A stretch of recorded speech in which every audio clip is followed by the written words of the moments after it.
if he stays fit. He's tall, he gets a little bit of swing, he obviously gets a bit more bounce than most. So, tall, 6'7" figure, Rhys Topley bowls and full face of the bat to the offside. No runner. Just spotted something on the text service, the end of that over, by the way. 2 overs gone, 11 for no wicket on the BBC Live text service, and Matt Henry in charge of that. And he has just written, "Sorry, bear with me, I've just had to vacate my room for housekeeping." So he must be somewhere on this floor as well. And there he is. He's back alongside us. So he was hoping to work from his room. Yeah. So housekeeping. I didn't think we had housekeeping. Well, he must be on a better part of the hotel. Well, you have to be very important to get housekeeping. Yeah. Well, he must have called for housekeeping. Extraordinarily messy. Yeah. Can and clear that, lads. Anyway, so Matt's got all the information as well on the live text service for you this afternoon. And Willie is back to his mark. Start of the 3rd over, 11 for no wicket. Sterling and Delaney, the not out pair, and it's Sterling on strike. And again, can't get the timing of that. He does like to feel that ball on bat. There are stats around which suggest that in more recent years he has reined in a little, which has ended up with a slightly lower strike rate, but his scores have gone up. Average scores from sort of the 30 marks into the 40. Mm-hmm. So it's not as if he's still going out there and just playing that same game. He has tried to adapt a little to create a few more regular high scores. He's on 10 at the moment. That comes back into, cuts it in half, but ends up just a few yards in front of him. Well, he hits the ball in strange areas. He hits it sometimes square of the wicket, over the covers sometimes.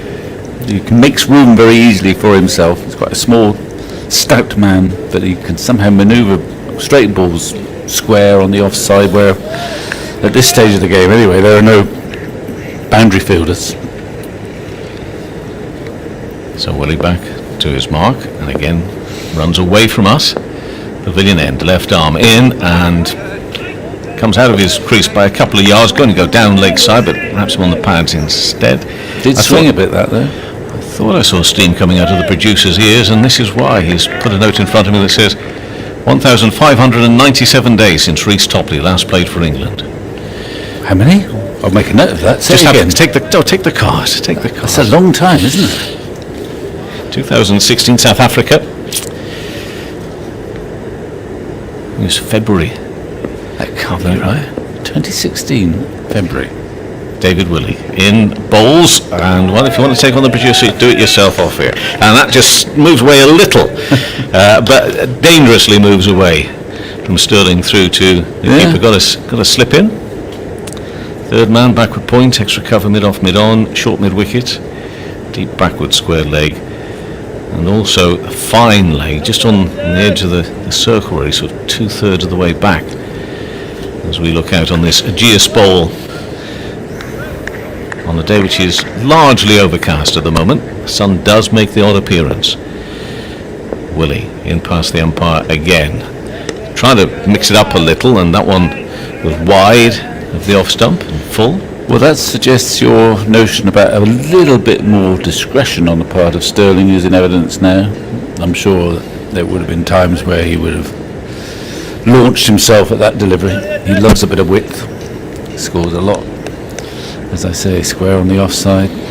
Need to give credit to CricViz, who come up with these sort of stats and bits of information. I think that is where I got that one from. So if they're the ones that have worked that out. Okay, well it's just an amazing number of days, isn't it? No, I'm talking about the Sterling. Oh, right. Batting, yeah, next delivery. Again, sort of swings to go down the leg side, but batting to the off for no run. So David Willey now has bowled a couple of overs and a maiden, conceded 2. That being the maiden over, and it's 11 for no wicket after 3 overs. Yeah, well, just a flicker of swing. I don't think recently the white ball's been swinging for long. Just a few overs. But Willie, it's not huge swing, it's not banana swing, but it's just offering.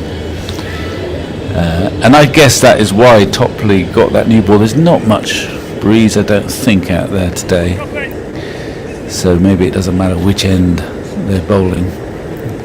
And there was, for all the fact it was a better day weather-wise on Thursday, there was actually quite a strong breeze blowing that day, not today. And that's been hammered into the ground and straight towards extra cover by Delaney. Taller, leaner figure of Delaney. And no run. We talk about no crowds. The intensity of a game has to be created by the players. It was hard to say the other day whether that intensity would have been one that could have lasted, because things happen so quickly. Certainly David Willey created some intensity. Let's see about Rhys Topley in the balls now wide of the off stump, and still shapes away further for Bairstow to move to his right hand side. Yeah, I mean, they've managed that incredibly well in the Test series. Still wondering about the one-day series. I think if you get a reasonably tight game, there will be an intensity about it. I didn't sense it too much the other day. No. There were dramatic periods of wickets falling, but Topley bowls. Oh, does it get a little nick on that? That was a lovely delivery. Nips away through to the keeper. He's been around the houses, hasn't he, Topley? Now with Surrey. Yeah, I can't quite keep up. Did he start with Essex? I can't remember. Was that right? Yeah, and then Hampshire, Sussex, and then Surrey. And at the time when he wasn't playing for anybody, he was just desperately trying to get himself fit, and he's in now and bowls. Took a bit of a break from the game, pushed into the offside. And so Surrey's bowling next summer could be opened by Rhys Topley and Jamie Overton. I thought you might not want to talk about that. I don't really. No. Well, no. It's Jamie. For those that don't know, Jamie Overton is in the process of moving, but it's supposedly not going to happen until November. Well, he's playing in the current game for Somerset. I think he's going to play the rest of the season. Sometimes players, coaches fall out at these times, and that can happen. But I don't. Certainly, ostensibly, I don't think they have. I've been onto the website. Okay. Topley in bowls and pushed into the offside. For one moment, I thought you were going to say, "I've been onto them." No. And Jamie Overton, who's been there for about 9 years, since he was 16, along with twin brother Craig. There's a lot of very complimentary words about one another, about Overton towards the club and the club wishing him well.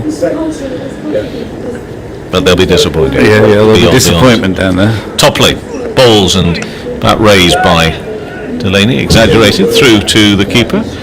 So that is another maiden, 11 for no wicket after 4 overs, both Willey and Topley with maiden overs there. Don't forget the Bob Willis Trophy underway today, and day one commentary continues on all the matches on the county pages of the BBC Sport website, if you want to follow that.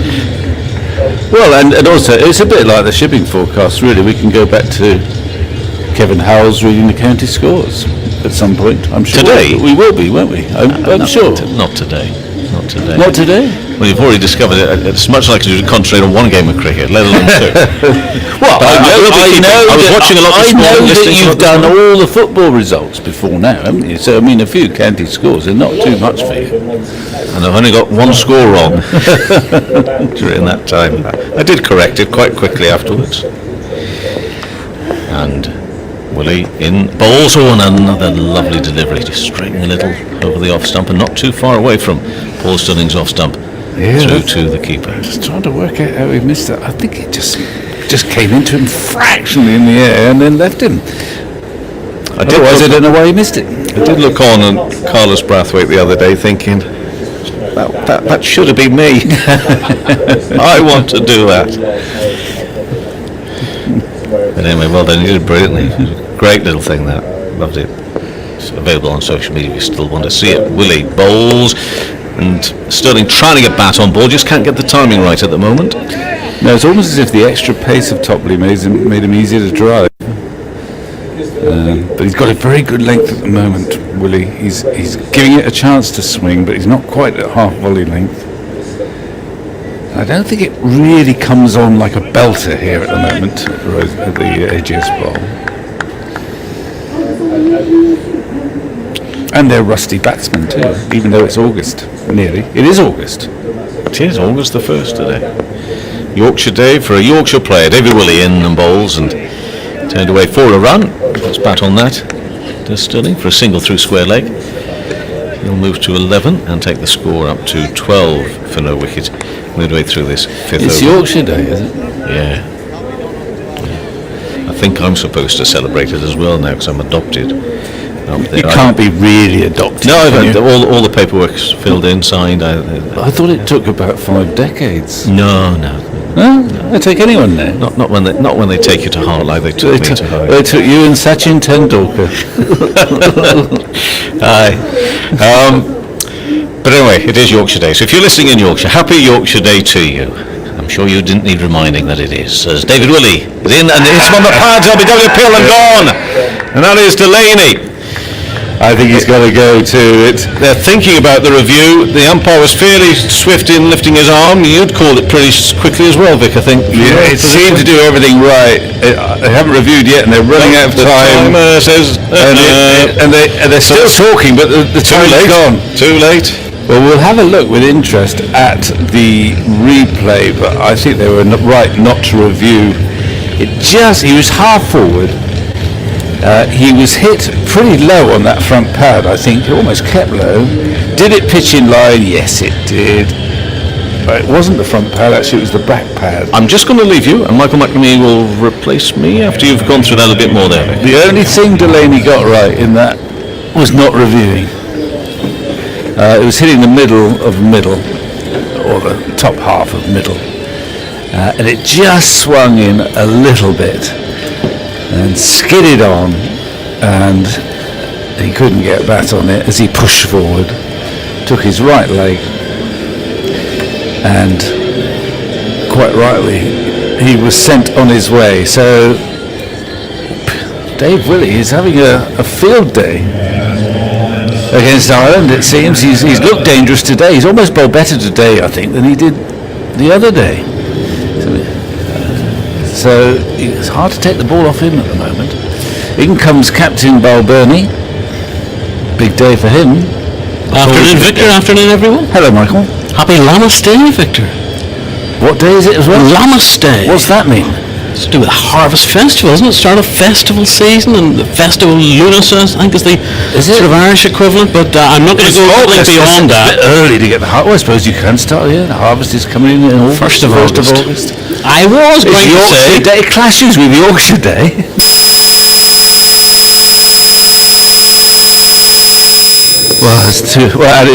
It's too much happening.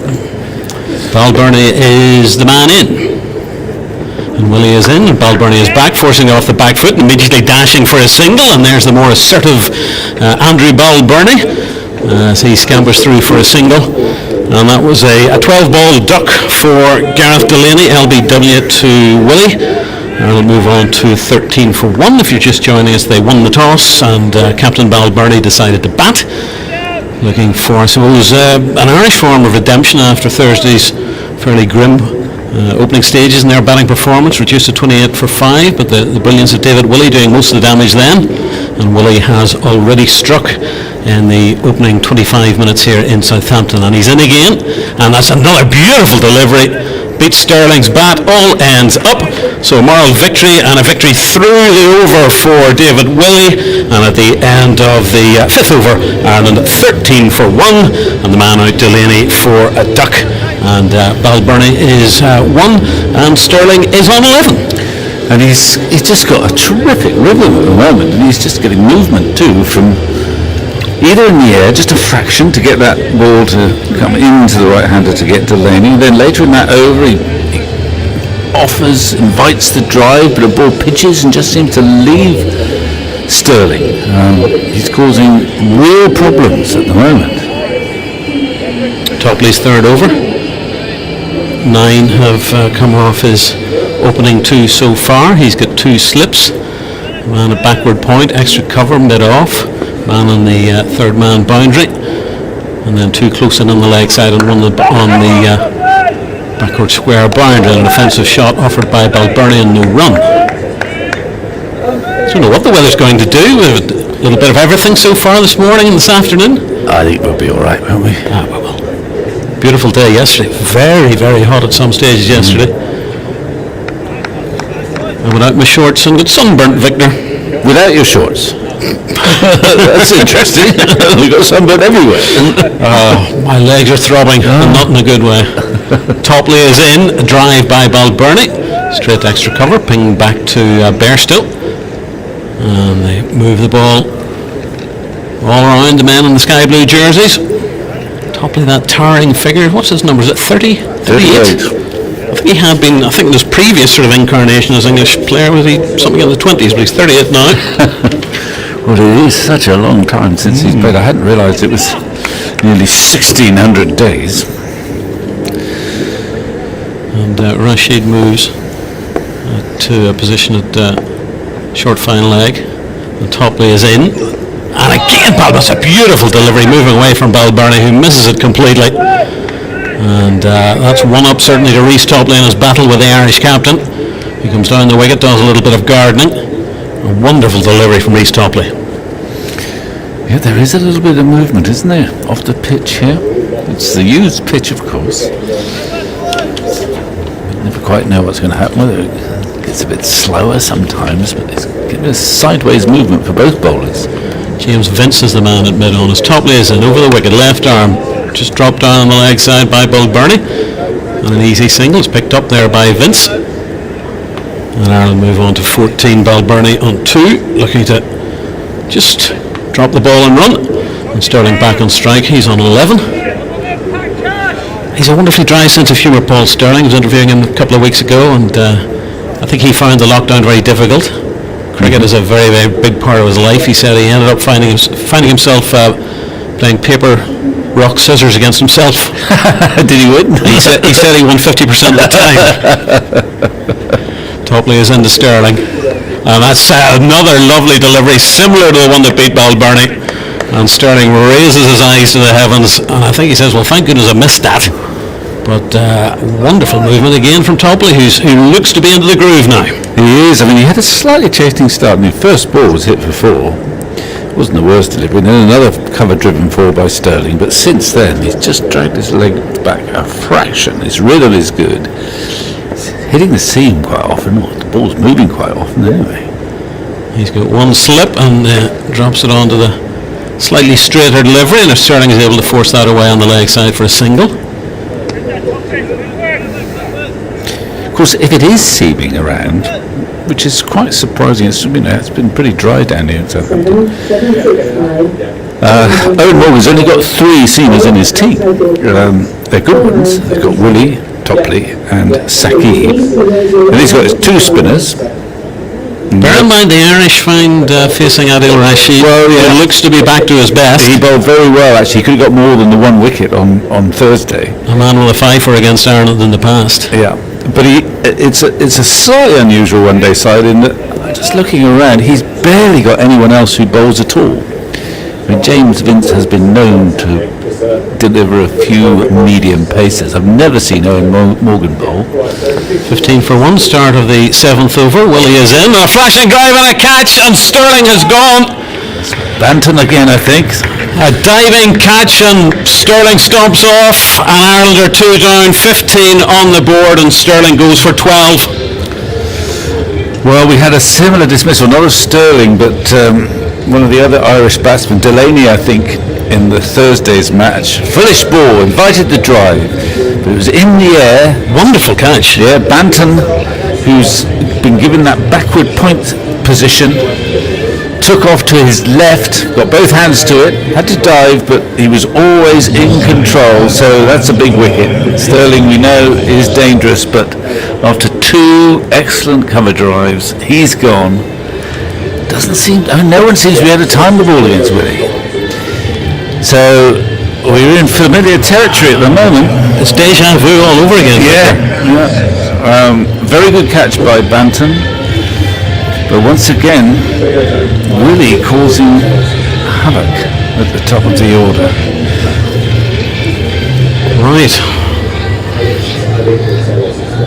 The new man is the fellow who made a duck on Thursday, Harry Tector. He, the middle of 3 brothers. Well, it's a testing time, as it was the other day. I don't think any of the Irish top order came in a particularly healthy situation on Thursday. 15 for 2, Tector.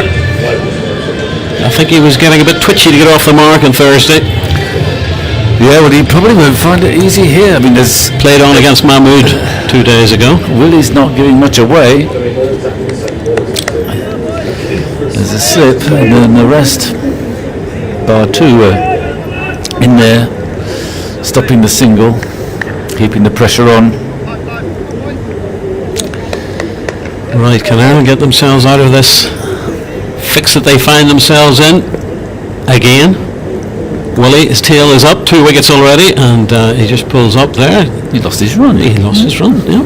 Sun is out. Lovely, bright day, but certainly more cloud than we saw 2 days ago. It's a wonderful amphitheatre of the Ageas Bowl, for this Royal London Series, which will conclude on Tuesday. England already have 10 qualification points in the World Cup Super League. Willie is in and hits Tector on the pad. Nothing doing. Tector stares at the floor, rehearses the shot he should have played. That would have seen the delightful clip. Well, He's still onside. He still needs his first ODI run, and that was sort of in the slot for a little clip to square leg, where there is a gap. There will be many, many friends and family back in Dublin willing Harry Tector to get off the mark and have a decent day today. Just a little outside edge to third man would do nicely, wouldn't it? It doesn't matter how it comes.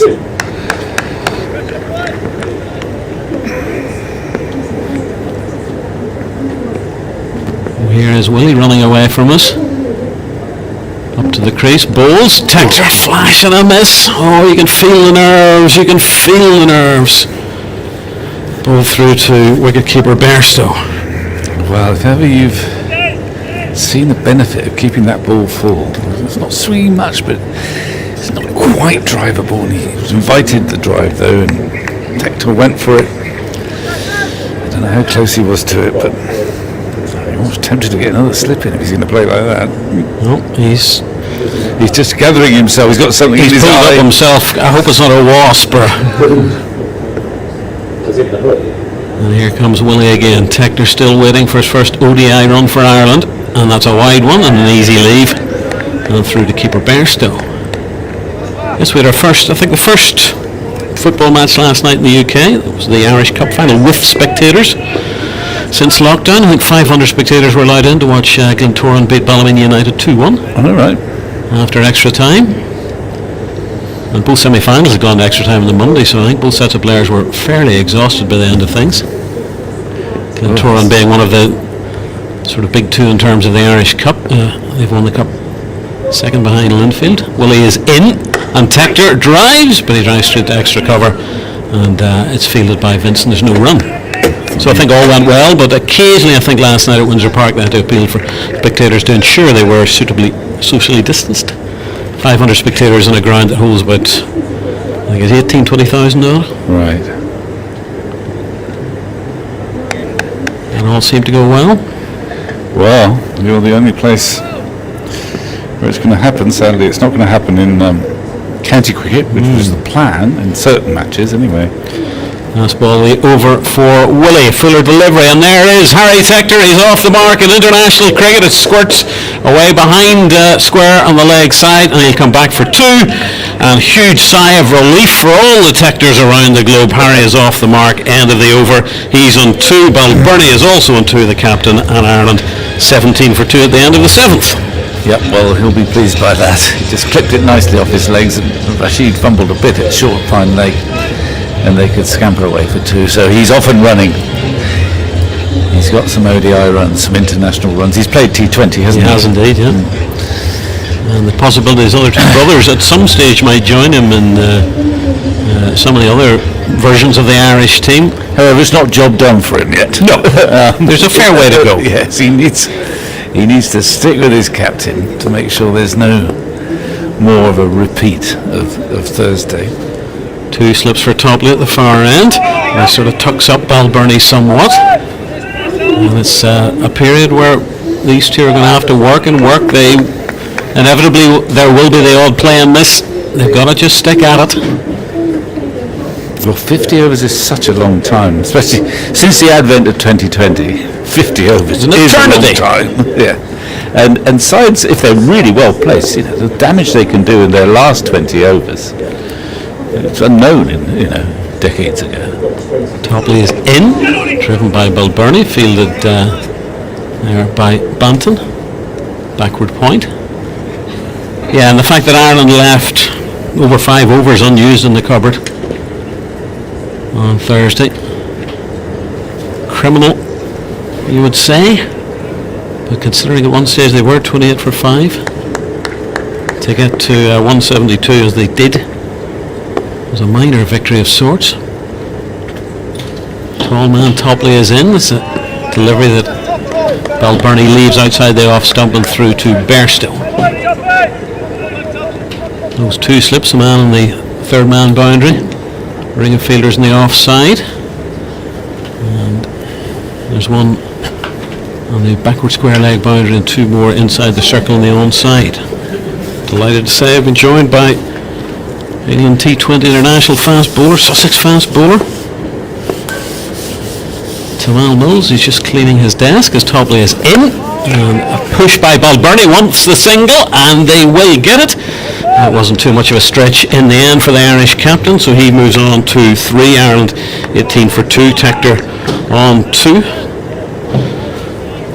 Tamal Mills, how are you? I'm good, thank you, mate. How are you? I'm very well. You're back into training. You are in training. What situation are you in at the minute? Yeah, I've been back in training a week or so. I'm leaving the bubble tonight after this game. Oh, that's a shame. Yeah, but I've got to be back tomorrow. You'll miss the decider on Tuesday. I will. I'll be watching from home, but yeah, I've actually got to go back to my proper job, unfortunately. Go back in and training tomorrow. That is of a new father. Congratulations. Thank you very much.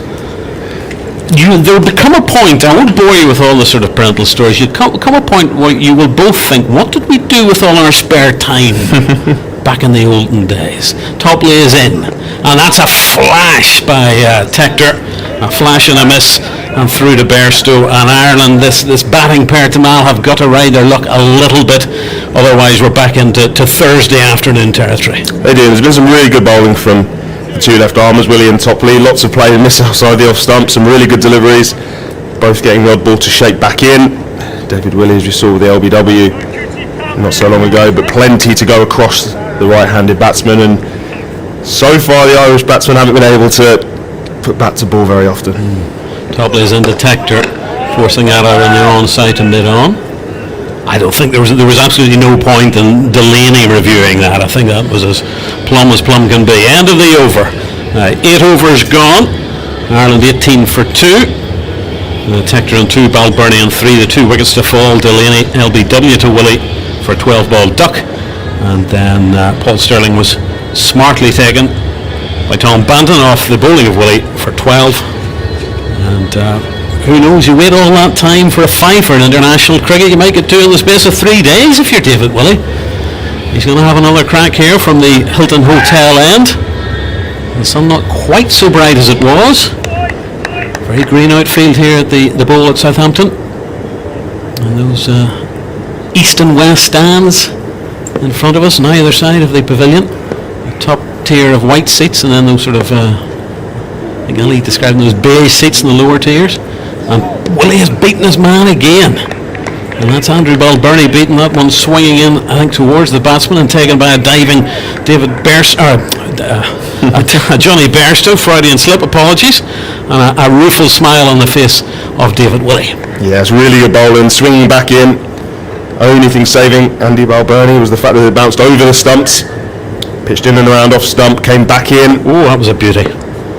Cut the batsman in half, and Johnny Bairstow took his catch to his left. Thank you, Tamal. Willie is in once more. He's on fire at the moment, and that's driven on the onside by Balbirnie and fielded by Mahmood and spun back to Johnny Bairstow. He's got the cap on. I think all the day like that you need the cap. Very bright sunshine. I'm sure there's a bit of a glare off the white seats as well, and maybe that white ball might be tricky enough to spot in a very light coloured background with all those seats. Dog barking in the distance. The trees on the far side looking splendid as Willie is into Balbirnie. who pushes that on the offside and dashes immediately. This is the obvious tactic of the Irish captain: push and run, keep the scoreboard ticking over. And one more to the total in Balbirnie's and 4-19 for 2 Ireland. Yeah, still a lovely day down here today. Much more overcast than what we saw a couple of days ago for the first ODI, where there wasn't a cloud in the sky. Just assisting the bowlers a little bit, probably seeing a little bit more swing, a little bit more seam movement for both David Willey and Rhys Topley. Willie Tua gets to his name so far today, 5 on Thursday. Another ball that beats the batsman. On this occasion it was the young man playing in a second ODI, Harry Tector, who avoids any chance of meeting the gaze of any of the English fielders, and that ball somehow evading the outside edge of his bat. And Willie is he would love to play in this cricket every day, all day. He's just absolutely on his game at the minute. Yeah, he's bowling brilliantly, taking full advantage of the conditions, bowling that perfect length, just full of the length, getting plenty of movement from the pitch and in the air. And that's a nice drive, but straight to the fielder at mid-off, who is the vice-captain, Wayne Alley. Harry Tector, a tall man, slim. So he comes from a great sporting family, some great sporting antecedents in his grandparents. His father, Adil Rashid, a club player, but a great Irish cricket character. And I say they'll all be willing him on to battle through this tough period, facing Willie and Topley. And here's England number 15. That's a leave by Tector, the son of Headley Tector. And at the end of the 9th over, young Harry's on 2, the captain Andrew Balbirnie's on 4, Ireland 19 for 2. Further thoughts from Tamal, and then it will be Ali Mitchell. Yeah, brilliant start from England, picking up where they left off just 2 days ago here at the Ageas Bowl in the first ODI, where they dismantled Ireland, left them reeling at 28 for 5. So far 19 for 2 Ireland are from 9 overs. Slow going for the Irish batsmen, having won the toss and elected to bat. Just trying to get through this tricky new ball period. Hopefully this pitch does get a bit slower and lower by the time they come to have the ball in hand themselves. Hello Tamal. Hello. Good afternoon to everybody. Sun's just dipping behind a bank of darker cloud, but I think the weather's coming from the other direction. Maybe we'll be okay. A little bit of rain just before the start today. Here's Topley, left arm over again and coming forward. Is Balbirnie, blocked back up the pitch. And there is no run. 19 for 2 then in the 10th over, the last of the power play. The 2 slips are in place. Willie with both of those early wickets to fall. And it's a couple of left armers in the England side. I got a little bit excited when there were 2 left armers, thinking when was the last time England had 2 left armers? And it was actually when Topley played in 2016 and David Willey was in the side then as well. He's in now, headband on, dark tousled hair, clipped to mid-wicket, picking out Vince, and there's no run. How was your day off in the bio bubble? Yeah, it was lovely, thank you. Had a bit of a lie-in and then played a round of golf on the course, which is obviously attached to the ground, which was nice. Didn't play too badly. I don't claim to be Tiger Woods, but yeah, I got round, had a nice round of golf, and then a bit of gym in the afternoon. And that was a key day in the bubble. I find the conversations aren't massively varied when you ask people what they got up to here. As Topley's in again, a little bit fuller, gets a hand to it in his follow through, half fields it, but certainly saves a single. 19 for 2, the score remains. Yeah, the options are not broad, are they? No, we are limited. I think it's slightly better here from what you hear from yourself and people who have come down from Manchester, where obviously you're in the city centre, aren't you, and you don't have the greenery around the ground like we do here. So guys are able to get out and go for a run or a walk and things like that. A bit of an adventure walking around the golf course, like making sure you're not walking across fairways and dodging balls flying, chopped into the ground this time, trying to force it away through the offside. Can only find Banton, and Balbirnie again stays on 4. Tough going for Ireland here. You wondered about the approach that they should take, and I was a little surprised that they opted to bat first. I know the idea of the warm pitch and wanting to have first use of it, but again the class of Willie and Paul Sterling, I thought was just so many plays and misses, not able to find the middle of the bat until he was at eventually well caught by Banton. This one isn't squeezed past mid-off, it's a good sliding stop. Moeen getting down to it, but a single is taken. 20 for 2. Yeah, really good fielding from Owen Ali. Moved well to his left and, as you say, made the diving stop. Saved his bowler 3 runs. That ball would have run away. Reece Topley only conceded 13 from his 4.5 overs so far. David Willey only 7 from his 5. So really tight bowling from the England openers. Yeah, it's an excellent combination, isn't it? Topley over the wicket again. Bounding in, tall figure, coming forward looking to drive, but doesn't time it, and finds Rashid at mid-on this time, and no run. End of the over, 10 gone, so that's the power play, and Ireland 20 for 2. It's an improvement on game 1 when they were 37 for 5 at this stage, so got to get a couple of batsmen in to lay a platform to get in, actually get the measure of the pitch, possibly wait for change bowlers, but then the spinners, I mean Rashid and Moeen bowled excellently without really getting reward in the wickets column, but complemented the rest of the attack brilliantly. Yeah, you're right, and Ireland they've been bogged down here. They've only scored 20 runs in the power play, and 9 of those came in Reece Topley's first over, so obviously only 11 runs from nine other overs that have been bowled today. David Willey's going to continue into his 6th over. Adil Rashid only went for 25 from his 10 overs, I think it was, on Saturday, so improvements needed from the Irish batsman. Balbirnie facing up to Willey, bangs it in short, but it's down the leg side, and it's called a wide, so that helps Ireland out marginally. But how do you get yourself out of this sort of mire as a batting side when you're going nowhere? I'm not one to ask. I can't bat for toffee, but you have to stay patient. You have to wait for the bad balls to hit. How many times do you see a batsman get bogged down and they play a big shot and they get out? It happens over and over again. You need to try and, as hard as it may be, is just to ride it out. And the bad balls will come in one-day cricket. The ball will start to do less.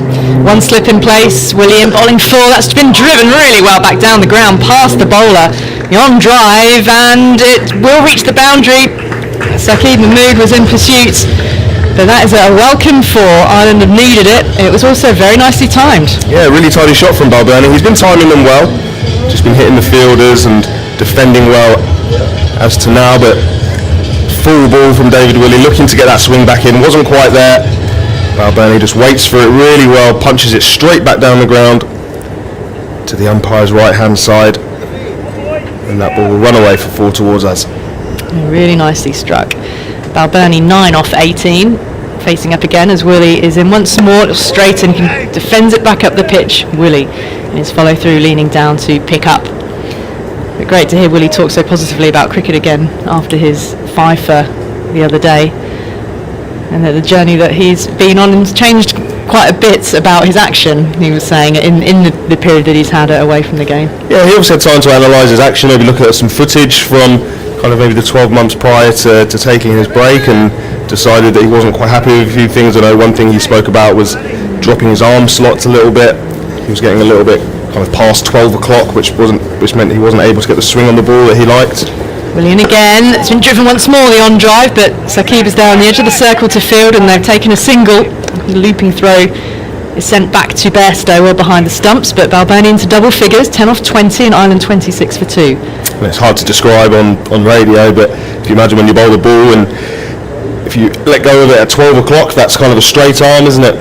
But as soon as you get past that, more towards 1, you're unable to get your wrist around the ball to swing it back in as a left armer. So he's working more, getting it to that kind of between 11 and 12, which allows you to really wrap his wrist around the ball and get that in swing that we've seen today. So the changes that he's made, albeit I'm sure quite small, are obviously making a really good difference for him. Yep, and he's in again now to Balbirnie, coming forward, drop and run to the offside, easing it out towards extra cover, and Moeen moves across to his left from mid-off to field. Yeah, he said he just felt as if everything came together for that spell. And picking up 5 once you get on a roll, and Ireland were sinking deeper into a hole. He knew they weren't going to climb out of it. What have you made of the way the pitch has been playing so far for it being a used surface? Yes, well, it's certainly done a little bit for the bowlers. I said overcast conditions. So David Willey's going to come around the wicket now. Change of angle to the right-handed batsman. Slip in place, catcher, short mid-wicket as well. Around he goes, in on the pads, and it draws a defence from Balbirnie towards mid-off, no run. Yes, so different conditions, playing conditions. Saturday was a beautiful day, wasn't it? It wasn't a cloud in the sky.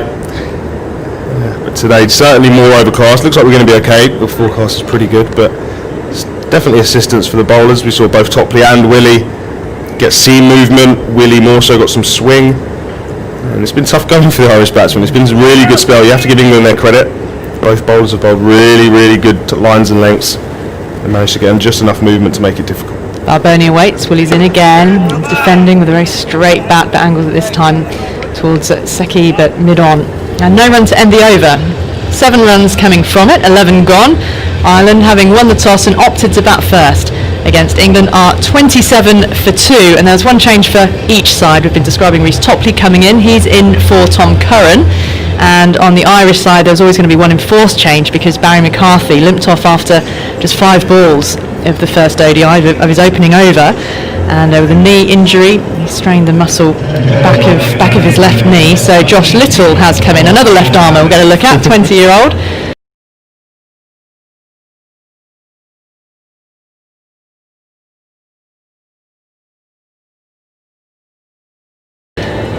So match 3 left armers in this match.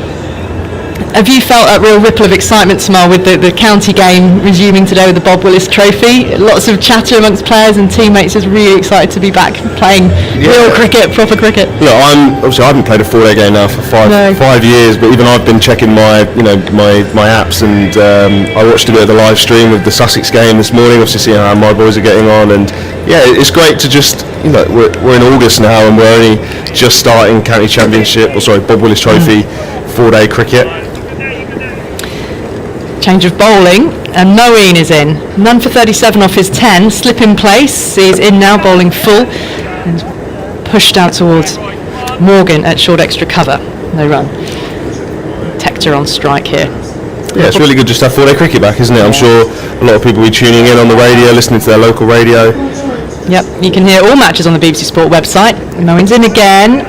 Turn towards short mid-wicket, and there's no run. Tight start from Moeen. He bowled with a lovely rhythm in the first match. Up to the wicket. There he goes, and going back. Tector looks to turn him away, but again picks out the fielder, and there's no run.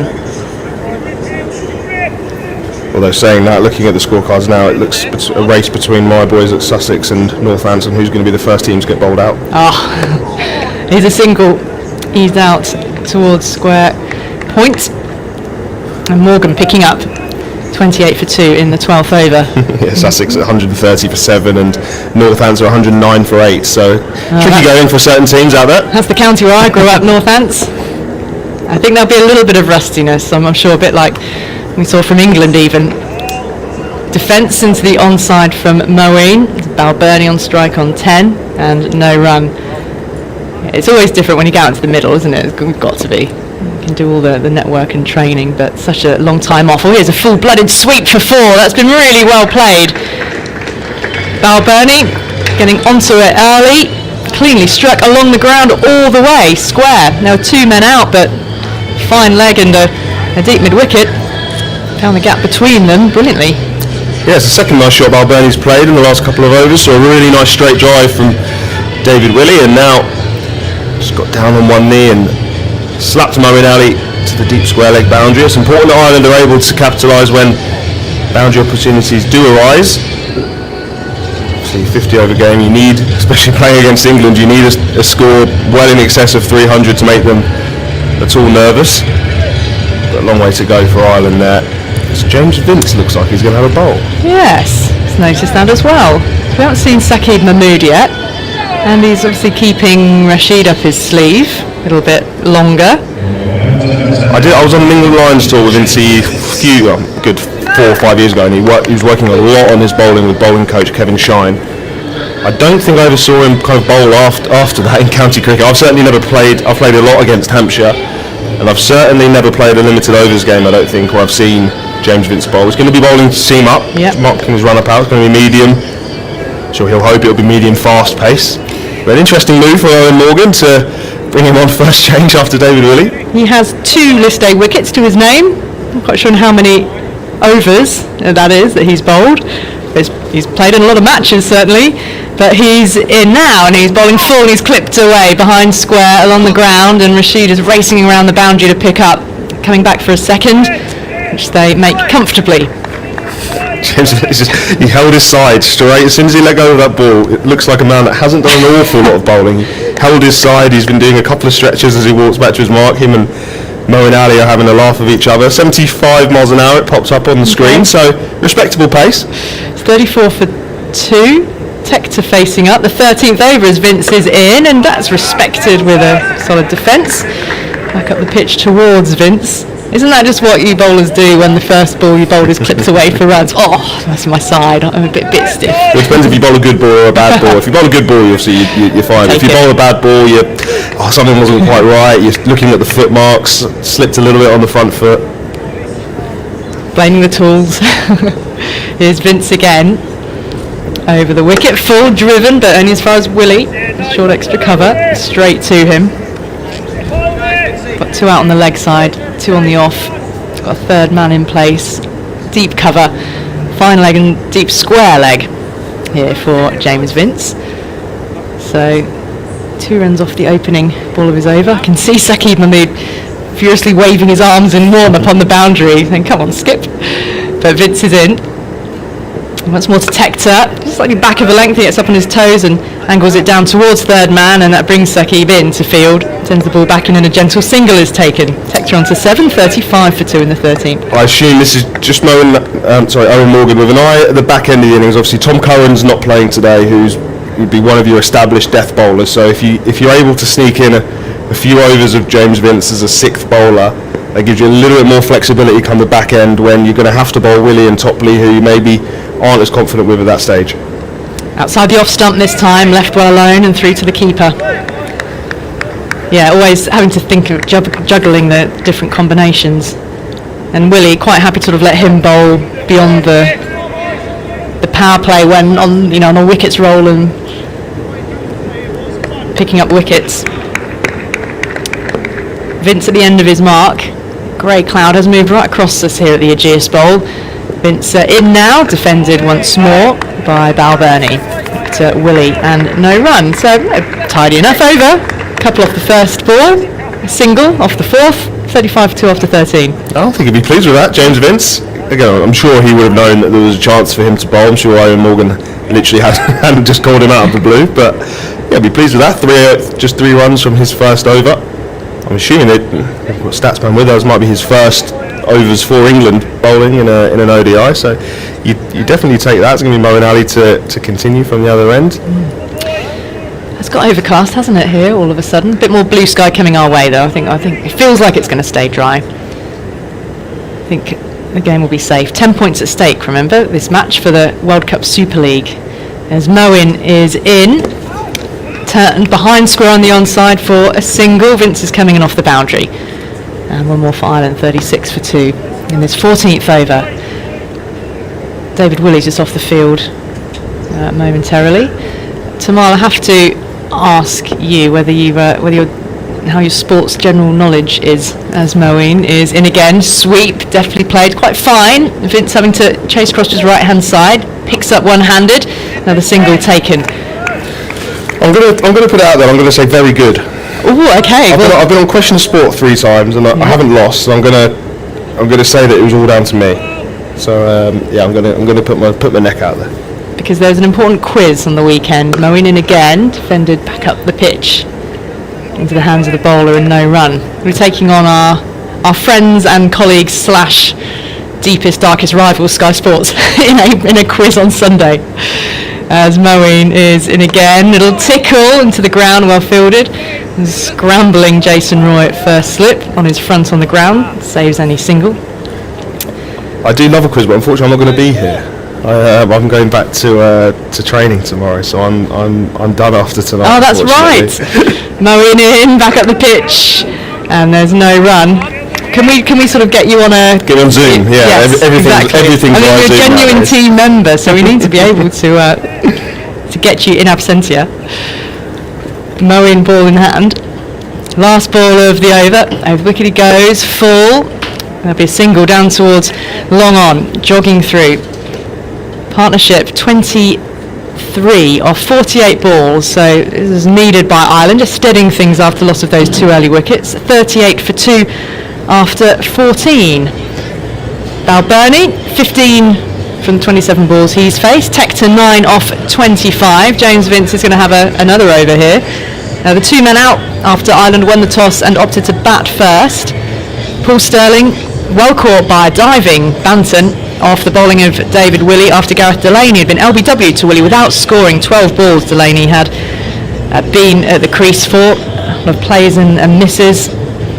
Paul Stirling struck a couple of lusty blows, but a lot of the time the ball had come off the edge of the bat. He played and missed a number of times as well, and felt as if his wicket was waiting to happen. A lot of pressure built up by the 2 left armers, Willey and Topley. So new over as Vince continues. That's coming off an inside edge square. Morgan from short mid wicket picked up and then held the ball at the stumps in a direct hit, but well after Tector has made it home. So the batting to come. Kevin O'Brien due in next. Lorcan Tucker, Curtis Campher, who really impressed in the first one-day international. He was on debut, young South African-born cricketer. He's only recently pledged his future to Ireland.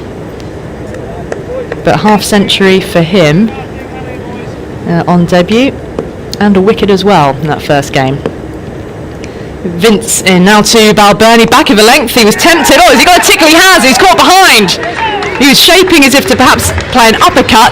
Withdrew the bat at the last moment, but the ball took the edge. And what do you know? James Vince has an international wicket to his name. Ireland are 39 for 3. Yep, just shaping, trying to pull the bat away. Just kissed it on the way through to Bairstow, and James Vince is all smiles out there. It's his second over, and he has an international wicket. Balbirnie, the Ireland captain, is gone for 15. So the 15th over, Ireland 39 for 3. 15 off 28 balls. That will bring Kevin O'Brien out to the middle. Cloud moving across the sky here.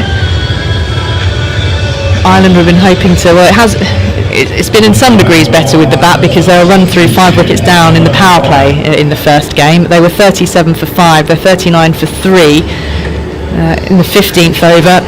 Just the run rate really not going anywhere, and England taking wickets regularly enough to make sure that no batsman's really managing to get the measure of any bowler. But what a delight for James Vince. He's mopping his brow, looking like he's been bowling out there for hours. He can be well pleased with his work. He's getting a little bit of advice. Sort of a chat with Moeen as he's walking back to his mark. He's got 1 wicket.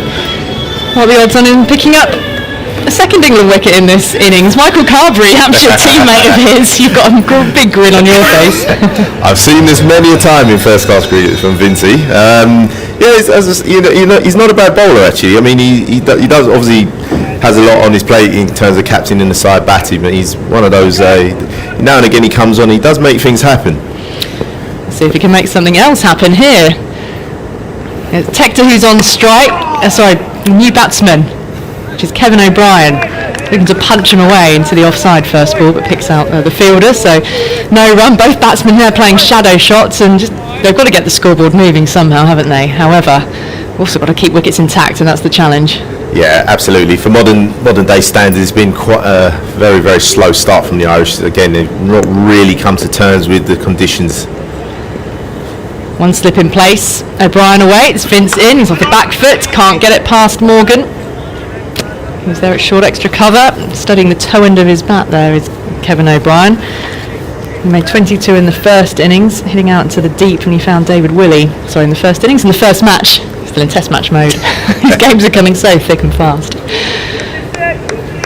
But yeah, England can be well pleased with the start they've had once again.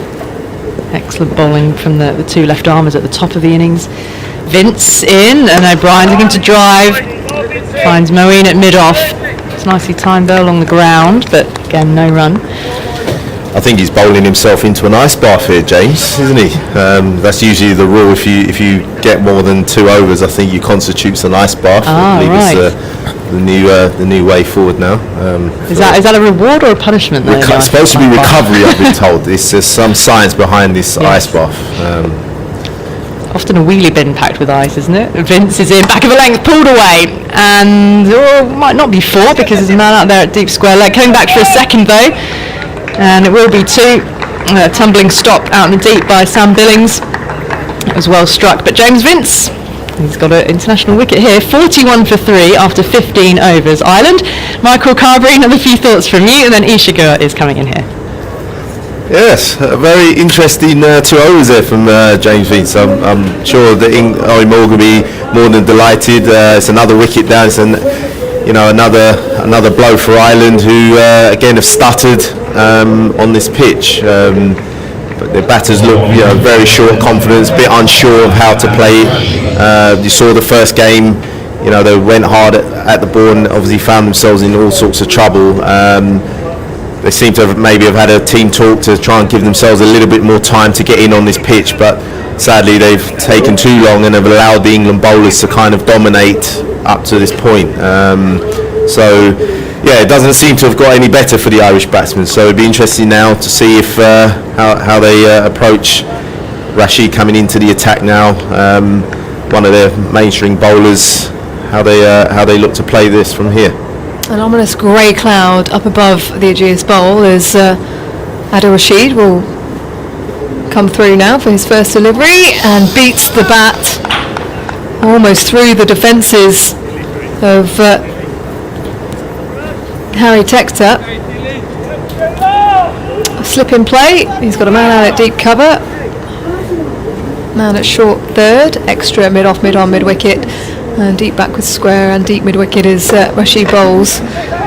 Pushed out to mid-on, a throw comes in as Textor comes through for 1.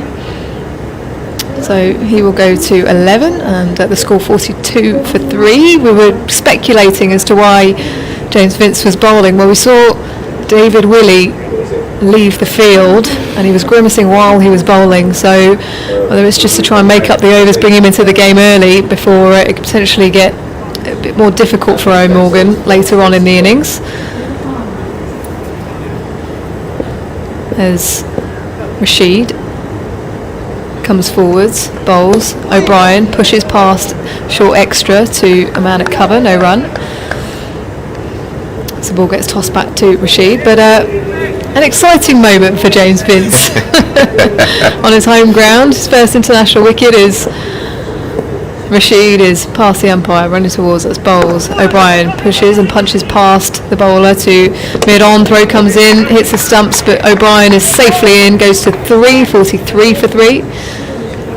Yeah, it's sad that no one, unfortunately, when James Vince gets old and grey, no one is here to witness it. But in terms of crowd, fine moment for him, very pleasing. As I say, he's one of those guys. He fancies himself as a bit of a bowler, a bit of a golden arm. As Rashid bowls, O'Brien, in fact it's Textor driving out to deep cover, comes 3 for 1 at the back part of the over, goes to 44 for 3. As I can see David Willey actually, he's at mid-off, just pushing back to Kevin O'Brien, who was out caught there to Rashid. The last game is bowled! Adil Rashid is through. He found it hard to read him in that first match, and this time it's the googly again. Stump pegged back, lights go off, and the players come together in the middle now, because that is a key wicket for England. 44 for 4 then, and O'Brien goes for 3. Yeah, totally flummoxed by that googly. Kevin O'Brien really struggled the first game. Never really picked it from the hand. A little bit of turn, as you would expect, so use wicket, the one we're using today, and beautifully bowled from Rashid. Just been operating on this line, just on off stump, with a few leg breaks, and that one thrown in there, the googly, wily old fox that Rashid is, pegged back the middle stump. So again, another another big blow for Ireland. You know, Kevin O'Brien, we know, can do a lot of damage. He's got good history against England, and unfortunately, it's almost a case of deja vu with the Irish batting lineup. They just really are struggling at the moment. They look a side very, very short of confidence.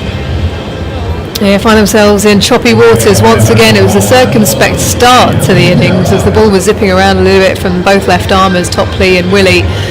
They didn't really get going. They lost a couple of wickets while they were at it. Captain came out, looked to be a little bit more aggressive, rotated the strike, but then he was dismissed. And now their most experienced player finds his way back to the dressing room. So Lorcan Tucker, the wicketkeeper, will join Harry Tector.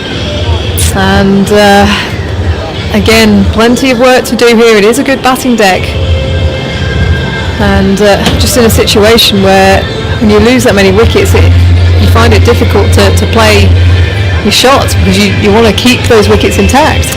Yeah, absolutely. And I think from a tactical point of view, Isha, I think looking at the situation with Davy Willey going off the field, I think Ireland possibly would feel they missed an opportunity. Someone like James Vince, who you say he's never bowled in ODI cricket, I think that was a real opportunity to force Owen Morgan's hand really in that 2 overs. I feel someone like Kevin O'Brien, as I said, who's a magnificent ball striker, could have been probably shown a little bit more intent towards someone like James Vince, maybe hitting for a few boundaries, puts England a little bit on the back foot in terms of having to bring back probably a mainstream bowler that they probably didn't want to use or save for those back end of an innings.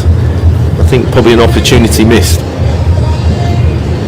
Well, the players have just taken drink. 16 overs have been bowled here in the second one-day international of 3. Owen Morgan lost the toss, and it was Andrew Balbirnie who opted to bat first. 44 for 4 then, and another difficult start for them. Of course, there's points on the line as well, and the new Men's World Super League as qualification for the World Cup, but also a bit of pride. England, if they win this game, will seal the series, and because he's done so well, James Vince will have another over. He's going to be absolutely loving this. Now. He's definitely in that ice bath now. You know about that ice bath, Isha. Yeah, being a former bowler yourself, more than 2 overs, you're in the ice bath. The only way I could do it was if I was allowed to wear my socks. My feet would get so cold. Always worse on a cold day as well. There's Vince pushes away. He's running away from us now. He bowls. Tector pushes to point, no run. He's got a man out at deep cover. Third man, fine leg and deep backward square. I used to stick my cans of Coke in there. Nice. That is one way to do it. As Vince receives the ball from Moeen Ali at mid-off, turns at the top of his mark, eyes up his prey. He ambles in now past the umpire to Tector on the back foot, punching out to deep cover for a single. Goes to 13, 45 for 4. It's a little bit of Jofra Archer in James Vince's action, really, isn't it? It's very glides in, I would say. It's very and easy. Then bam, exactly. Very smooth, probably 20 mile an hour slower, but very smooth action. I'm sure James will be very pleased for me to compare him to the great Jofra Archer. Reaching the dizzy heights of 75.4 miles an hour at the moment, James Vince. Lorcan Tucker will face his first delivery. Was out for a duck in the last game. The bowling of David Willey, OBW, is Vince. It's through his action. Lorcan Tucker forward in defence, covers the ball and plays it to mid-off, no run. Just swipes away some debris from in front of the stumps and now comes down the track. Quite green, this pitch here at the Ageas Bowl. As Tucker taps his bat down, faces up to Vince, who's running towards him. Tucker gets across and it beats the outside edge, follows him, does Vince, sees him move laterally to the offside. Good skills. Canny Fox, isn't he? Canny Fox, saw him coming, just fired it a little bit wider. But just on that point about the wicket looking green, I mean, it tends to be a little bit of an optic illusion here. I know the ground staff do like to sort of leave a little bit of grass just to hold the wicket together at times. As Vince bowls back of a length to Tucker, who's fending it away to point off the front foot. Good length delivery on a round off stump. No run is taken. Reece top plate standing tall, 6'7" at mid on. It's got sporting the Rambo look, I think. What is going on with this look? Curly hair, bushy hair coming out the back of his cap as Vince bowls full to Tucker, who defends back to the bowler, showing him a lot of respect there, Tucker. At the end of the over, it's 45 for 4, 17 overs have been bowled. So yeah, it's very Karate Kid, sort of Daniel Caruso-like. Great. I mean, this is ideal for Eoin Morgan, really, in this situation. To keep James Vince going means you leave so many more overs up the sleeve for your mainstream bowlers. And I think this is what I said before. I think Ireland have missed a massive trick in terms of showing James Vince so much respect in this situation. I know 45 for 4, but in this you've got so many good ball strikers. Someone like O'Brien should be getting after him. Tector on strike to Rashid, who bowls 4 and punched past the umpire, nearly takes him out as he rolls forwards. I think it does miss him as it goes straight into the boundary now. And that was lethal. As Tector goes to 17, 49 for 4 Ireland. It's a great header into the far corner there from David Mills. He struck that really, really well. That came back at a rate of knots.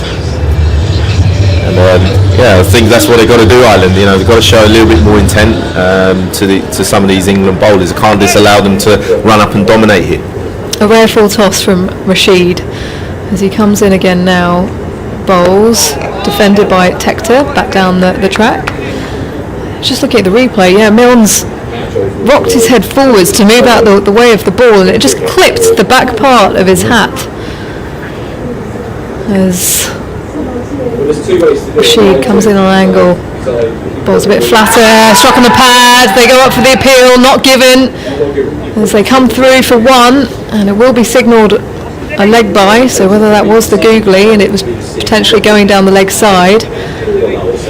50 comes up then for Ireland. They are 4 down inside the 18th over.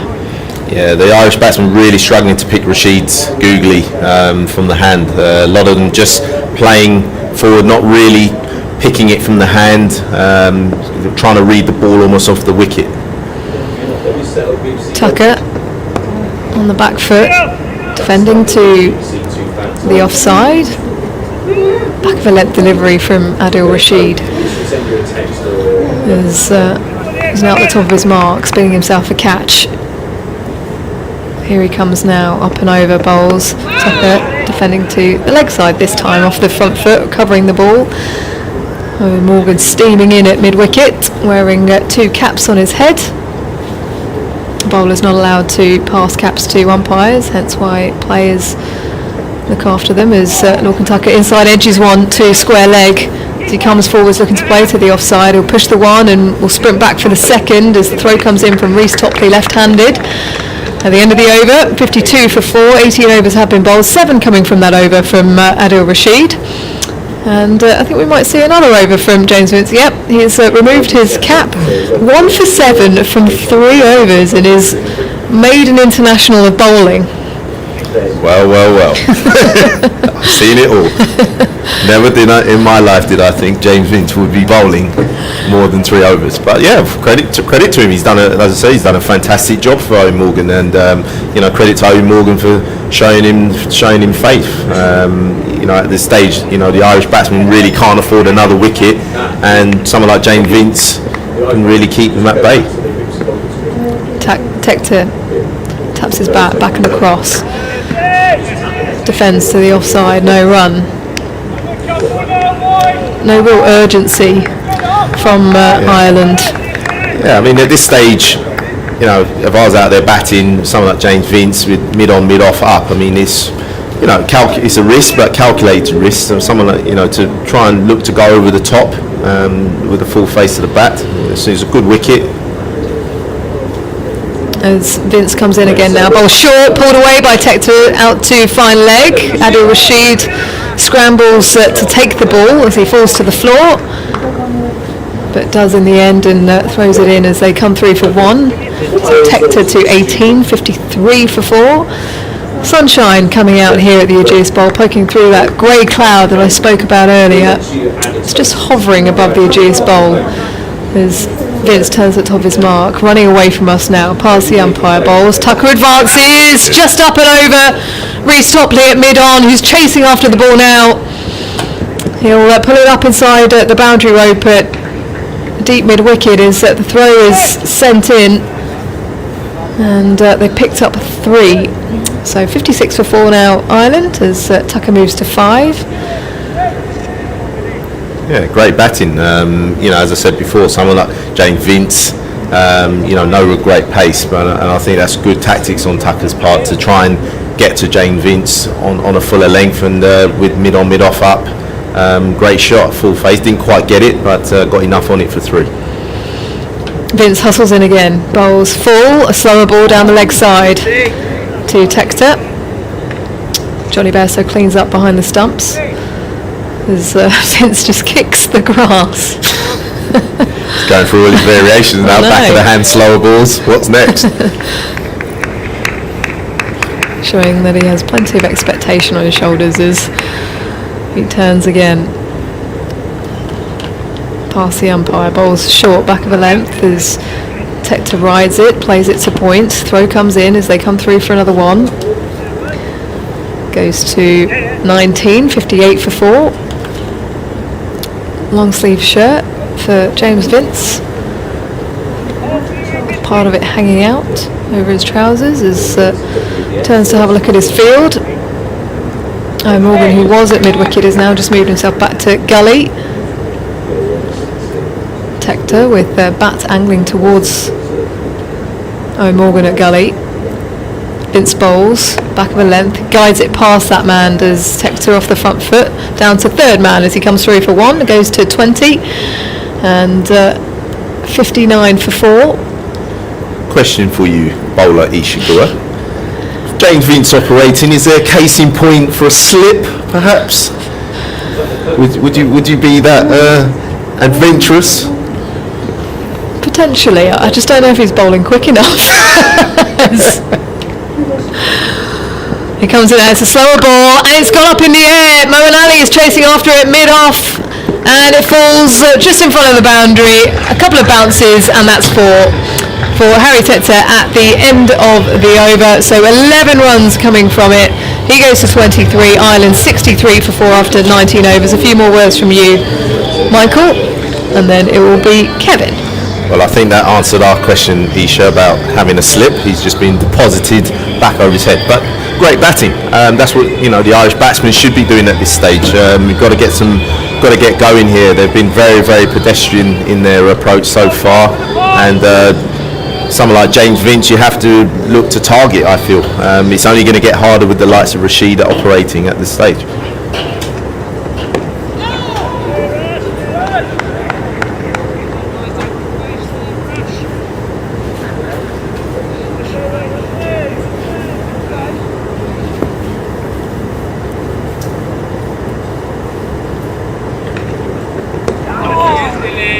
Rashid settling in on a really good line here, tucked away just behind square.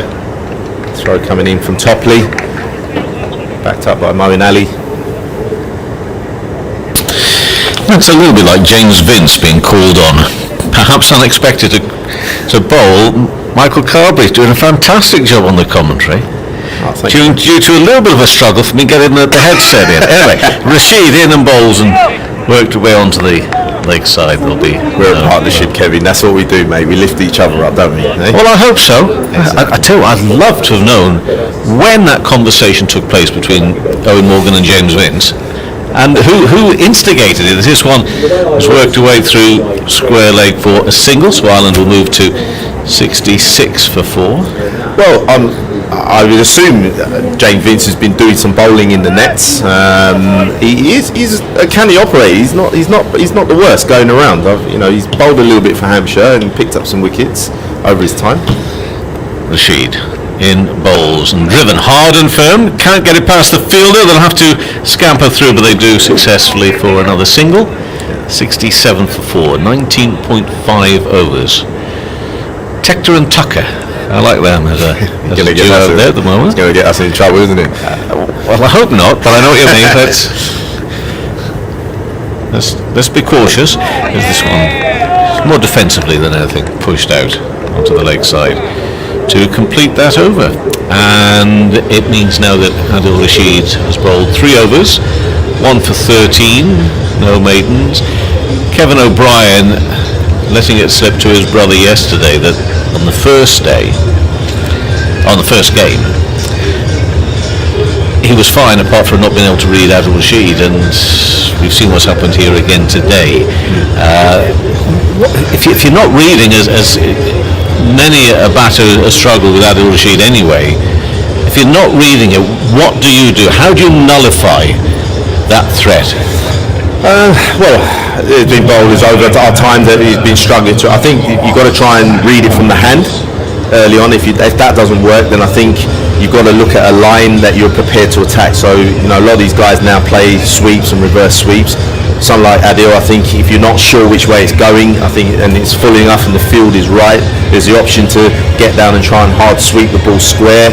I probably wouldn't advocate running down if you're not picking it from the hand. So I think the sweep is a good option to someone like him, just to get him thinking. At the moment, just playing him from the crease, his margin for error comes a lot bigger. Saqib Mahmood comes on to replace James Vince. I didn't think I'd be saying that today, and for the first time he's in and bowls and driven into the covers, and there will be no run. I wonder if Saqib was in on the plan. or if he's out there thinking, what's going on here, Skip? I think Saqib's got some big shoes to fill now, hasn't he? No pressure. I think this is a good move. I think you don't want someone like James Vince. I think he's done his job. He's giving you 4 or 5 great overs there, picked up a wicket. But I think this is the time now to really try and get into this Irish batting lineup. Try and take another 2 wickets. Really break the back of this batting. Saqib Mahmood is bowling from the north end, and he's in now. And this one is pushed square. They'll scamper through for a single. Again, the running will have to be good. And to be honest with you, that is something that Ireland will have to make the most of, because they've been struggling. And if they can get some good communication between any of these partnerships, it could give them some very useful and much-needed runs. Yeah, the key to it now is between these two. Now they've got themselves in. They've taken a few balls. They've got to get a partnership going. But at the same time, they've got to try and target some of these, I suppose, lesser experienced England bowlers. Saqib is one of those guys who hasn't played very many games. Look to target someone like him. Tucker's facing at the moment, and he finds the gap along the ground for a single to third man.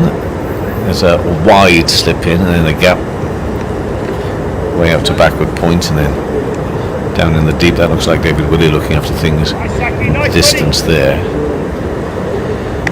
And this was part of the theory of the bowling attack that Eoin Morgan has gone with today, needing somebody like Vince to come, some of the more established bowlers to feature later on in the innings. Saqib Mahmood is one of those more established bowlers, and that one really lifts and takes off. That's going to stretch Johnny Bairstow to take it cleanly, but he does. 69 for 4. Yeah. Looked a very quick ball, really bending his back on this one. Yeah, he's one of those customers. He looks a little bit quicker than you think. A little bit of a slingy, going back to yesteryear sort of action. Looks like a kind of bowler would be quite useful with the reversing ball. I know we don't necessarily play with just one ball now. We have two new white balls. But looks a useful prospect. It's getting brighter again at the Ageas Bowl, and whether it was that or something else which put off Saqib Mahmood, I don't know, but he has to withdraw. Just about to come in and bowl, but I think it was the bowler. I don't think it was the batter that caused that temporary blip. So he's back from his mark. He runs from just on the edge of the circle. Umpire Alex Wharf, the bails, I think. Flashing bails. gets those right. David Mills just trying to compose himself, I imagine, still a square leg, following that shot, which rapidly, well, it hit his hat. Next delivery. Oh, and that's been driven up to Molinari for no run. Umpires speak of it. There is one international umpire who has the arm guard, isn't there, with the perspex? Umpire Tucker. Umpire Tucker, yeah. Another Tucker. And, you know, I've spoken to several on the domestic circuit who have said over the years, you know, for the last 5 or 6 years, the way that ball is now struck, coming at you straight, there's not a lot of time to move, is there? No, absolutely. Coaches as well. Saki Mahmood again. Bowls. Shorter ball, but just worked well onto the leg side, and I think for a moment there, I think that Rhys Topley could have thrown himself further than he did the ball there, the way that he picked it up and lobbed it and dived away, but no doubt Rhys is having a wonderful time out there. Back on the field of play. 3 singles coming from that over, the 21st, and the score is now 70 for 4. And we've got Tector on 26 and Tucker on 10, and let's just remind ourselves, Tector is a very young player. He's only 21 years of age. He's 26 off 44 deliveries, 2 fours. Of course, Ireland wants to do more than just have these cameo appearances, but this is vital experience for some of these younger players. Yeah, absolutely. I mean, you've got the world champions on their home patch. I mean, it's great experience for these guys. Adil Rashid continues from the pavilion end, in and bowls, and pushed into the offside, back up towards mid-off, but doesn't get that far. It's stopped by the man coming round from extra cover. Rashid bowling from the David Mills end at the moment. Can't find the big enough gap either. Gets more bat on that, more of a flourish of the drive, but can't find the gap. Man extra cover, mid-off. Deeper on the cover boundary as well. Adil Rashid in and bowls, almost gets through the defences there, not quite of young Tector. He's a young lad, but he's quite tall. There's a slip in, still Jason Roy for Rashid bowling. Slip goes down, bowler comes in and push back up to Adil Rashid. No run. It's 70 for 4. 2 balls left at the 22nd over. Kevin O'Brien, the last man out. He went for only 3. Bowled by this bowler, Adil Rashid, who is in again. It beats the man this time at extra cover, which will allow them to go through for a single. Tector will move to 26, and the Ireland score will move to 71 for 4 with 1 ball left at the 22nd over, which is Rashid's 4th over, 1 for 14. Back in again from the pavilion end. Defensively, just push back up, and that completes that over. 22 overs gone, 71 for 4. Tector on 27, Tucker on 10, and Vic Marks is alongside me again. Hello again, Vic. Hello, here's a thought for you. Oh dear. It's Adil Rashid, he's bowling, and away at long off there's the Shane Warne stand. And here's my observation. Adil Rashid has got a better googly than Shane Warne ever had. He's not such a good bowler, but he's got a better googly. And it scores batters. It does, it's hard to pick. Yeah. It spins. It was never the biggest asset. I mean, Shane Warne could bowl a googly and he got people out with it, but I don't think it was as good as Rashid's googly. Other aspects of Warne's bowling, however. And this one is played square on the offside for no run from Saki Mahmood, bowling against Tector. Well, Rashid, just to remind everyone, needs now another 2 wickets to reach 150 in ODI cricket. He'll be the first spinner to do so in the England ranks. He's been absolutely on top of his game in these 2 matches. He knows too that he's got batsmen up there who are struggling to deal with him. He's bowling at a lovely pace. He's getting the ball to dip. Next ball, a little fuller, worked away on the onside. Reece Topley will get those very long legs pumping to get to that, but not quickly enough to prevent a single. And it's spinning just enough, so it's quite a combination. And the ball with which he dismissed Kevin O'Brien was just a beauty, and the sort of one that the wrist spinner practices, dupes the batsman. Ball came through the gate. Off you go. Mahmood is back to his mark again. Comes in past umpire Alex Wharf, in and bowls. That one is kept along the ground by Lorcan Tucker as he helps it on its way, all the way for 4 actually. He's got it so fine up towards the pavilion that he gets himself a boundary. Yeah, well, much needed. He did well there. It was a sort of balloony bouncer, and he waited and he got it, whether intentionally or not, but he got it beautifully fine, and he's actually racing along. 17 balls for his 14. And again Tucker faces this next ball, dabs that down, finds the gap just wide enough of that, well, what are you going, very wide fourth slip area, and between there and backward point, and there is a man out there posted at a wide third man position, but so it's a single. Takes the score to 77 for 4, 2 balls left on the 23rd over. It's the second Royal London One-Day International 3-match series. England versus Ireland, played behind closed doors here at the Ageas Bowl. Third international comes up on Tuesday, a 2-day break after this one. Saki Mahmood in past the umpire, full solid bat into the offside, and straight to the fielder Owen Morgan, no run. The other bowlers reach 150 in ODI cricket, Anderson, Goff, Broad and Flintoff. In both of them, not quite making 150, 145. Stuart Broad, I can't remember when he last played a one-day match, but I'll go and find out later on. Seems a while now, doesn't it? He's kept going pretty well in the red ball game though. He's building up for the next test. Saki Mahmood in again, bowls, and very nice. It was a nice looking shot, but straight to the fielder. Holds the pose, he quite liked it, but would have loved to have found a gap either side. The man there at extra cover doesn't do so. 23 overs gone, 77 for 4. Total of 6 runs coming off that last over. Tector on 28, Tucker on 15. And settling it all down here because he was unravelling again a little bit too quickly for Ireland. Yeah, well, they've still got a lot of work to do just to get a score that can possibly challenge England. They recovered well, remember, in the first game from 28 for 5. Count for playing a vital knock.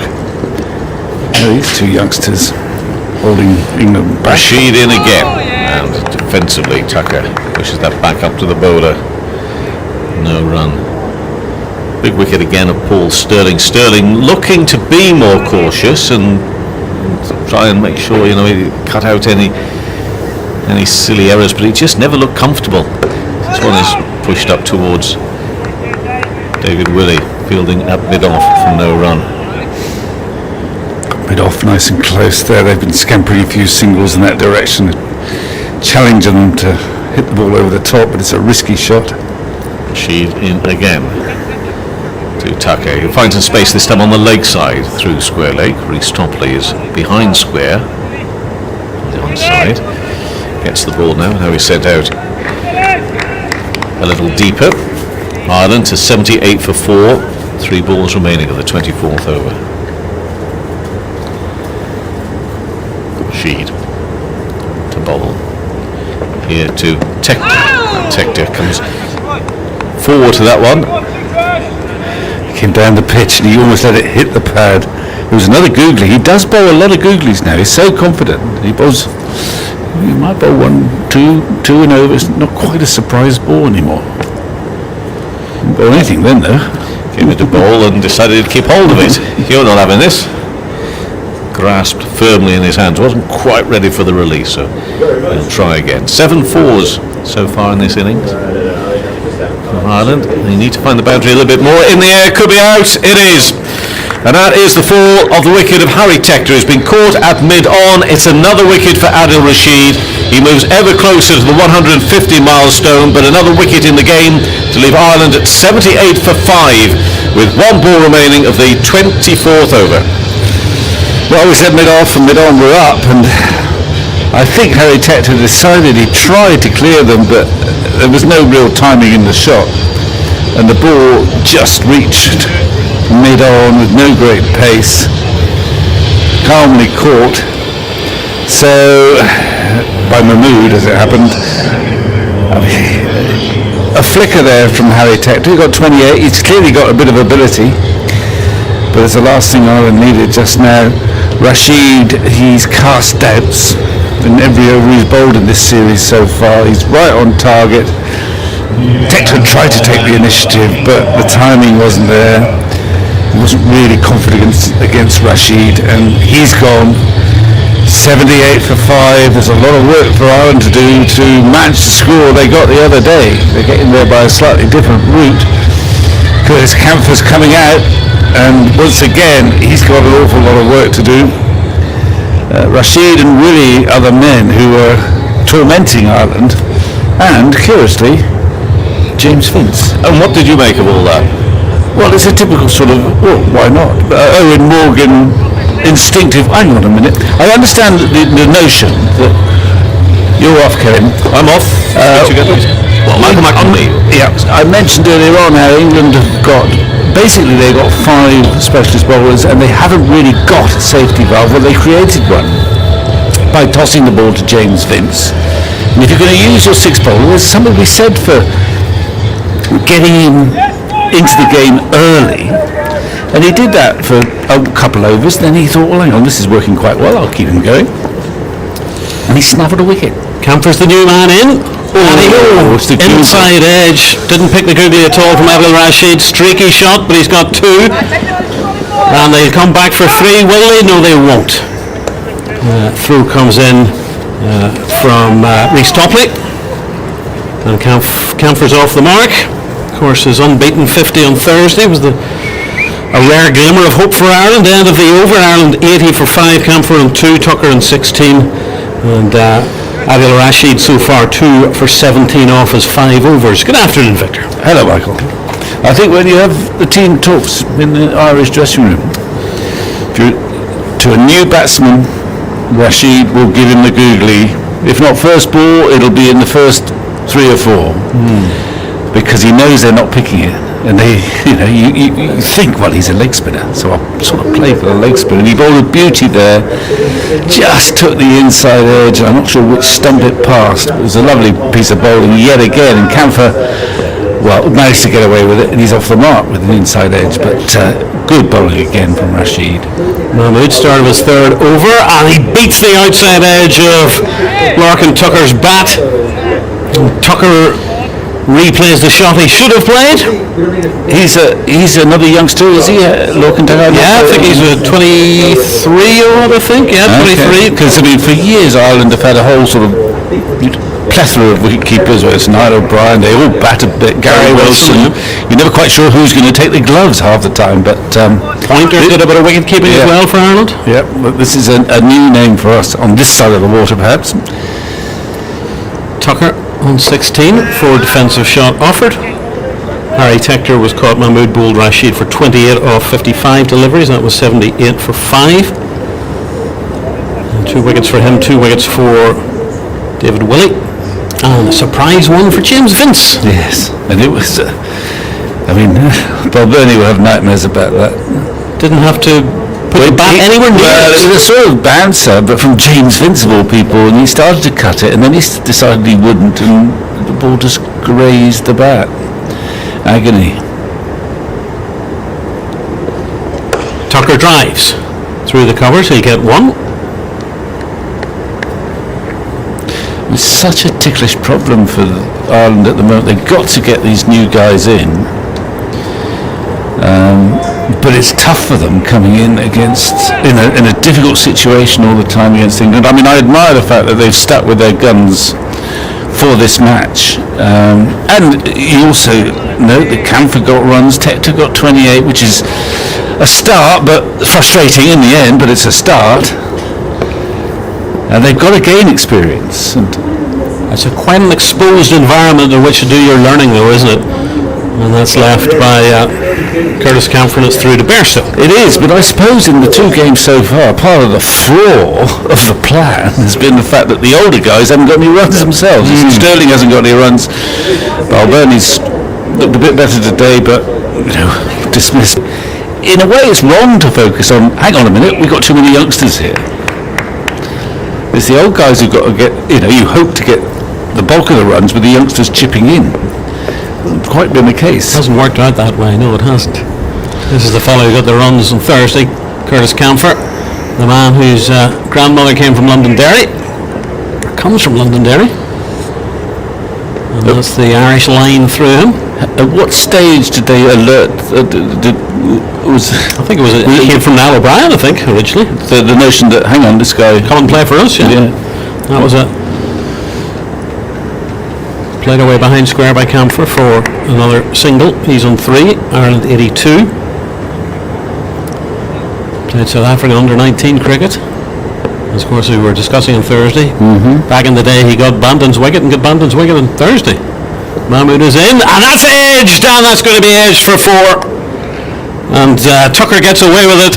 Looks slightly rueful, and I think if there's a first slip there, that's wicket gone. It is, but he'll tell you afterwards, I knew there wasn't a first slip there. He was trying to run it down to third man, but not that fine. The immediate look, quick look behind, a little sort of whistle from his lips. Bairstow took off. He couldn't quite get to it. He was at full stretch, Bairstow, and it goes for 4. So all's well that ends well for Tucker. He's into the 20s. Halfway stage, Ireland 86 for 5, Tucker 21, Camphor on 3. And the start of Rashid's 6th over, 2 for 17 so far. Wickets of Kevin O'Brien and Harry Tector. He's got a slip in, Jason Roy. English fielders are poised. Rashid is in from the far end. That keeps a little bit low, but forced out by Camphor. Square of the wicket to Billings, and that'll be a single.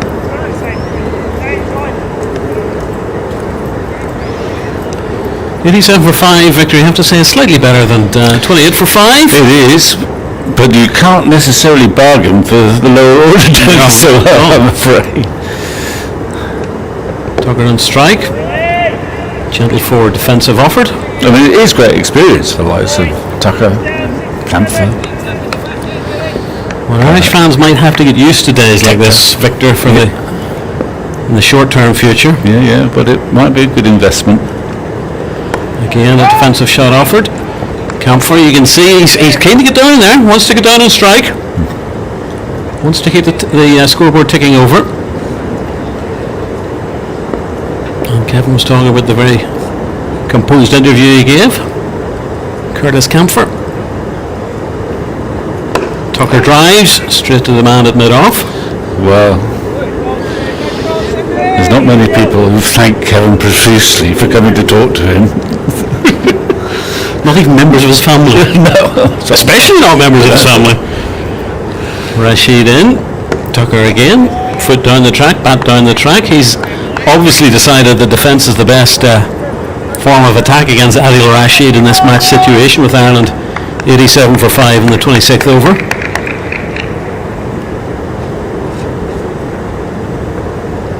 And he strikes that one into the ground, fielded by the bowler himself, end of the over. Ireland 87 for 5, Camphor on 4 and Tucker on 21. Well, he's enjoying himself, Rashid. He's almost toying with them. He's bowling an awful lot of googlies for the so-called leg. He will remember Bristol 3 years ago when he absolutely destroyed Ireland. And he's bowling well, and you don't come across many high-quality leg spinners nowadays. You see quite a lot in white ball cricket, partly because of their unpredictability and the fact, of course, that they can spin the ball both ways, and it's difficult to premeditate a shot if you're not quite sure which way the ball's going to bounce. It's why a lot of people sweep leg spinners, because actually when you're sweeping, it doesn't matter so much which way it's turning. But that can still be fraught with danger. Anyway, Saqib, late called to be called upon, is rushing in. Start of his fourth over, running away from us. Forcing shot in the back foot, no run. No run for Curtis Camphor. Well, we're currently live with TMS and 5 Live Sports Extra, BBC Radio 4 Longwave, BBC Sport website, BBC Sounds app, and of course, BBC Radio Ultra Medium Wave. TV highlights tonight, BBC One at 10 to 11. That's after, I assume, the FA Cup match of the day. In-play highlights and video available via the website, and comedy in the Bob Willis Trophy matches continuing on the BBC Sport website. Plenty of cricket in the BBC. Mahmood is into Camphor, who just plays that back down the track. Still a great deal more cloud than we had on Thursday. It's still a very lovely day for cricket. Yeah. And still a match at the moment that England have firmly in their grasp. But they'll know what Camphor did 2 days ago, and the sort of defiance that he provided in the company of Andy McBride. And at the minute it's another of the young up-and-coming Irish players, Larkin Tucker, providing the support as the sun suddenly beams down on us here in the Ageas Bowl. Mahmood is in, and that cuts Camphor up a little bit. He looks at distrust at the wicket, looks right down the strip, a grimace to his batting partner. A man who sort of was not quite parachuted in, but in these circumstances it was maybe a bit of a more of a flurry to the start of his international career than he expected, Curtis Camphor. And let's face it, a week ago even Irish sporting fans would have said, who? Curtis who? When did he first meet his teammates, do you reckon? It's not so long ago, but he seemed remarkably composed about the fact that suddenly he's wearing the green, suddenly he's batting, suddenly he's in the middle of a batting collapse. That's a lovely drive by Curtis Camphor and a terrific piece of fielding by the skipper Owen Morgan to deny him runs. Big smile on Morgan's face. Clean connection to the cover drive. Morgan rolling back the years and diving low to his left. That's a very smart piece of fielding to save 4 runs. Morgan himself played 23 one-day internationals for Ireland. Quiz question for you at the end of this delivery, Victor. So Mahmood is in. Coiled. I can tell. It's the way you're sitting. Camphor again reaches for that one and drives. And he's going to get 4 runs square of the wicket. Lovely shot from Curtis Camphor. Moves on to 8. Ireland on to 91 for 5. And he's continuing where he left off on Thursday. Lovely shot. Actually, he waited for the ball and it ended up being played right under his nose, and because he waited, he got a bit squarer and it sped away to that backward point boundary. There's a man on the cover point boundary, but he couldn't get that. Lovely shot. Last ball of the over from Saqib Mahmood. Let's see what Camphor does after he leaves that one. As well outside the off stump, end of the over. 27 gone, Ireland 91 for 5. Bearing in mind that Owen Morgan, he of the red head, young little cherubic features when he was playing for Ireland at the age of 16. He's 16. Made his debut against the Free Foresters at Eton College. For Ireland? Yes. Really? And I think was run out without facing, and was also run out for 99 in his ODI international debut for Ireland. A fellow called Kyle McCallum, we remember well, accidentally ran him out for 99. What would young Owen Morgan's nickname have been? It's a Coronation Street related nickname. Oh dear. Little red-headed child. I'm not very good on Coronation Street, I'm afraid. He was known as Little Chesney. Oh, right. He looked like Chesney out of Coronation Street. Adil Rashid is back on. Oh, that's a sweep. That's going to be a wicket. That's a dreadful shot by Larkin Tucker. And the catch is taken by Rhys Topley. That was too wide to sweep. And Topley coming in from behind square had a very easy catch indeed. And that's another wicket down. And Larkin Tucker won't look back on that shot with any degree of happiness. 91 for 6. Well, it was a sort of premeditated sweep. And he was in no good position to do it. He was tempted by the fact that Morgan, who doesn't miss a trick, had no one on that leg side boundary, just 3 men saving a single there. So he almost premeditated, right, there's a gap there, I'm going to find it. But the problem for him was that he received a leg break that was quite wide of off stump when it started, and then started going further away, and he got into a horrible position, and it ended up as a gentle top hedge to Topley, who's just behind square there on the leg side.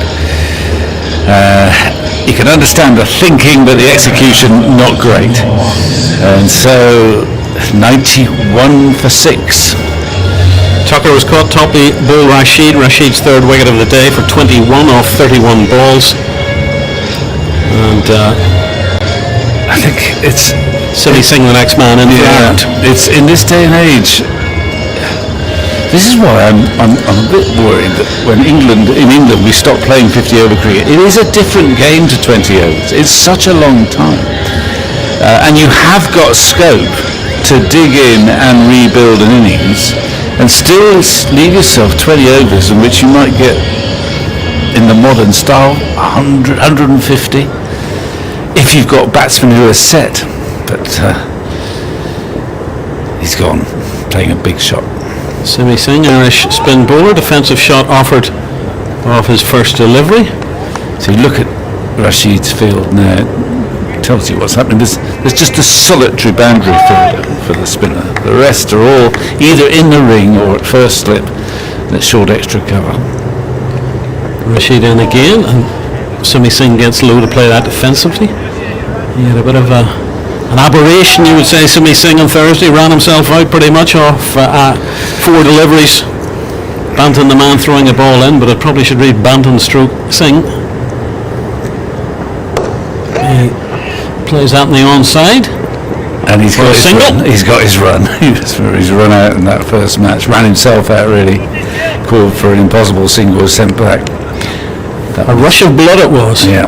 Well, he's got one there. That, by the way, was Rashid's 150th ODI wicket. Camphor is back on strike. And suddenly it's the old familiar feeling. Curtis Camphor will be asked to again play a big innings for Ireland.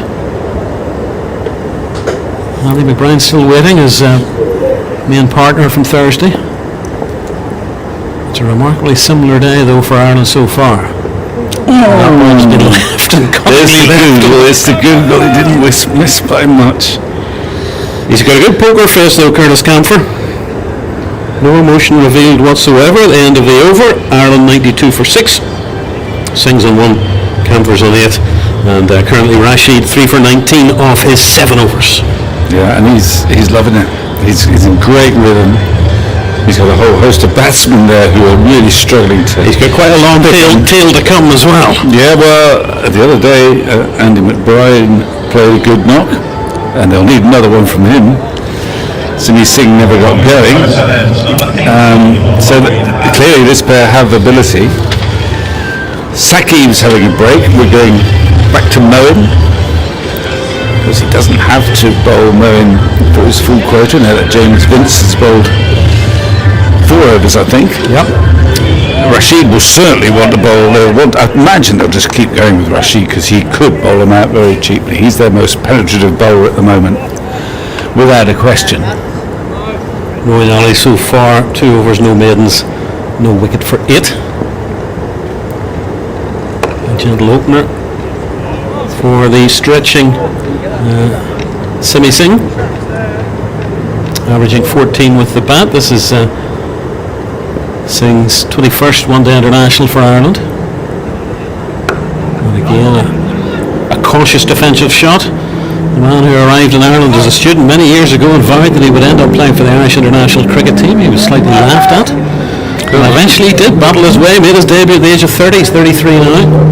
And he's facing Moeen Ali, and he's forward in the full face of the bat, shown to the Ireland vice-captain, who, as we noted on Thursday, doesn't half get through his overs at a fair old lick. Yeah. Doesn't hang about back to his mark. David Willey's the man at long on. Slightly more spread out field as Simi Singh cuts for a single. And Adil Rashid has at the other end. And again, there's just a little bit of a slow, drowsy feel as Ireland, who have lost wickets regularly throughout their 28.4 over so far. Not really a big partnership to speak of, as Moeen is in once more. And that's just pushed away defensively by Curtis Camphor. Still a name you have to get your teeth through in, Camphor. It's not one we've ever come across before. Well, I think you might have to get used to it, I Michael. think so. One hopes so. Being strictly non-neutral. A little bit more room given, and that should have possibly been pounced on by Camphor, instead of which he picked out the man there in the covers, who's James Vince, and of the over Ireland 93 for 6 off 29. So the likes of Simi Singh, for example, would have a sort of central contract. You're going to start asking me difficult contractual questions. His main employee will be Irish cricket. Yes. That's how it works. 19 fully professional players. That's as difficult as I'm going to make. Right, that's good. I'm a bear of very little brain, Victor, as you should know by now. Right, Conor Rashid end up with a 5 for his 3 for 19 so far. And I think he caught everybody unawares there. He'll have another go at the opening delivery of his 8th over.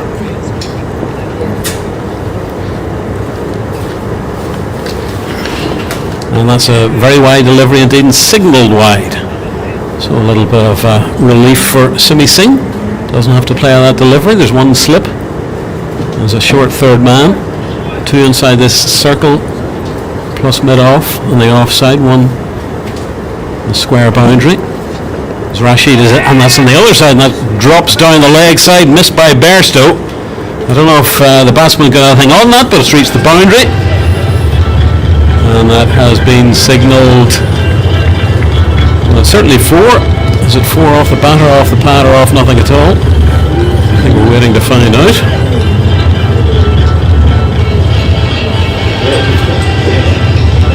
Signalled as out.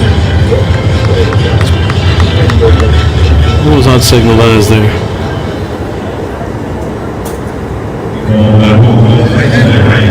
It's a free hit.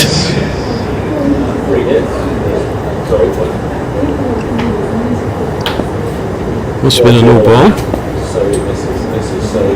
Rashid is in, drops out one short and smashed away by the batsman. Singh's got 1 for it, and just 1. And Ireland move on to 99 for 6. A regeneration has happened beside me. Victor's turned into Tamal Mills, which is a big improvement, I think. And we'll have, at the end of the over, I'll hand over to Ishaguhar as Rashid is in once more. He's struck by Camphor behind square on the offside. That's a chase for Moeen, but he leave it to Sam Billings. They come back for 2 very tidily taken runs by Ireland. And they're now past the century, 102 for 6. And it's been hard work indeed, Tamal. Yep, more of the same from the first ODI, unfortunately, if you're an Irish fan. Adil Rashid been brilliant again. 3 wickets for 24 so far from his 7.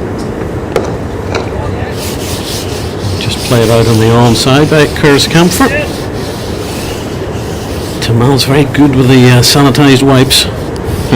Just doing as I'm told. We got told off, didn't we, in email, we got to be a bit more hygienic. Rashid is in twirls again, and watchful from Curtis Camphor, who's currently on 10. Big smile. He's taken international cricket. He's got a boyish, very young face. 21 years old. 2 deliveries left in this Rashid over, and that's it was a swing and a hit.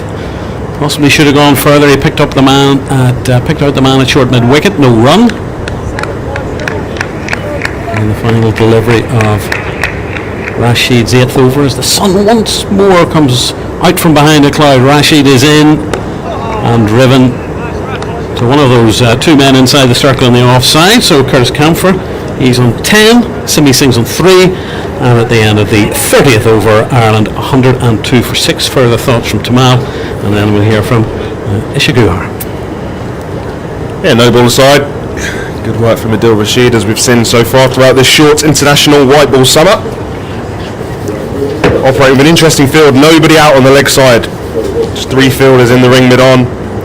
Square leg and short fine leg, all inside the ring for Adil Rashid. So looking to bowl exclusively outside the off stump. Moeen Ali going to bowl in tandem with him from our end. As that is punched out to long on for a single. Curtis Camphor is now on strike. 103 for 6. We're into the 31st over here at the Ageas Bowl. Ireland having won the toss and elected to bat first as Ali bowls at good length. It's played to mid-wicket by Camphor, wristily. No run is taken. And find themselves in choppy waters once again here. The Ireland team, as Ali comes through, bowls. Camphor works it to mid-wicket, which is stopped by James Vince diving to his right. No run. As Ali has the ball back in his hand once more. Camphor with a 50 in the first match. On his ODI debut, he gets back, misses the ball. Good length delivery outside the off stump from Ali. Goes through to Johnny Bairstow as he just rehearses that shot once more. Field up on the offside. As Camphor taps his bat down. Now high as he drives back to Moeen Ali off the front foot. In danger of grinding to a halt here at the moment, Ireland. Not looking to take the attack to the spinners, just the one run from this over as Ali comes in again and Camphor on the back foot punches out to long on for the final ball of the over. Goes to 104 for 6 the score after 31 overs. Camphor to 11, Singh on 4, and they're in this situation because of all the wickets that have fallen to Mal, but it's frustrating viewing, isn't it, because you want them to try and be aggressive, but unfortunately their problem is they don't want to take too many risks. Yeah, and it's not the free-flowing 50-over one-day cricket that we've become used to in the last few years, unfortunately, if you are an Irish fan. As Rashid comes in now, Camphor looking to sweep, finds its way to mid-wicket. Tom Banton there dives, turns and throws as it comes in, and they come through, they scamper through for 1. So score 105 for 6. But you're right, they're not in a position where they can take too many risks. You see a slug sweep there, which was well fielded. It's about as adventurous as they can get at the moment. She bowls, swept past, fine leg, down to the boundary. And that's exactly what they needed. Camphor picks up a 4, getting down on one knee. Straying in line there, Adil Rashid. As they move to 109 for 6 inside the 32nd over. Yeah, it's good batting from Simi Singh. I mentioned in between overs, Adil Rashid operating with this field with nobody out on the boundary on the leg side. A packed offside field, so he just shuffled across. The Singh is struck on the pad, they go up for the appeal. Adil Rashid is pleading, he's on one knee, pleading at David Milnes. It turns around to Morgan and it's a quick chat. I think he believes it might have gone down the leg side as the DRS timer counts down. He's now back at the top of his mark. Running towards us, bowls. Singh on the back foot, chopping to short third, no run. Adil Rashid and Morgan, they're wanting the Irish batsmen to play cross-batted shots, sweep shots, pull shots, tempting them with no boundary riders on the leg side. Singh sweeps again, struck, and another appeal. Struck on the hip, I think it was, as now they do look to review. Morgan with the signal.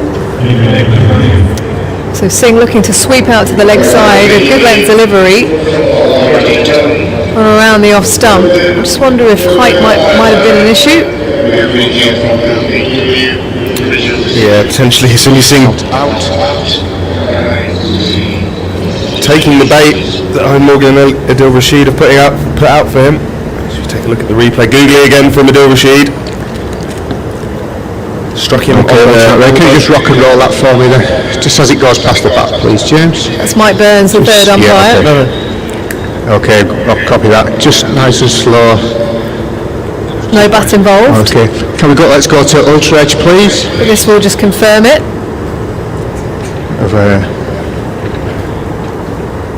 Clearly No bat involved.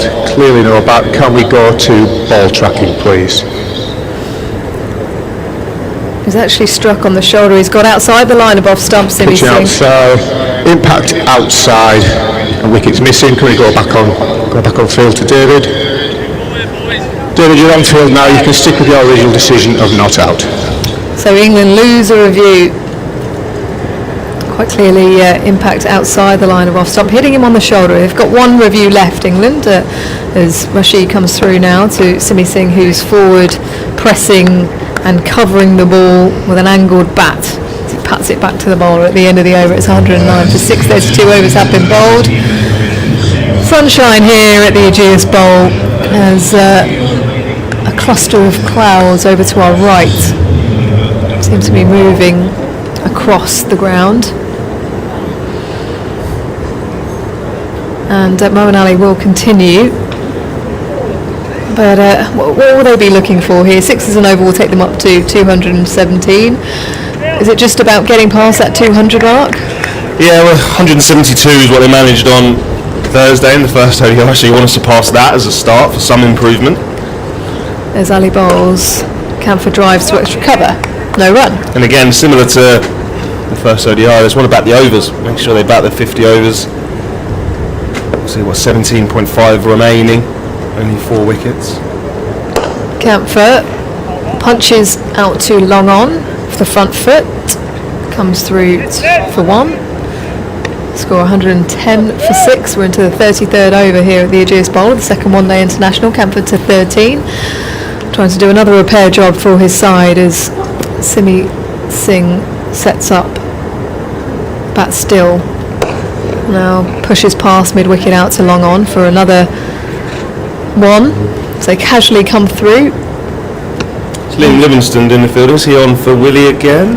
Can't see David see his Willie on the floppy field. hat, no. Yeah, so Willie's off again. Obviously got a bit of a complaint, which would suggest why James Vince obviously had to bowl 4 overs earlier on in the innings. Camphor is on the back foot and punches out to long on. Liam Livingston there, coming about 30 metres off the boundary, so throw it back. Willie's coming back onto the field, see him coming down the stairs. You can spot him by his floppy hat. See him coming down the stairs. So he's coming back on, so it's obviously not serious enough where he doesn't feel he can continue to field, but obviously problematic enough to come off a couple of times. Camphor to 14 as Singh is backing across and on the back foot, guiding that out to deep cover with the full face as he comes through for another single. So 4 singles in this over. Singh to 10, 113 for 6. Ali through his action bowls flat as Camphor is deep in his crease, turning it out to fine leg.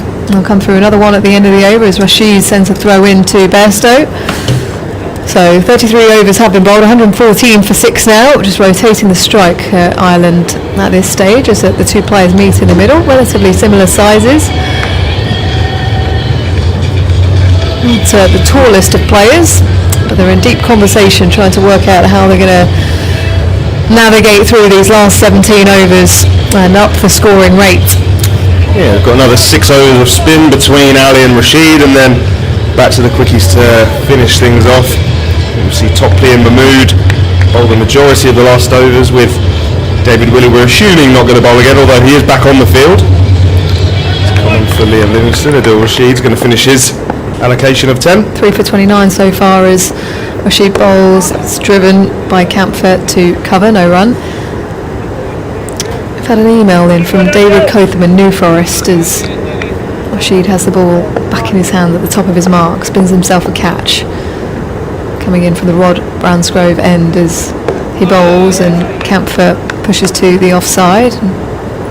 Extra cover there to collect the ball, no run. Bowling full of a length. Here's a thought: when Eoin Morgan steps down, who better to take his place than someone who featured in last year's World Cup winning squad? He's captained his side to a one-day trophy as she bowls again, beats the edge through to Bairstow. Good amount of turn there off a good length for Rashid as Camphor sets himself up once again. Played very well in the winter's Big Bash and PSL. Is very destructive batsman as Camphor dabs to short third.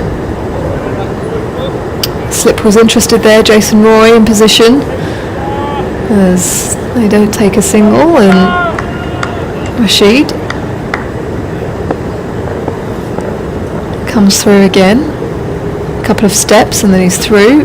As Camford punches past the bowler in the air out to the long off boundary.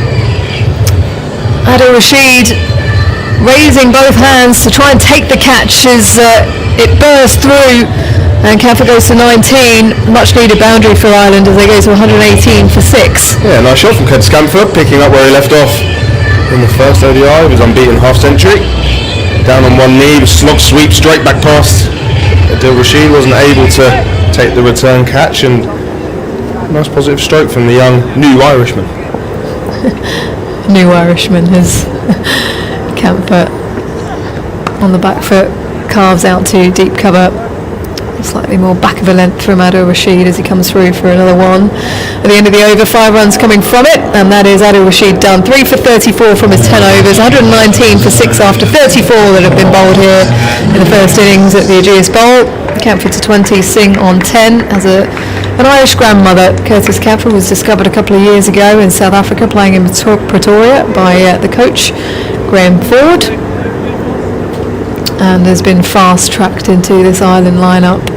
We did wonder whether he might make his debut in that first game, and proved to be a shining light in what was a dismal batting performance, picking up 50. Here he is again trying to save the day. Just casually looks over to the leg side boundary. I'll come back to that email in just a second as Ali bowls slow outside the off stump. That's punched out to deep cover, quite far in front as cover dives to his right. They'll come back for 2. The throw comes in now. Camford's 22, 121 for 6. So I know exactly what this man from the New Forest is trying to get at. Obviously the New Forest not too far from here. I'm assuming he's a Hampshire fan, probably has a regular seat somewhere near where we're looking. Would have watched a certain man bat a lot of times here. I'm sure that's what he's about to get at. As Camford pulls out to the deep mid-wicket boundary, it's short from Moeen Ali. It should find the rope, it does. Sam Billings had no hope running around to his left to collect it. He was positioned at the deep mid-wicket, but he hit it with too much force, Camford, as he goes to 26, 125 for 6. Yeah, poor ball from Moeen Ali, dragged down, half-tracker. But Camford still had to put it away, hit it forcefully at the middle of his bat, and another boundary. Ali bowls, tosses this one up. Camford on the front foot, defending to Owen Morgan, an extra cover.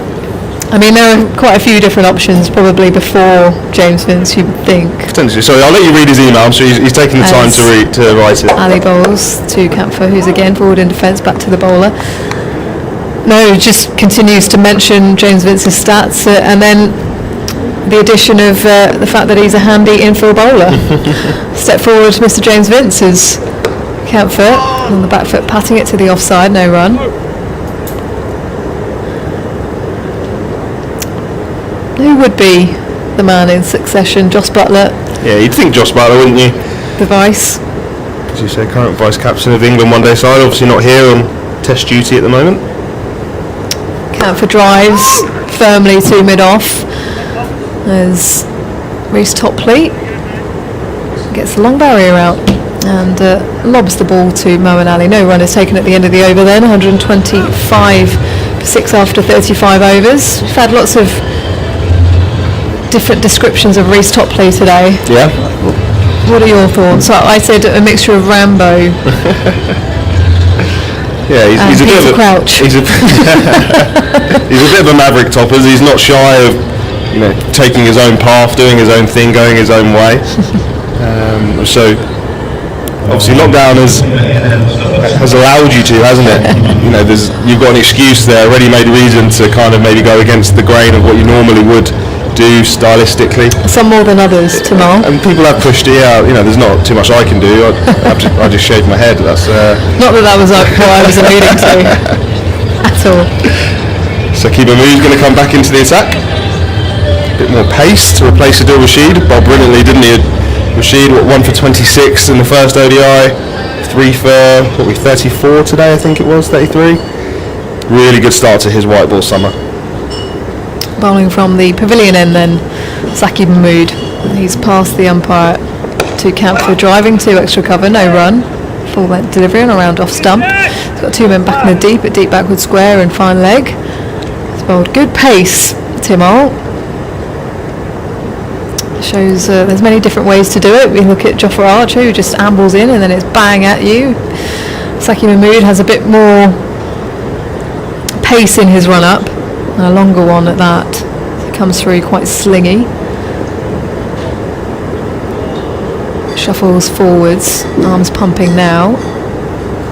Slingy action, ball short. Camphor turns it to the leg side off his toes, comes through for 1. To square leg, Johnny Bairstow runs to collect the ball, tosses it back in as they pick up just the 1. 26 to Camphor then, 126 for 6 inside the 36 over. Yeah, skinny pace from Saki Mahmood. I'm not sure he's quite got over the 90 miles an hour that you see from Jofra Archer and Mark Wood, but as you say, does it a different way. That slingy action can definitely extract movement at both ends of the innings. Obviously didn't come on till after the 20th over today.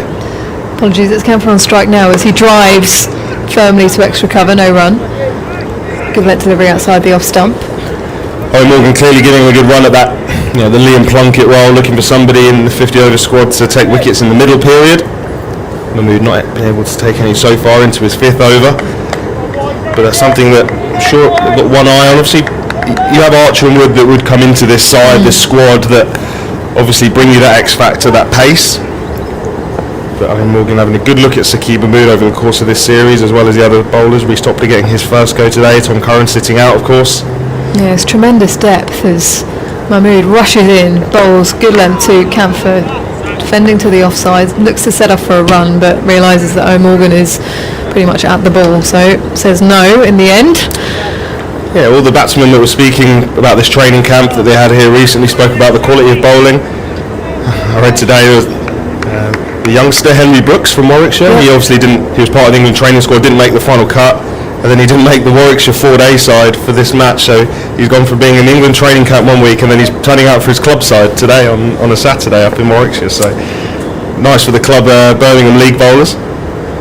Mahmood bowls short, Camphor pulls away, it's a top edge down to fine leg, Reece Topley sprinting to the ball, they push for the second as throw comes in over the top of the stumps. Camphor to 28, 128 for 6. In fact, it's leg byes signalled, so Camphor will remain on 26.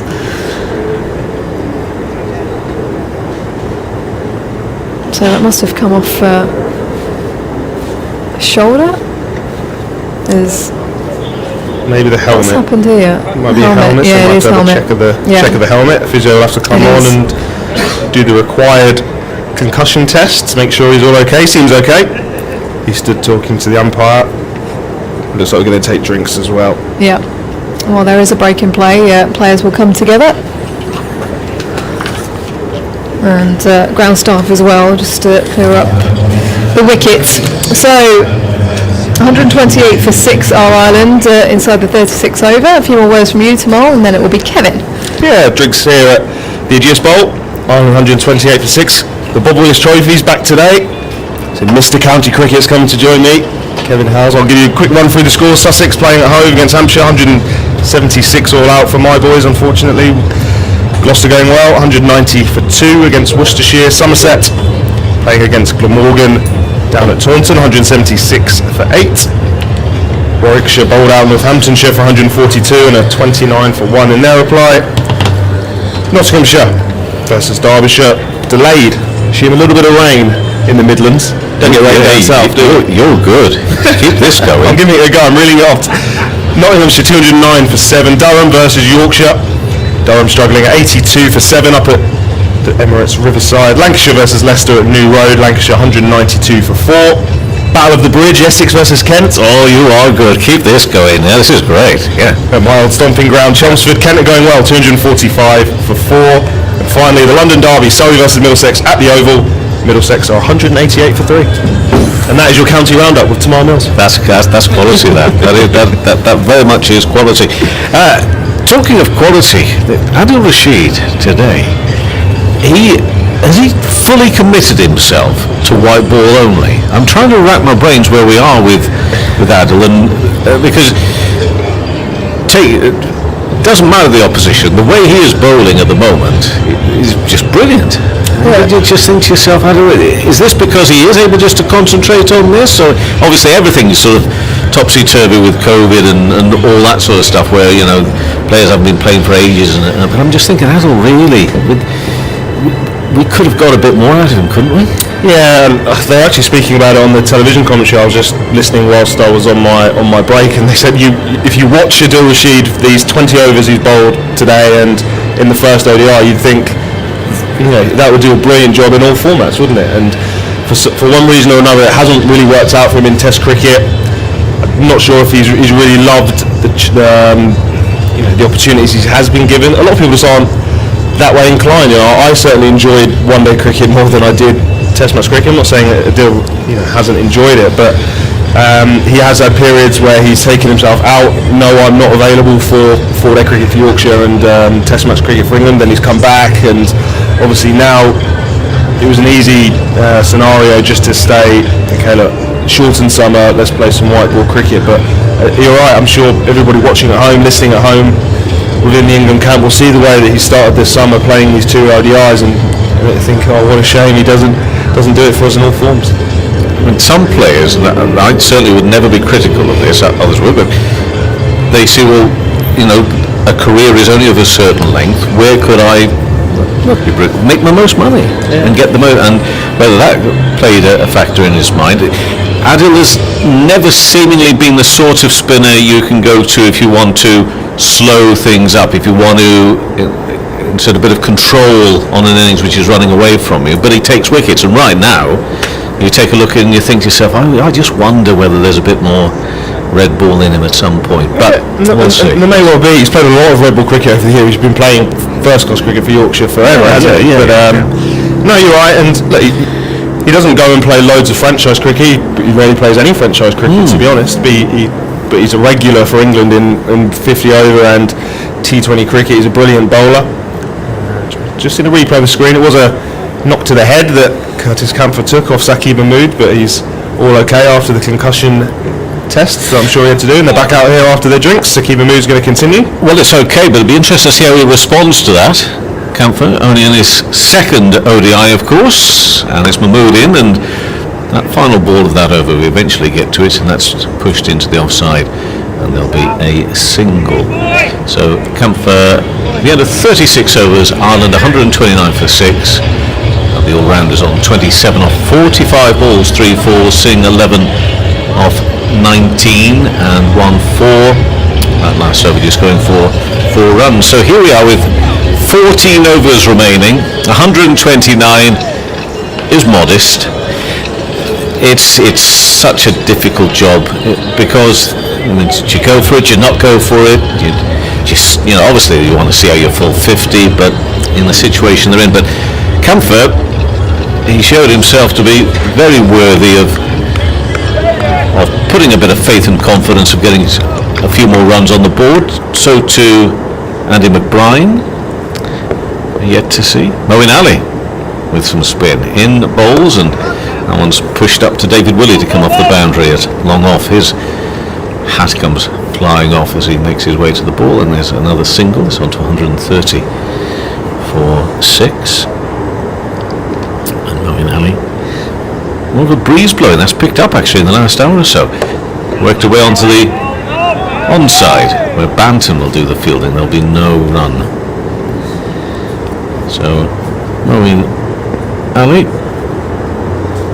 7th over, 6.2 overs so far. No wicket for 23. Next time he's in, all the time just turning it around, trying to find a gap either side of Banton, but can't do so at the moment. Moeen bowling from this north end, just steps back and pushes the ball onto the lakeside again to Singh, who's had a better time of it today than he did the first day when he was run out. Awaits this next delivery. Does find a big enough gap to go through for a single to David Willey at long on. So the board just ticking along here. How do you think Ireland should be playing it at the moment? Owen Ali to bowl to Camphor. Leans back. He'll get a run and no more, square on the offside for a single. Yeah, you're right. It's a difficult situation to find in, whether stick or twist with where you are. But the top order haven't done the job again, and then you find your middle order having to play catch up. I think Curtis Camphor can really hold his head high through what went almost a game and a half through the series, having not played international cricket before, scored unbeaten 50 on debut, and he's currently 29 on 47, so he's certainly, at home at international level. That first target, I'd say, would be your score from the first game, 172. So if you can surpass that, at least there's some improvement. Because Ireland, they caused England a few problems at the start of the innings. England's top order didn't exactly come out all guns blazing. Sakib Mahmood in and bowls, and that's drilled along the ground for a single for Camphor, square on the offside. Now, Adil Rashid's bowled his 10 overs, 3 for 34, 150 wickets in limited overs cricket, ODI cricket. Fantastic, brilliant, great achievement, first spinner for England to do so. What I've just noticed also is the fact that he's still sort of stretching that shoulder, and of course that is the reason given for the fact that he did sign the white ball contract with Yorkshire, nothing more this year, to try and protect the shoulder. I think people were talking after the first game the other night, that shoulder looked a little bit stronger. Next delivery, it's bowled, a little short, but it's kept down well by Singh, through square leg for one more. So, in fairness to Adil, it could be, to get the most out of his career, he's just got to look after himself as well, physically. And that would say to me, if he's still, I haven't spoken to Adil about it, but if he's still maybe stretching it, keeping it loose, or whatever, he's still aware of it. So he's obviously not had surgery, because he wouldn't be playing now, but he might have had an injection or just some time to rest, and it's certainly paid dividends. He's definitely bowling with a bit more fizz, a little bit more pace, but it might still be there. There might still be a little niggle that if you start to play 4-day cricket. Camphor waits for this, almost gets through, high up on the pads. They've gone for an LBW appeal. It flies past everybody. It'll go through for one, and the signal is going to be a leg by, is it, for umpire Milnes to show us? Yes, it is. He keeps us waiting. Kept us waiting a short time ago, and I thought, what's going on here, David? He's taken ages, and he was just waiting for word in his ear, which we must remind ourselves, for the no ball. It's actually the TV umpire that gives the no balls. He hasn't given one there, by the way, but earlier he did. And it's not the job of the on-field umpires, but the TV umpire. So therefore, the umpire out in the middle, they seem to be in their own little world, but they're just waiting for word through their ear, through their earpiece. This time it's guided down towards Moeen Ali for a single by Singh, and 136 for 6, 2 balls left, 38th over. So Camphor and Singh looking to give respectability to this Irish innings. Disappointing with the bat as a unit in the first game, struggled again today. It's been a slightly different narrative, a different story to it today, but if they can make something of these last 4 wickets, give England a bit more to chase. Comes back in to the batter and worked away onto the onside of Mahmood by Curtis Camphor. 59 in the match on Thursday. Right now he's sitting on 30 not out from 50 balls, 3 fours. There are moments when the sun comes out, but right now, a bit of blue sky far left in the distance. It's fairly cloudy. Over the Ageas bowl is Sakib Mahmood. Comes in and bowls, driven, and into the ground, well fielded by Owen Morgan. Morgan is very sharp in the field. It's a wonderful example to all the other players. Really quick, really sharp. 38 overs gone. Another 4 runs, 4 singles from the first 4 balls of that over. So 4 more to the total. 136 36 for 6 after 38 overs. Camphor on 30 and Singh on 14. The other batters today for Ireland, Paul Stirling 12. Delaney failed to score today, Balbirnie at 15, Tector at 28, O'Brien at 3 and Tucker at 21. Not in that order, but those were the scores they've returned with today. Still to bat, McBride, Little and Young. And Moeen Ali to come around the wicket and into bowl to Singh. Driven nicely along the ground to Uppish for a while, but along the ground to David Willey, moving to his right hand side at long on. 137 for 6. And that breeze really has picked up in the last hour or so. Hopefully it's not bringing any rain and storm with it, but Moeen Ali bowls, looks to drive Camphor, can't get the timing he was looking for. And big Reece Topley gets down on his knees to field at mid-on. Moeen Ali bowls again, driven straight back to the bowler, quickly moves to his left-hand side to stop the ball. Moeen's bowling his 8th over, gone for 26 runs so far. He's midway through it this over. Bowls again, maybe gives that a little bit more air and driven back to Moeen for no run. He went for 35 runs I think the other day, Moeen Ali. It's around the 26 mark at the moment, and next delivery is pushed into the offside. They're keen if they can just to try and push it and run, but can't find the gaps. There are people out. There was one time when Owen Morgan brought them all in, but there are now, with more established partnership, fielders who are further out as Willey comes in. And that breeze must be getting up, because virtually every time David Willey runs in, the hat comes flying off. And it's 39 overs gone, 138 for 6. Camphor on 31. Singh on 15, former England international Michael Carberry is alongside me. So put yourself in the boots of Camphor and Singh. How are you playing this with 11 overs to go?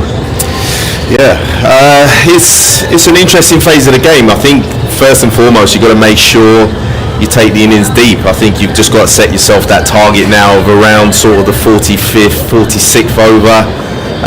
If these two can keep building, going and ticking along at sort of 4, 5 and over until that point, and then maybe have a look to try and launch in the last 4 to 5 overs. I think they've got to be setting themselves long terms of something in around that sort of 200 mark to be relatively competitive. I still don't feel there'd be enough on this wicket for this strong England batting lineup, but it gives them a chance. And it's Saqib Mahmood in bowls on a real waft at that. Now, was there a noise on it? I didn't hear anything. Johnny Bairstow belatedly, I thought, went up for it. And I'm not too sure who encouraged who, but now they're all looking around and said, oh, he's going to review it. Owen Morgan is going to review this. They've only got one review left. Umpire David Milnes didn't hear anything. I thought there was a bit of a delay there, either before anybody went up for it, whether it was Bairstow first or the bowler. I think maybe it was the keeper. Your views on this, Michael Carver? Yeah, it wasn't the most convincing appeals, I'll be honest, from Johnny Bairstow, who's never reversed to going up for an appeal, but obviously it must be a small noise as the ball went past, and you'd think on replay it couldn't really have hit anything else if there was a noise. It's Mike Burns, the third umpire, who's going to, in fairness, actually black line. Looking, rock and roll it as it goes past. There looks to be quite a gap, doesn't there? Miles away. Yeah. But what I was going to say on seen on the replay, Johnny Bairstow actually did make the appeal fairly quickly, but he's conned himself and everybody else there, I'm afraid. And now England, I don't think got any reviews now. I think they've lost both. A little bit of over-excitement from Johnny, I feel. Yeah, 138 for 6 remains. We're in this 40th over. Ireland still got 2 reviews remaining. Saqib Mahmood in bowls and edge down towards Moeen Ali at third man. 139 for 6 now. We've got an email. Oh, it's disappeared.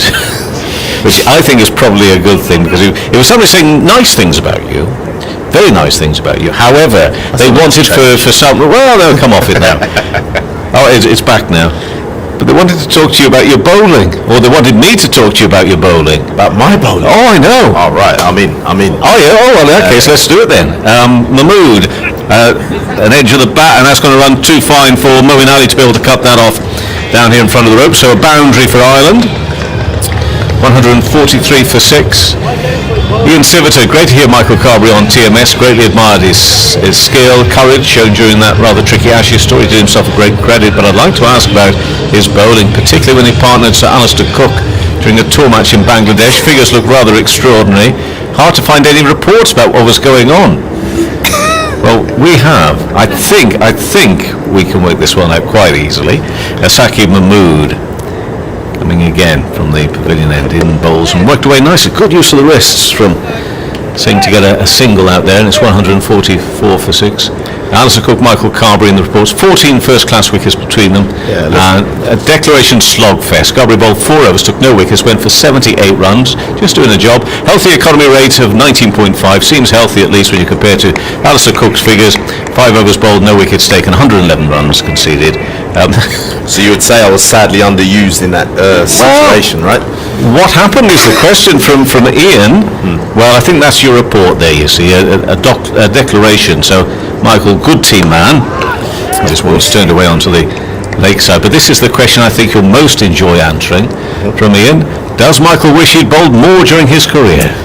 I always said I was the most underused first-class bowler there is. Let's talk about the 14 very unlucky men that I've got in my pocket. There's some good names in there as well. Well, you do it, mate. Good mate of mine, Jonathan Trott, is firmly in the pocket there as well. Twice? I've got Trotty once. Okay. Graham Hick is in there twice as well. So some good names. Batters love to talk about the wickets they claimed during their career. Mahmood in, driven. That's very nicely driven, but David Willey can stop it. Good movement from David Willey to get across to it, to cut it off, but it's still a single. And my most cherished one is a gentleman who's currently on the field right now, a certain Mr. Adil Rashid. Okay, well, take us through that wicket. Oh yeah, I'll happily take you Because through the that score 145 for 6, Ali Mitchell is going to replace me. I'll happily take people through that one. It was a very gloomy day in Dubai, not much happening. Yorkshire was flaying us everywhere. Carberry got thrown the ball to try and make something happen. Rashid was in. I drifted it beautifully onto the front pad, hit him straight on the shin, front of all 3. No real appeal needed, and off you go on your bike. Thanks very much. Afternoon, Michael. Hello, Alison. How are you? I'm just taking you through my most cherished first-class wicket was my good mate, the fellow spin twin, Adil Rashid. How many have you made? I don't think he made many, actually. He was on about 5 or 6. I just drifted it enough. Yeah. Just held the seam a little bit differently. Just drifted it enough, spun back, bang, out. And what really happened? I'm kidding. Willie's back into the attack. We're into the last 10 overs. It's been pulled away nicely behind square. And Camphor goes through for another one to take him on to 34. The partnership is worth 55. It's been extremely valuable for Ireland, getting their score into a slightly more respectable position. They were 96 for 6 when the two came together, 146 for 6 in the 41st over. I am going to take you back to Bangladesh though, and that tour game. I mean, what happens in that situation? Here is Willie up the wicket now. He's got Singh on strike. Willie in, bowling full straight. It's defended, actually gone through his hands. Thought that may be a single, but Moeen is there at mid-on to do the fielding. So the state of the game. I mean, paint the picture. Where in Bangladesh are you at this point? Chittagong? I believe we were in Chittagong. Yep. We were playing a Bangladesh 11, and we wanted something obviously to chase. So Alistair decided that the time was needed to lob a few up. He went for millions. I tried to do my job at the other end. Willie in once more, and he tried to make some room, actually backing away towards leg. Willie's thrown it out a little bit wider, and it's gone through to Bairstow, no run. I mean, based on the figures there, Alison, it clearly showed that I was causing havoc when carnage was happening at the other end. Figures have actually just gone off the screen, but I think Sir Alistair Cook went at an almighty 22.2 runs per over. I mean, it's doing a job for the team, isn't it? When a declaration target is needed, you're the man for the job. Absolutely. I've done it many a time. Willie turns at the end of his mark. He has picked up 2 wickets the innings in his first spell. Turned quite ristily towards mid-wicket. Banton is there to pick up. 1 run taken. Sings on to 22. 147 for 6. It was when Shane Warne was captain here for my first 2 years. He had a lot of faith in my bowling. He used to actually get more of a bowl under Shane Warne's captaincy than obviously James Vince. James Adams before James Vince. The 2 Jameses didn't quite see the potential, hence why I started to bowl less and less overs, sadly. But Shane Warne, that's kind of the leg spinners sort of club. In goes Willie, full again, but it's a half stop at extra cover. They think about a single, but Reece Topley is there. It's gone through Morgan's hands, rare to see. But at mid-off, Topley's there, stoops down to pick up, and it saves the single. I think Shane Warne liked my lack of run-up. I think that was what I was famous for. There's the sort of casual walk-in. I didn't feel the need for a run-up. It was all in the wrists and fingers. Yeah. You can build up your shoulder strength as well. Yeah, get the rip from the shoulder. Carrying this muscle for nothing, Alison? I mean, what was Shane Warne like to play with and under? He captained Hampshire as well, didn't he? As Willie is in again now. Bouncer, swing and a miss. Goes through to Bairstow. Willie's looking up at the skies to say, how did he manage to not top edge that? So, end of the over. 147 for 6 after 41. Yeah, I have a lot of fond memories of playing under Shane Warne. A huge gratitude to the great man for, I suppose, turning me into the international player. I really enjoyed his methodology, listening to him. He's got a fantastic cricket brain, and he's got that rare quality as a leader or an icon that was able to get that 1 or 2% out of the mere mortals in the team, which I saw at that time. And I was doing things that I never believed I could do. And just having someone like him encouraging you every day, I became the dominant player I was. It's good to hear. As Mahmood is continuing from the pavilion end in now full real flick of the wristy shot to work it very fine down towards the fine leg boundary for 4. Timed that very well indeed. To sing that time. Yeah, brings the 150 up for Ireland. Lovely use of the wrists.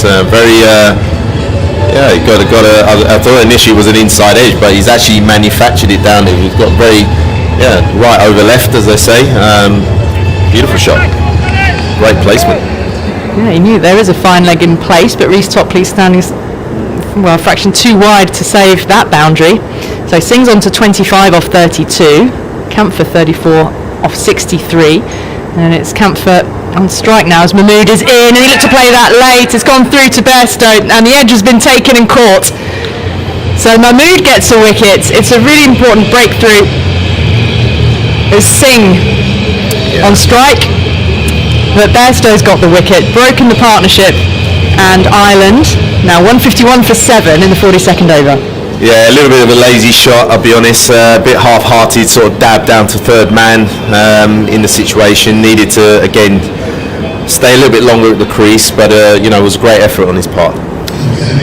On his way for 25 then, so another catch for Johnny Bairstow, second in the innings for him.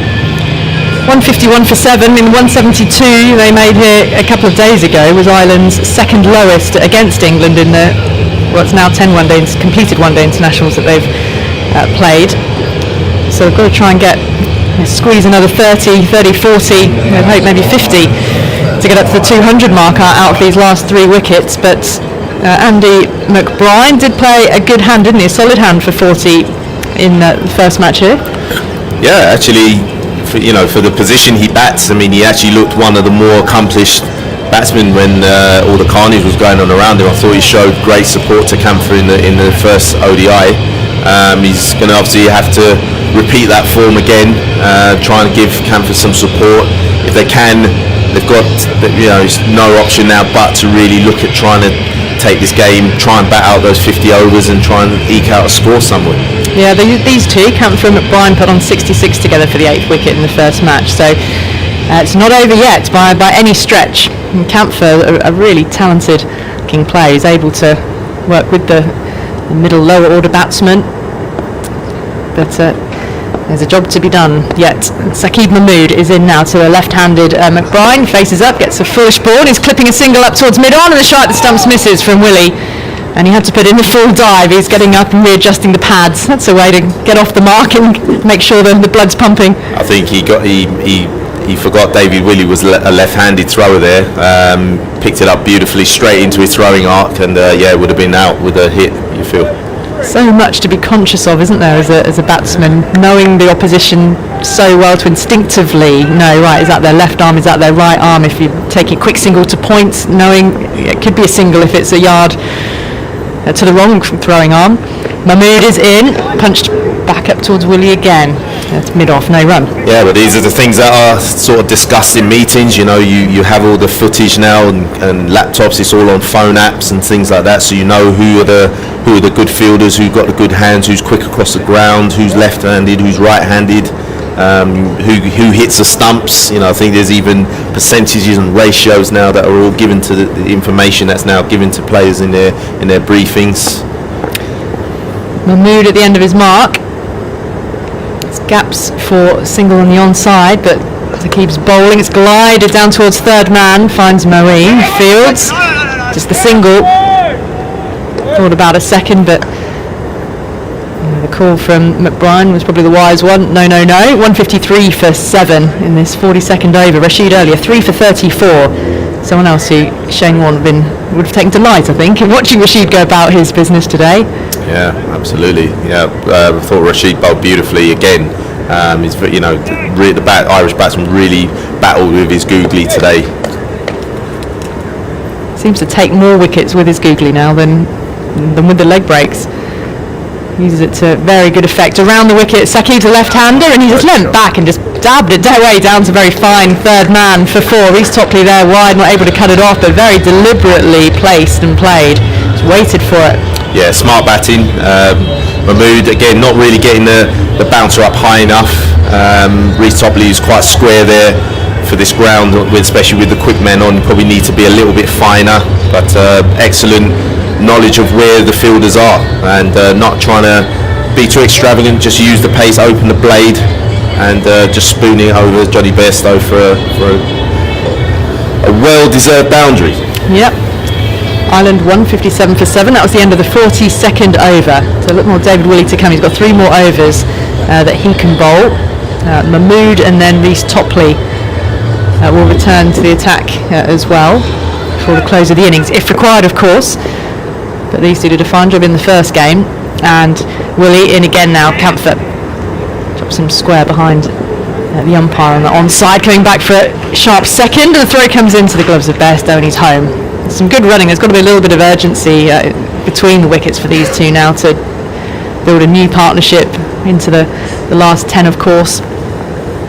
About building up and trying to, if they can, get up and beyond the 170, 180 mark. Shane Warne stands over there beside the Bransgrove Pavilion. The written press are housed in that stand during these matches at the Ageas Bowl. William bouncer, it's been clubbed away high over deep square leg, couple of bounces and 4. Billings was chasing after it, but he got hold of that one. He went high.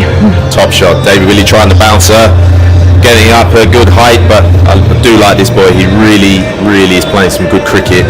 Dropped it in short and whack over. I think Sam Billings out there who didn't quite pick it up. But a welcome boundary for the Irish. Just starting to build a little momentum here. 12 off 6, this little partnership now with that 4. Billings is standing about 3/4 of the way back to the boundary, a touch, a fraction more. But I wouldn't mind another short one. He might fancy his chances of clearing the head again. Willie in once more, on a length, and it's angled towards short third man. The throw is a wildish one. 164 for 7 with another single. Yeah, good. You know, the single followed up by after the boundary from Camphor. Really impressive. Yeah, Willie's been on fine form, as his career best in the first match. 2 wickets in his opening spell here as well. that Camphor stole the headlines in game 1, and at the moment he's well en route to stealing the headlines for Ireland in game 2, and you really hate to think what the total in both games would have looked like without his contributions. Willie, and again it's McBrien on strike, it's full ball, wristily clipped away along the ground down to deep mid-wicket, and jogging through for 1, McBrien onto 6, 165 for 7 in this 43rd over. Almost begs the question from an Irish perspective is, why is someone like Curtis Camphor batting so low? So far he's looked so accomplished, very confident in the 2 games he's played so far, and maybe case in point to try and get him up the order. Yeah, he's certainly putting his hand up, isn't he? Sure. On strike as well, he's around the wicket too. It's a bouncer, and he's leant back, and he's helped it up the way down towards third man.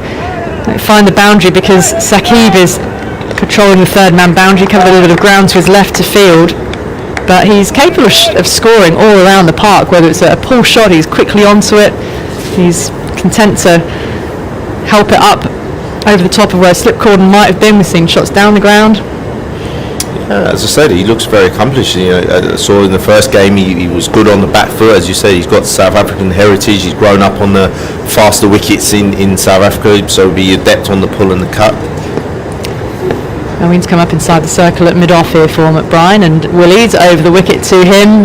Neatly played, down to fine leg, brings Saqib into play once more, just the single. Tight throw comes into Bairstow at the stumps.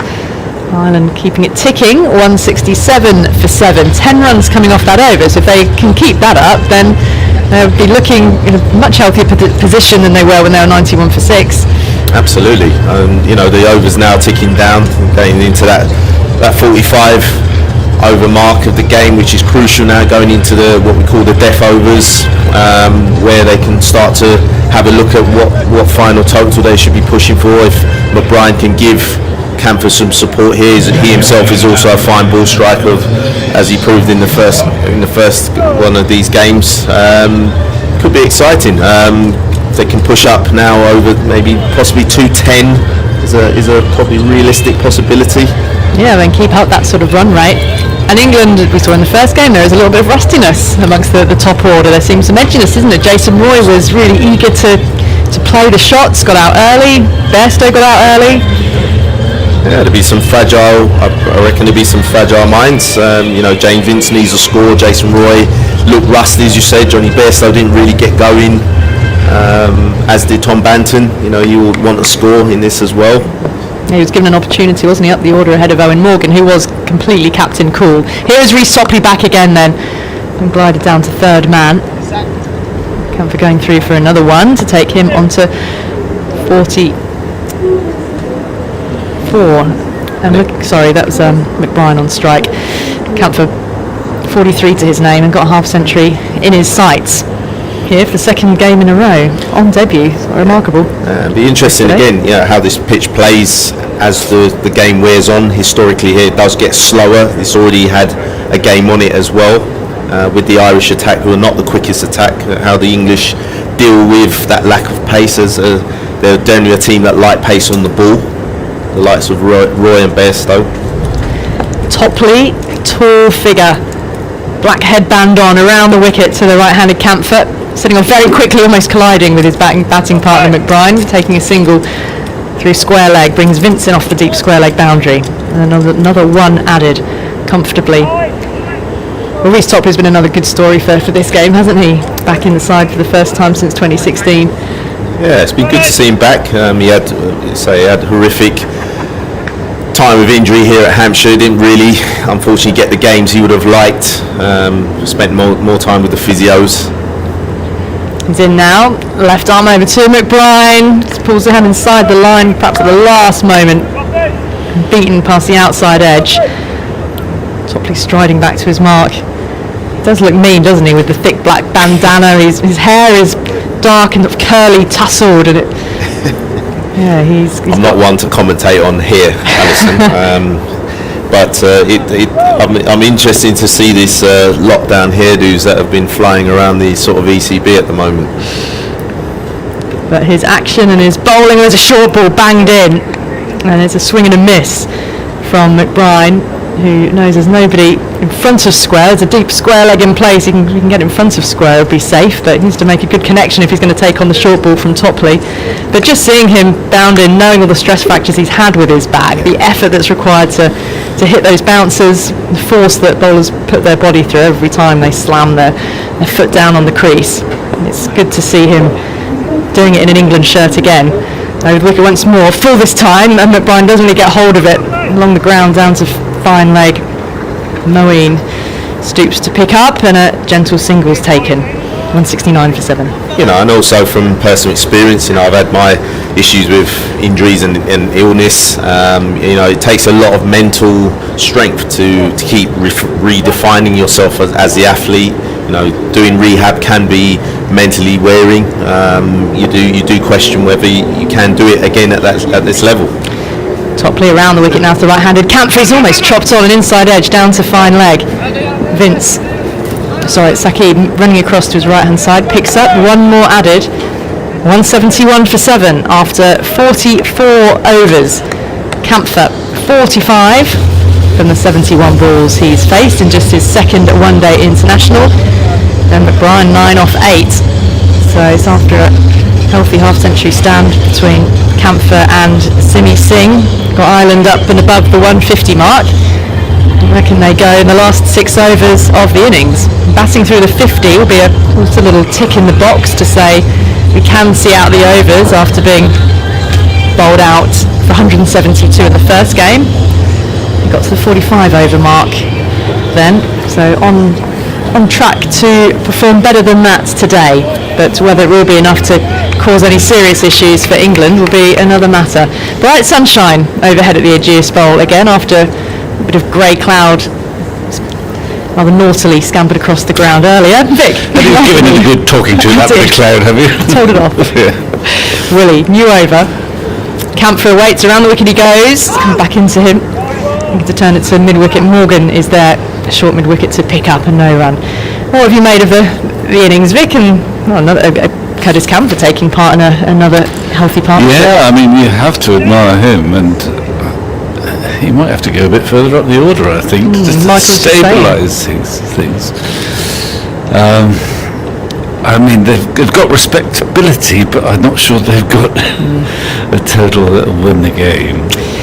Camphor awaits, waves his bat as Willie is in, angling one in around the wicket, come off the pad, up behind square on the leg side, and a leg by signalled, 172 for 7. My impression is that actually Ireland's problem, they've got this problem of rebuilding, but in the games we've seen, the main issue is not the youngsters, it's the fact that the sort of 3 older experienced guys have struggled to contribute, and you hope that the youngsters will come in and play around the Sterlings and the O'Briens and the Baldernis, but they've struggled to fire at all.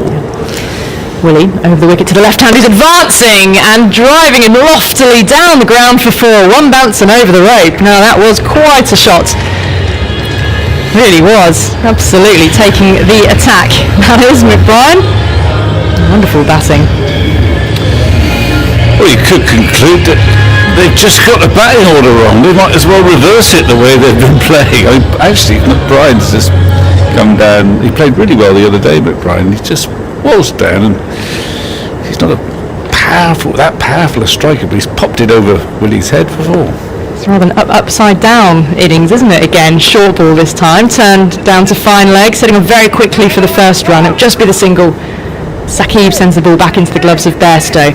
Ireland have now gone past the total they managed in the first ODI, and they're 177 for 7 in this 45th over. And they've got 5 overs to go, so they should get a total starting with 2, which is a mild advance.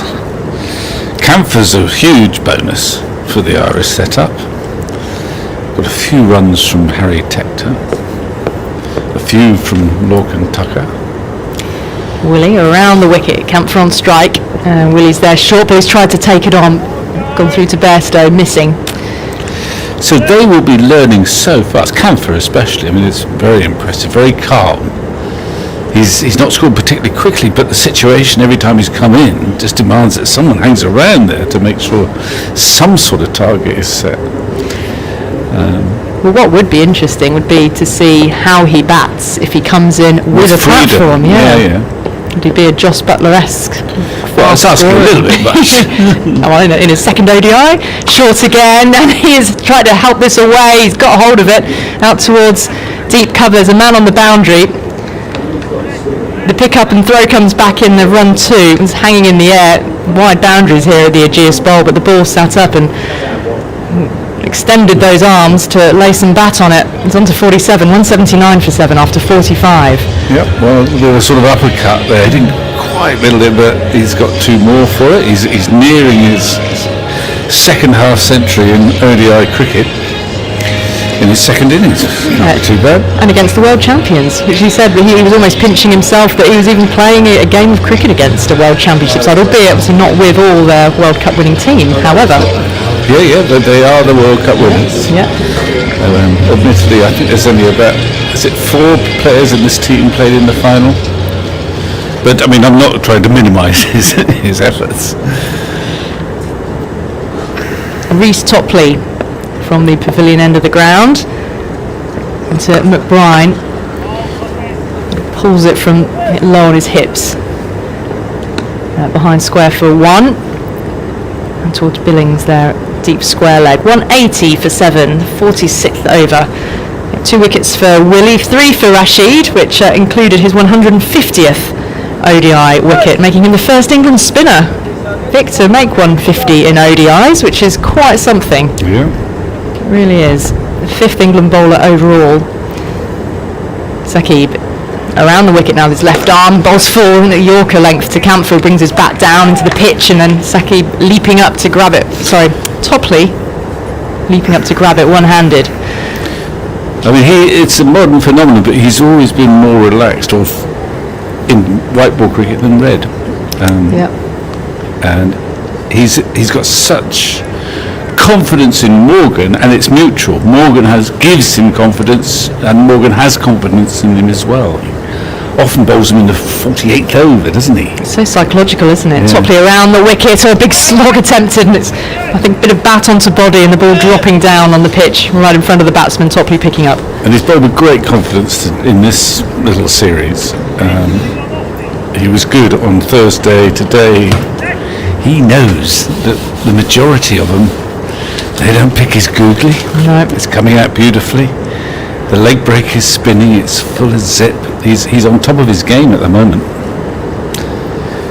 Which again, when you consider the gap, the time out of cricket, he's really hit his straps so quickly around the wicket, and he's shaped himself up to play a scoop, and he's got it over the head of short fine leg. It will go for 4 as well.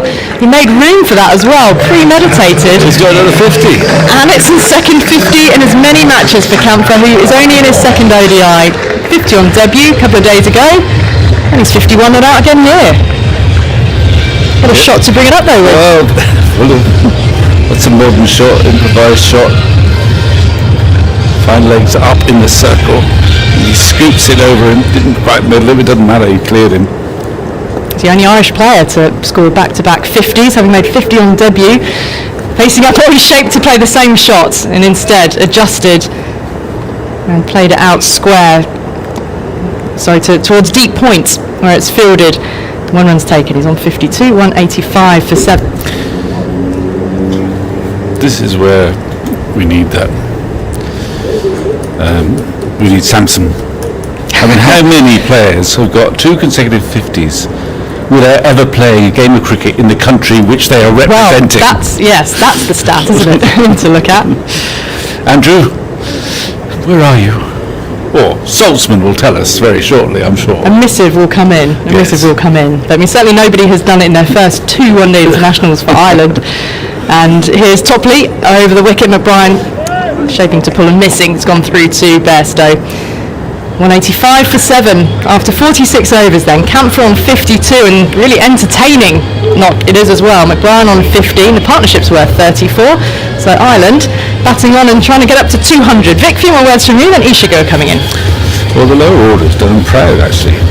In this match, Ireland were 86 for 5 when I think Harry Tector was there. Then 91 for 6. You thought, well, this is grim. Of course, in the first match they were 28 for 5.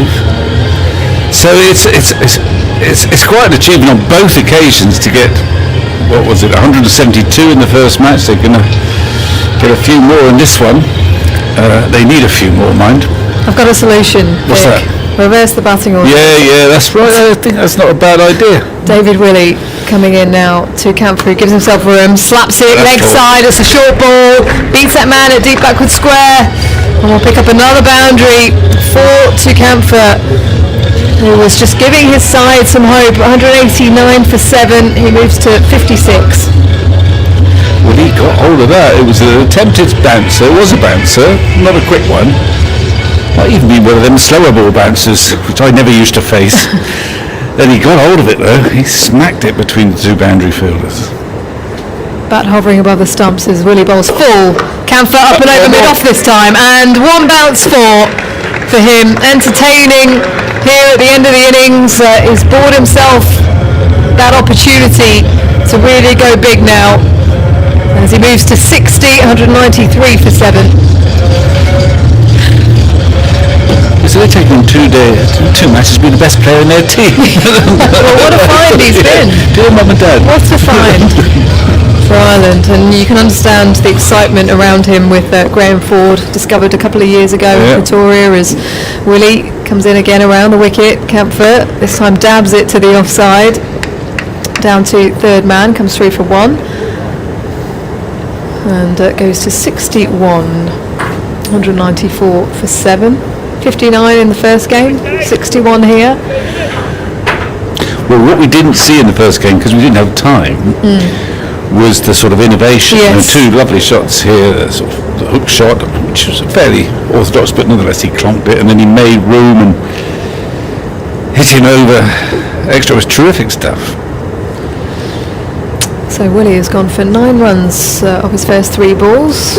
Fine leg comes up inside the circle, deep backward square, deep mid wicket, long on back is over the wicket to McBride, who flashes outside the off stump, drives to cover, who's sat deep, comes through for 1. Morgan parries it to his right. So that is struck with real force. Goes to 195 for 7, then the score inside the 47th over. Ireland, McBride to 16. They were bowled out, I think it was in the 45th over in that opening game, which is what you're talking about, Vic, as Willie circles at the top of his mark. Fine leg on the boundary, deep backward square, long on.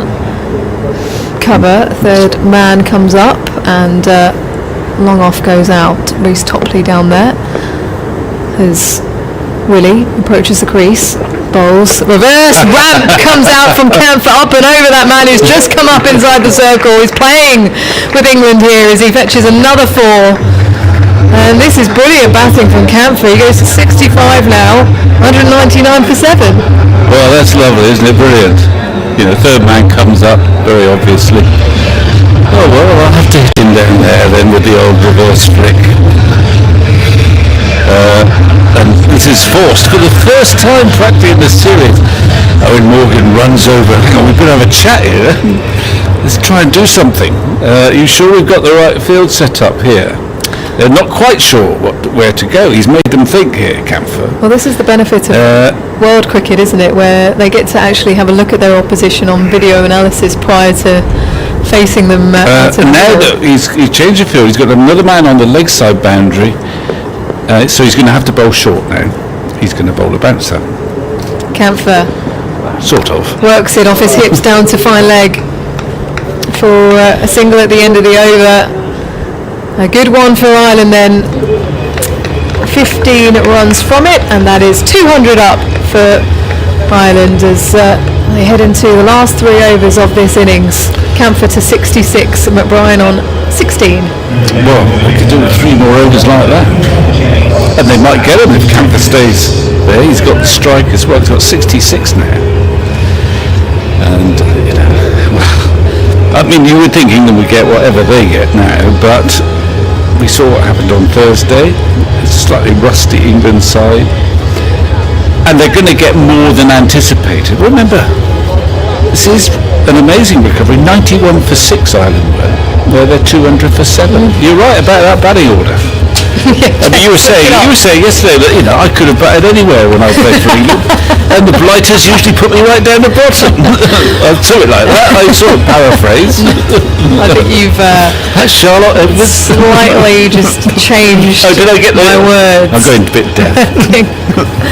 You asked me where I batted, and I Yeah. said I batted, not for England, but I did bat at one for my Anywhere. county.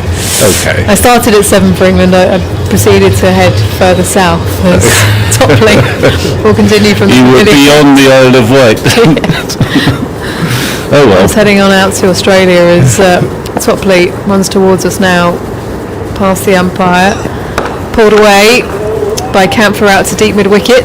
Short ball on the leg stump as the throw comes in.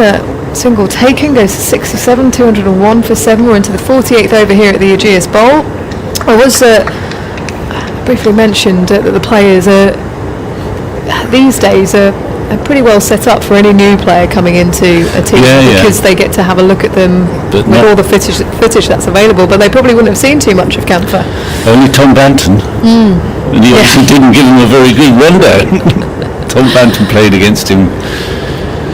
We know this much. This much we know. Tom Banton played against him for England under 19s, and he always gets out to him now. He's got out to him twice. Whether Camphor got any runs in those matches, probably not. Otherwise, obviously, Tom would have passed on the information. Although he's quite orthodox, you see. So what do you say? I mean, until the end, he played in a very orthodox manner, hasn't he? Topley bowls McBride into out. Is it going over extra cover? No.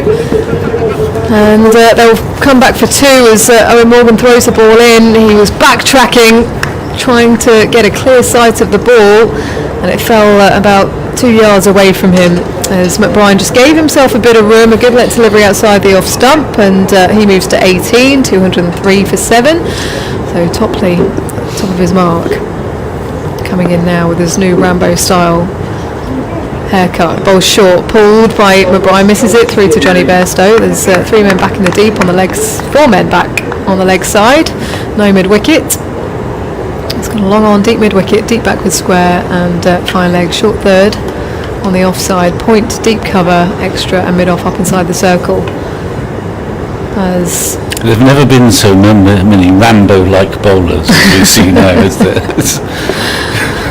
lovely curly flowing hair as Topley bowls. Misses the stumps as it goes through to Bairstow. How did that miss? It was a good length delivery, just about nearly flicked the top of the leg stump as McBride backs away again, looking to launch him back straight. I don't know how that missed. Topley did not know how that missed. It just missed leg stump, in fact, but he was swinging away. It's big boundaries here, of course. You really have to middle it if you're going to clear those men on the boundaries. Really big shot. Yeah, on the leg side, they're about 15 metres off the boundary. As Topley approaches the crease again, bowls short, and it bounces before it goes to Bairstow as McBride tries to smash it away to the leg side. I think McBride is looking a bit aggrieved there. He wants a wide. That was one of those slower ball bounces. And he thinks, he's not a very big man, McBride, he thinks that might have gone over his head and should have been called a wide, but it wasn't. Showing his full repertoire here, Reece Topley, as he's just having a chat to Owen Morgan at the top of his mark. One ball left of this over. It's been a good one for England, just 3 coming from it, followed by 3 dot balls. Final ball then as Topley bowls, good length. McBride pushes to the leg side. It's good. And we'll come back for 2. The call was 2 immediately as David Willey sprints in from deep mid-wicket. Throw comes into Johnny Bairstow, and an easy one. He paced that really nicely, McBride, at the end of the over. 2 for him then. Goes to 20, 205 for 7 with 2 more overs left on this innings. Camphor has been outstanding, 67 from 85. He has, and he's got at last he's got absolute licence to make merry. He's played some lovely exotic shots in the last couple overs. Ireland would love it if this pair could muster 20-25 from the last 2. Takes some doing, especially on a big ground like this. I like flat sheet cricket on big grounds. Because if you hit a boundary, or As a spinner talking.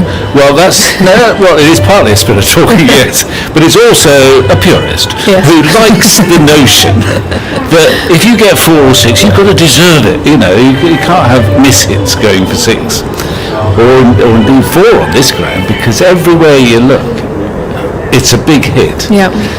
So your leading edge shouldn't go for 4 here. You miss it should stay inside the boundary and be caught.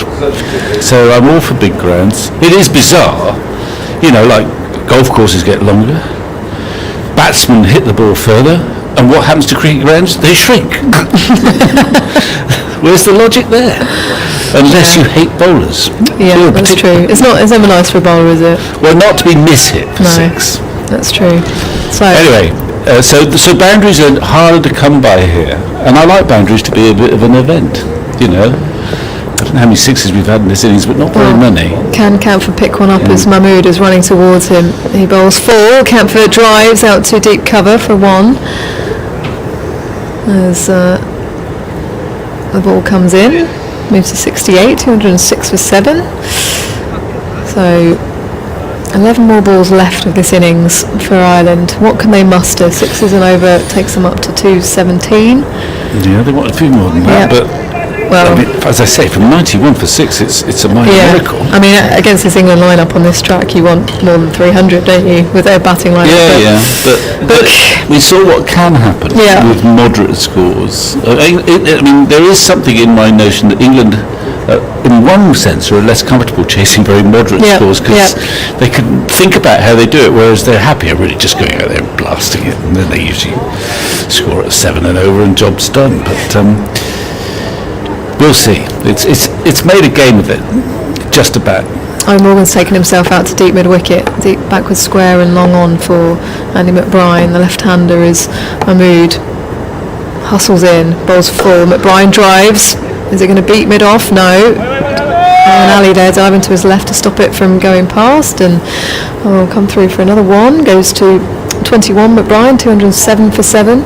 As the field will change once more for the right-hander. Curtis Camphor out in the middle, back-to-back 50s in his first 2 internationals for Ireland. A real promising talent. Of course, he can bowl a few as well. Bowled good pace in the last game as Mahmood pushes away from the Hilton end as he bowls now. Camphor outside edges down to third man. It's a good catch from Adil Rashid diving forwards. He threw the kitchen sink at that one, Camphor, and unfortunately for him he didn't connect in the way he wanted to. Finds its way to Adil Rashid, and he will have to depart for 68 as he turns, has a quick chat to McBride, who punches his glove and will make the walk back to the change room, but he's given his side a little bit of hope. 207 for 8 then, Ireland. Yeah, I mean, that's a terrific innings. 68. Without it, we wouldn't have a game. We said this on Thursday when Camphor left the field. Very good catch, actually. There was one weakness in England's fielding setup. There used to be in the ODI setup, and that tended to be Rashid. But he's actually, in his senior years, he's worked very, very hard at his fielding skills, and they're never easy at third man. It was an outside edge spinning towards him. He had to make a bit of ground, only caught it 3 or 4 inches above the ground, but he's in a very confident, relaxed state of mind at the moment. He's bowled beautifully, and as I say, he's a better fielder now than he was when he was much younger. So a wicket for Saqib, that's his second. Rashid will take great pleasure from that catch, and he managed to look pretty nonchalant when he caught it too. It wasn't easy. And Camphor goes, but what a grand innings that is, and as I say, he's made a game for us. We've got 9 more balls, and the new man, well, he's not got great press, but did they cross? They probably did. They would like McBride to take as much of the strike now as possible. A partnership worth 56 for McBride and Camphor as he scans the leg side field. Man down at long on, deep mid wicket, deep backward square, short fine. The deep cover out, and third man on the boundary is Mahmood. Races towards him. advances McBride as he whips that out to long on. Full length delivery on around leg stump as he comes through for that one. Goes to 208 for 8. We're into the 49th over here at the Ageas Bowl, and 2 more balls left of this over. And Ireland trying to navigate themselves out of a tricky situation once again. 91 for 6 they were in the 28th. And a partnership between Singh and Camphor and McBride, who stands at the non-striker's end. Craig Young is the next man in, backed high as he pulls the ball high up in the air. It's a short ball from Saki Mahmood. Johnny Bairstow is chasing after it. He drops the ball as he dives, and I think it might have bobbled back into his face as he falls forwards. He is in some distress. He'll be all right. I think he's mostly distressed because he didn't catch it. He's up. He's up. He's okay. Just pride, I think, has been. I mean, it was a tricky one. He was sprinting away to the leg side. He thought he had it. He just got his fingertips to it, and then he fell, and so did the ball. Yeah, it was. One or two wouldn't have got there. Sam Billings was steaming in it deep. Well, he'd have got there if he was keeping, but he's a very quick mover as well. But I think he'll be disappointed, but it was a good effort. Here comes Mahmood, bowls full to McBride, goes between pad and bat as he looks to squirt it leg side at the end of the over. Well, he's done quite well in that over, hasn't he, Mahmood? He's got a wicket. He hasn't been pummeled too much. And he's starting to feel, I'm sure, more comfortable wearing an England shirt. Hasn't been spectacular, but it's been pretty solid, brisk. Kind of looks the part. Someone else I heard saying he reminds you, I think it was Michael, just looks a little bit, which is slightly alarming, like Waka Yunus as he runs up. Not quite the same venom when he gets those Yorkers, but no one can reverse swing at the moment somehow. But nonetheless, he's done okay. I had a conversation with Shoaib Akhtar the other day, and he's desperate to see just one ball in white ball cricket again. Just one ball being used. I see. In the So 50 the reverse overs. sweep. Well, there's a case for it. I mean, you'd struggle to get it to reverse sweep here. Yeah. Grass Well- is absolutely verdant, and so is the square. But it hasn't applied so much in this series. But sometimes the balance between bat and ball has not been quite right. It's been too easy for batsmen just to swing through the line. So the final over of this innings, Ireland on 209 for 8. And it will be Craig Young on strike, the right-hander. Topley bowls around the wicket to him, and he misses it completely as it goes through to Johnny Bairstow. Just 4 runs coming from that last Saki Mahmood over then. So he finished 2 for 45 from his 9. I mean, it's such a fantastic art reverse swing when it's done. I mean, I remember watching Waqar and Wasim in the, where are we? I suppose the early 90s. God. I mean, it was ferocious. I mean, I was pleased to, otherwise I wouldn't have any toes left. I'd be tired by then. Plenty of toe crunches as Topley bowls a good length delivery. Young inside edges it through to Bairstow as he tries to swat it away leg side, and Topley will return to the top of his mark. I mentioned Rambo. He also looks like Topper from Hot Shots, which, I mean, he was trying to do Rambo in that. No, you don't remember Topper. But he is sporting a beard. Lots of others will. I'm sure Kevin does. She's got a bit of an extra facial hair as Topley bowls a slower ball. It's chipped in the air by Young. Willie diving forwards at mid-off. His hat comes off, cannot reach it. He parries it forwards, and Topley comes in to collect the ball. I think on the floor. Young thought he was out there. He was a horrible looking shot. Oh, there's Topper. Graham's on it. Our producer's on it. Oh, right. No wonder you remember him. Charlie Sheen. So one is taken, and they go to 210 for 8. 3 more balls left then of this over. Well, they got the right man on strike, Yeah. but it's very hard to hit boundaries, as I say, with at this stage with 5 men on the boundary, and hard to clear them. So the options are if you can't get a 4, try and get a 2 and keep McRyan on strike. Just organising the field as Topley comes in now, past the umpire to McBride, drives, misses it. So he's looking to launch that back down the ground, up and over the Rod Bramsgrove Pavilion. Here he is rehearsing that's his golf shot, Vic. Well, a bit like yours, he's got a good follow through, actually. So I don't think anyone could have hit it over that Rod Bramsgrove Pavilion. It's a long, long way, that, isn't it? It's a lovely slower ball, actually, from Topley. He's drawing on some of his expertise there. He swung too early.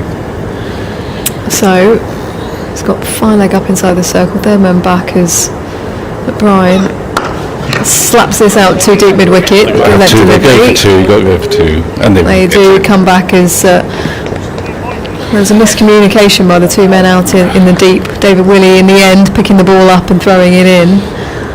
It's I think it's Sam Billings at deep mid wicket. You can tell because he's got his bright blue cricket spikes on as he returns to that position now. So another conversation between Owen Morgan and his big fast bowler Topley. Looks down the track at McBride, who's again having a look at the leg side field. Open stance, bat high. Topley bowls short, and has he got something on it as it comes through? He does. It's been given out. He has. That was a lethal delivery from Topley. It was only 81 miles an hour, but it looked to come through with some pace. So he's got a wicket on his comeback, and he's deserved it, actually, hasn't he? That's it. It's all over. 2-12 for 9. And it was a funny end because he ended up trying to get out of the way of it. Yeah. Must have brushed his glove. So 2-13 to win. Well, that's 30 more than the other day.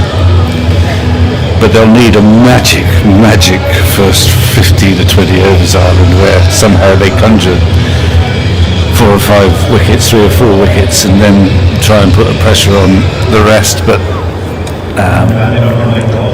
it's a better performance. They batted the overs. Once again, though, it's been the lower order that got them to just about respectability. As I kept saying, as I was saying to Ali earlier on, the problem for Ireland is not the young guys, it's the older ones in the team are not firing at the moment. The 3 senior batsmen, they wanted at least 1 or 2 of them to make a substantial innings, then you can have these young guys playing around them. So it's not the youngsters' fault. Anyway, we have a bit of a game. We do. 1 for 31 from his 9 overs then, Rhys Topley, and Ireland do end up completing the overs. They do bat out the full quota because that was a wicket off the final ball of the innings. 212 on the board then for the Irish after being in a position of 91 for 6. So we'll just run you through the scorecard. Ireland winning the toss and opting to bat first here at the Ageas in the second of 3 one-day internationals. Delaney was the first to go. LBW to Willey. When the score was on 12, Paul Sterling out for 12. Court Banton bowled Willey. Balbirnie, the captain, caught by Bairstow, bowled by Vince. He came on into the attack. David Willey was off the pitch for a brief spell, and so Owen Morgan just needed a few more overs, and James Vince at his home ground picked up his first international wicket, the one of Balbirnie. The score was 3 for 39 at that stage. Kevin O'Brien then departed, bowled Rashid, not picking the googly. Following him was Harry Tector, who batted a lot better in this game. 28 to his name. Court Mahmood bowled Rashid. Lorcan Tucker followed for 21, caught by Topley, bowled by Rashid. And the score was on 91 for 6. Then the partnership between Simi Singh and Curtis Camphor worth 60 before Singh was caught by Bairstow, bowled Mahmood for 25. Curtis Camphor himself departed towards the end of the innings. Caught Rashid, bowled Mahmood for 68, and followed by McBride with the final ball of the innings. So 212 for Ireland at the end of that first innings, and ground staff are on the field. Players have disappeared up into the dressing room. A few clouds up above, but the sunshine beating over the ground as we will have the interval, and I will hand over to Kevin Howes. I haven't got the time. I've got to stay up to see you on the telly tonight, but I guess it's going to be a little bit late again, but early in the morning. You can catch it on the iPlayer, I'm sure, for the highlights as well. We'll give you the time on the BBC Two highlights later. Today is the first day of 4-day county cricket this summer. Hallelujah. The Bob Willis Trophy is being contested by 18 first-class counties. It was also due to be played in front of spectators at the Oval in Edgbaston. Daniel Norcross is at the Keir Oval for us. Dan, we'll talk about the lack of crowds in a moment. But first, it's Surrey versus Middlesex. Bring us up to date with what's going on. Well, Middlesex won the toss on what's been a fairly blameless pitch, you have to say, and they've cruised to 234 for 4. It's all been about Nick Gubbins. Now, you'll remember a few years ago, Kevin, he was very much in the frame, being talked about as an England opener. Well, he had some injury problems, he had some troubles with his hamstrings, but we thought he might have come back into it with a good performance in the North-South series a couple of years ago. Then he had a pretty wretched season. I think he averaged only about 22 last year. Well, he's 139 not out today, and he has looked in tremendous nick. Surrey have got an awful lot of players out there, as 7 of their regulars are in various bio bubbles, so it's a fairly unfamiliar looking lineup, and that's shown in the number of bowlers they've used. They've had 8 bowlers today, and we've been treated just lately to the sight of Scott Borthwick, who does a very good impersonation of Shane Warne. He's absolutely convinced that he's got his man with every ball, even if it's speeding to the boundary.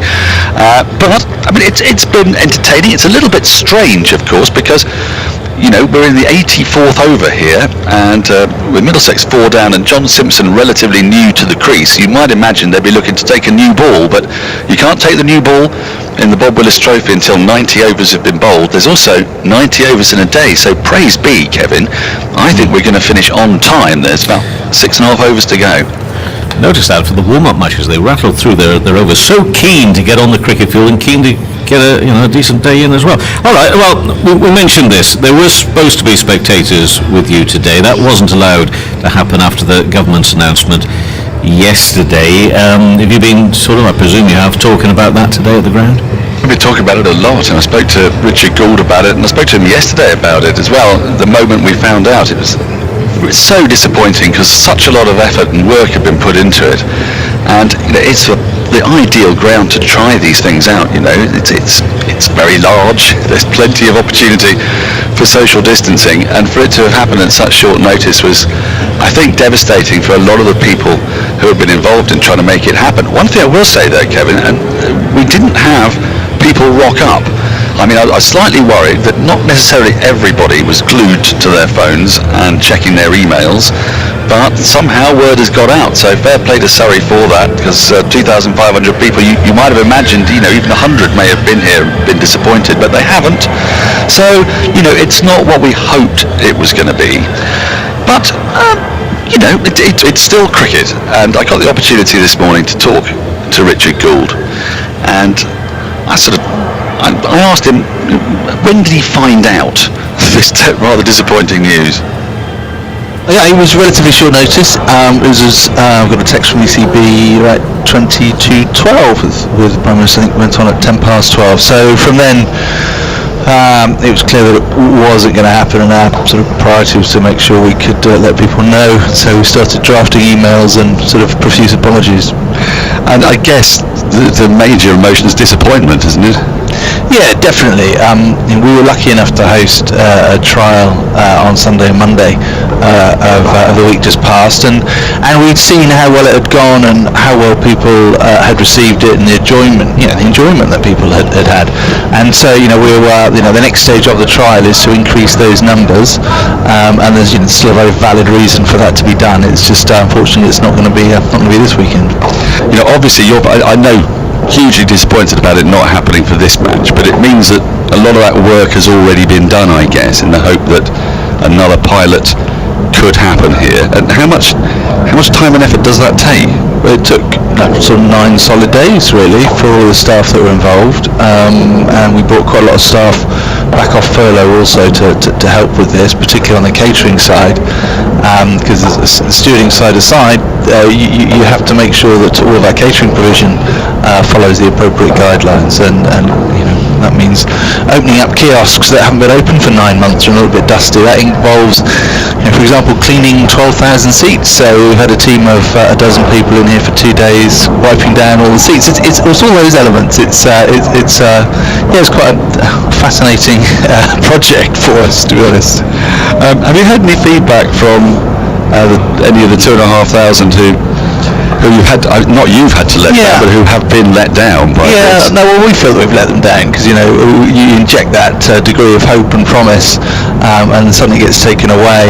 And clearly, you look at social media and see the reactions, and there are some angry reactions, there are some understandable reactions, and others saying, well, what do you expect in the middle of a pandemic? So you see the whole gamut of people's thoughts. A lot of people, they slightly mocked county cricket at the beginning of the pandemic. They said, well, surely county cricket can happen because it's already socially distanced.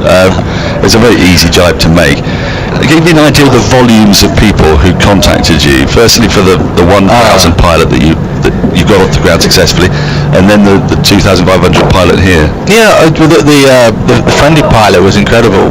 The phone literally rang 10,000 times in the first hour, and we couldn't pick it up that many times because we didn't have the number of staff, and the ticketing systems that we were using just didn't allow us to do it online at that particular one. So there's been huge demand for the second games with 2,500 in each ground for each day. We would have certainly reached capacity. We could have done more than that. But the numbers, the dynamics are interesting. In there's many more people coming in singles and pairs than you would normally expect. So take for a T20 match when we're sold out here. Normally the average number of tickets purchased per transaction is 5.4, something like that. For these games, it's down in the 1 and a bit, and that's because people are adhering to the social distancing norms. They're not coming in large groups outside of their bubbles. They are being responsible, and I think that's all part of the trial to understand how people are going to respect the social distancing laws, and from what we've seen, they will, and that gives us confidence that we can get people back in sooner rather than later. So what is the timeline to get people back in sooner rather than later? I know this one's not happening for the 1st of August. What's your hope for the future? Yeah, well, if you forgive me for making up as we go along, but sometimes I have to do that a little bit. There's a review on the current guidelines in 2 weeks' time. The following week, on the 22nd of August, we start a 4-day game here against Kent, and I'm hopeful that when the review is announced and these trials are put back on, we'll get the go-ahead, because we're ready to go now. We've got a licence from Lambeth, we've got all our plans in place, and we can get a good crowd in here within 3 or 4 days' notice. How difficult has it been for the club in the last 4 months? How have you managed to keep the players and the staff and the wider staff here at the Oval going, really? I think it's been a real challenge for all clubs. So a lot of clubs, ourselves included, have had to put a lot of staff on furlough just simply because there weren't any jobs for them to do, unfortunately. Players have been put on furlough. That wasn't something that we in Lancashire did, but we can understand why it happened. And it's meant that it's taken a little bit longer for the players to get their fitness ready, get fitness going. That's why some of the elements have changed in for example, 90 overs in a day, just to make sure that we protect the fast bowlers. And it's been a 2 to 3 month journey effectively from when we were first saying, right, let's get some county cricket on. A lot of people were looking at us and go, well, you're mad. That's never going to happen. Let's just lock up for the season. But we can't. We can't be a sport that goes a year and a half between when our teams play or our spectators come into the ground. The damage would just be too extreme. We have to try. Well, Richard Gould is Chief Executive of Surrey, is talking there to Dan. Dan is still on the line. I keep on hearing this word disappointed, and yet I think I'm picking up on something other than disappointed, Dan. Well, I think we've got to be quite careful here, because I think it was a very, very challenging thing for them to have to deal with at 1 day's notice. But by the same token, Surrey desperately want to be in position to do the trial the moment it becomes possible. So you heard there Richard talking about how there's the potential potential for another trial to take place maybe in 3 weeks' time if things go well. So I think people are being very diplomatic, Kevin, at the moment. I don't think, I think they were more than disappointed, and I think it would have been quite a crushing blow after all the work they put in. I mean, if you think about it, a lot of the stewards and the people who had been expecting to get a day's work, and imagine how they feel, imagine how Surrey feel. Are they going to pay those stewards, or will they not? And if they do pay them, will they be compensated for it? Because organised, it's so alien to them as well. As Richard was talking about there, you have to learn so many new skills. It's quite an effort, and as you will know yourself from being in the bubble at the Ageas Bowl, an awful lot of people go into making it possible for these things to happen. And to find out doing what they're asked to do, everything they're asked to do. Well, that's exactly it, isn't it? They're conforming exactly to what's requested and required, and then that happens at such short notice. Okay, all right. So, in terms of the cricket, though, you have cricket, I say, reason to be celebrating. How about what else has been going on up and down the country today on the field? It's been happening in all three groups. So just so people understand, there are three groups, if you like, a Midlands group, a South group, a North group. 6 teams in each. They'll all play each other once, and the 2 group winners with the most number of points will contest a 5-day final at Lords. So Northants, they were the first side to be bowled out. They were all out for 142. This is in the Midlands group, and Ollie Stone there picked up 4 for 39, but they bounced back a touch with the ball. Warwickshire 98 for 4, Yates 52 not out. Somerset, who you'd imagine might well be one of the favourites for this tournament, they struggled early on, but they've now recovered to 282 for 9, and very excitingly, Stephen Davis and James Brooks, they're having a fantastic 10th wicket partnership. Brooksy Ferret, he's no longer the Ferret, he's 59 not out in a 10th wicket partnership of 93. How long may that go on? Gloucestershire 239 for 7 against Worcestershire, Chris Dent with 92. That's the Midlands group. South group I told you about, Middlesex, Surrey, just an update on that, 245 for 4 now. Nick Gubbins 143 not out against Surrey. Sussex 176 all out. Mason Crane, remember him, took 3 for 23. Hants 36 for 1. Kent are playing another of the favourites, Essex. They've had very few of their players taken away, only Dan Lawrence really. 314 for 6 Kent are, and Heino Kuhn is 130 not out. They were 23 for 3. Often wickets go down early, don't they, at Chelmsford, but Kent have bounced back. So that's your South group. And in the North group, not a great start for Durham. They've had to rein up there, but they were skittled out for 103 against Yorkshire. Ben Coate taking 4 for 23. Yorkshire in reply 31 without loss. Lancashire 251 for 5 against Leicestershire. Dane Villas got 90. Nottinghamshire 252 for 7 against Derbyshire. Just remember, Hasib Hamid is playing for Notts, and he started well in his first game for them. He's made 68. So there are all your scores, Kevin. And I think that brings an awful lot of smiles, an awful lot of faces to hear that as well from Hasib Hamid. So thank you for that, and thanks, Dan. And more to come, of course. Coverage continuing on the BBC Sport website and here on 5 Live Sports Extra.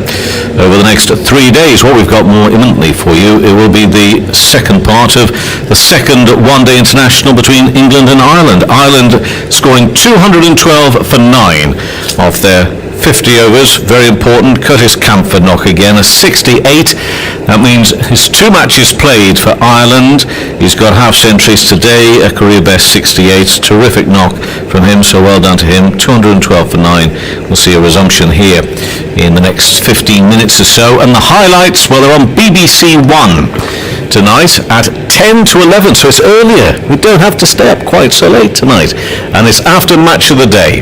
If you want to see that, in-play highlights on the website between now and then anyway.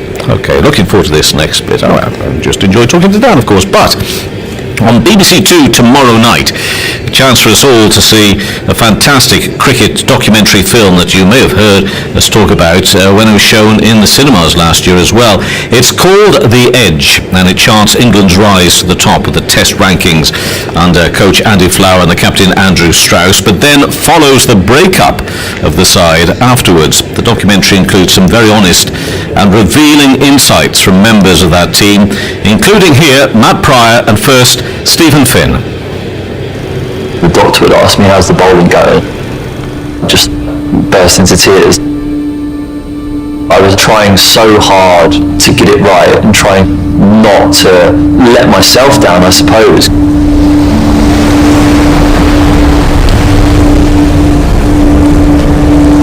I had a 3-inch tear in my Achilles tendon that no one knew about. I played with that for about 5 months, and a place I wouldn't want to go back is sat at Lord's in the dressing room by myself in tears, knowing that I was going to have to make a decision to not play cricket for England.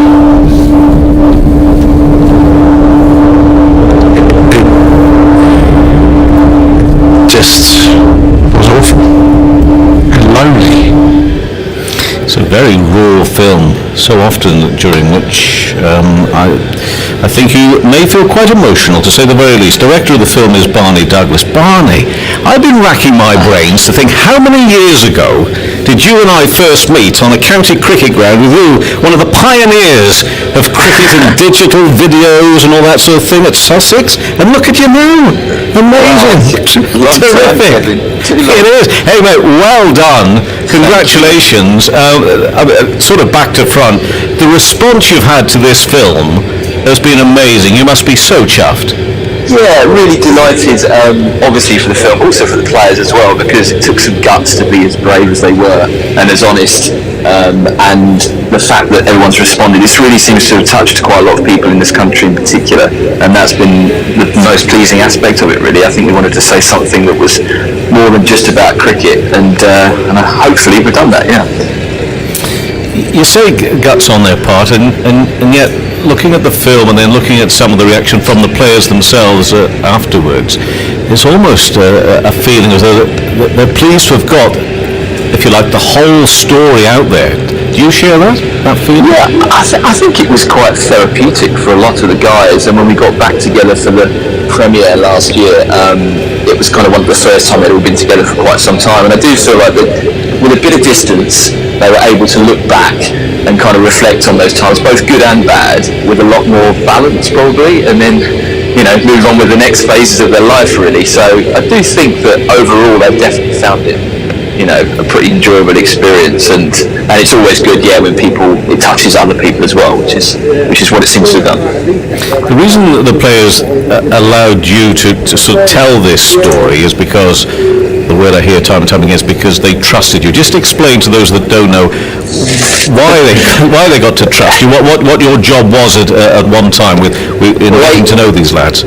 Well, in the early days of online video, I worked for the England team and kind of went on tours with them and did videos that no one ever really watched, and probably ended up in a few bars with them and stuff like that. So they kind of got to know me, and they knew that I was a trustworthy guy, and I wasn't out to do any sort of hatchet jobs on people. I just wanted to kind of authenticity really, so they understood that they were in safe hands and that I was going to represent them fairly at the end of the day.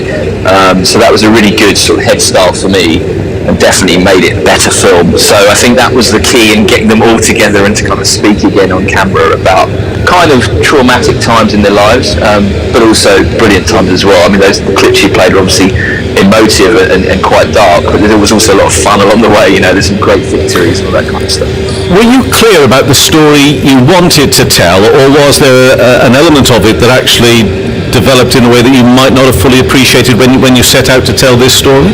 Well, I always felt that Trotty was quite key, Jonathan Trott was quite key to the story of the team, the way he came in with such success and the way that the mental toll it took on him. That was always a key angle for me. But I was surprised that it developed more and more that other players had gone through similar lonely times basically, and struggled with the pressure and the intensity and the kind of desire for success, and that was something that kind of grew as filming and as the interviews went on. So that certainly drove it towards that direction more than I'd originally anticipated.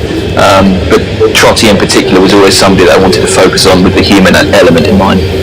I mean, we have it to a certain extent here. We've sort of focused our chat on the downside, if you like, or the more challenging aspect from that human point of view. But the story is about a coach and a captain that wanted to turn England into something pretty special, and that they did, and that is where the story begins, presumably, and where the film takes off initially. Yeah, definitely, and I think that's the thing about top level sports, isn't it? It's the sacrifice, it's the commitment, it's how much you can give to be the best in your field, and how much you want it, and how much you've got to drive yourself to the point of exhaustion, really, in some instances, to try and achieve that. I think maybe the way that is done has changed since. I think Owen Morgan's had a really great influence on the one-day side and the way that England approaches their cricket now, but definitely at the time that was the way it seemed to be done, and I think those glory years were brilliant. I mean, it was a terrific test side, full of characters, full of real natural talents as well, just full of personalities, and I think that's and yeah, hopefully that comes across in the film. It was an obsession, or was that too strong, of those that wanted to turn England into the number one team? Yeah, I think so. Yeah, I think, and Andy Flower freely admits in the film that he concentrates on it. If he had his time again, he would do that differently. I think Strauss is similar, really. I think everybody learned from that experience. I don't think they'd have ever got to number one without Flower and Strauss and without that drive. But on the flip side, of course, they burnt out from it as well. So that's interesting what you're saying there, Bonnie. You said without that element, would they have achieved what they'd achieved? And therefore, this story that you've put brilliantly, and completed, if you like, it does need those different elements, doesn't it? It's all very well perhaps sitting back and saying, we could have done it differently. We should have perhaps looked at more of the person and not the cricketer and all that sort of thing. But if they'd done that, they may not have reached the heights they reached, and we perhaps wouldn't want to be seeing the film so much. Well, exactly. I think it kind of poses the question towards the end of the film. Was it worth it for some players? And I think almost everyone to a man said, yeah, it was.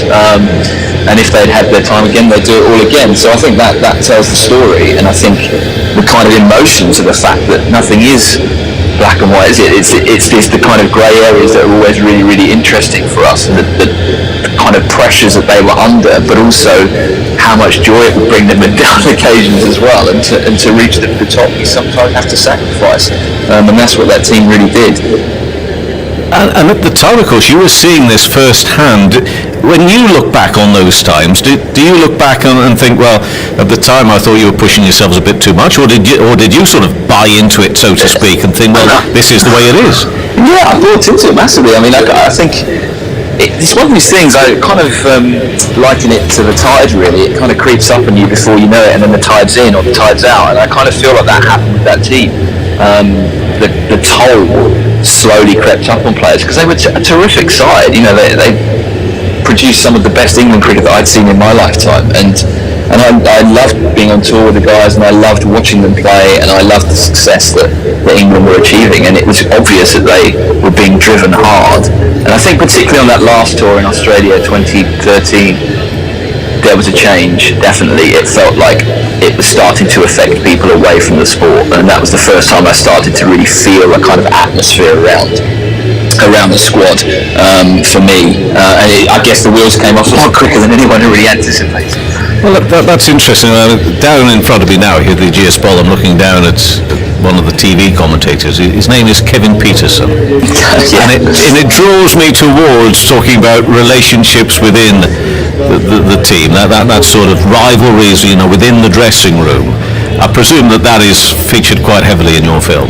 Yeah, I mean, it is in there. One of the key things I didn't want to do was retread the ground of people's books and things like that, and I felt like if it was all about Kevin Peterson versus England, then that would be compelling, but it would be compelling to a very small number of people, and I wanted this film to kind of reach beyond cricket, to sort of address more human elements. So yeah, that conflict is in the film, and I think certainly people and Flower admit that, yeah, Peterson was right on occasions, but he was also wrong on occasions as well, and I think that's the nature of a team, isn't it? When success and motivation is there, then people are accepted for who they are, and then when that starts to crumble away, and tiredness and injuries and life changes and kids appear and pressure at home, then that's when cracks start to happen.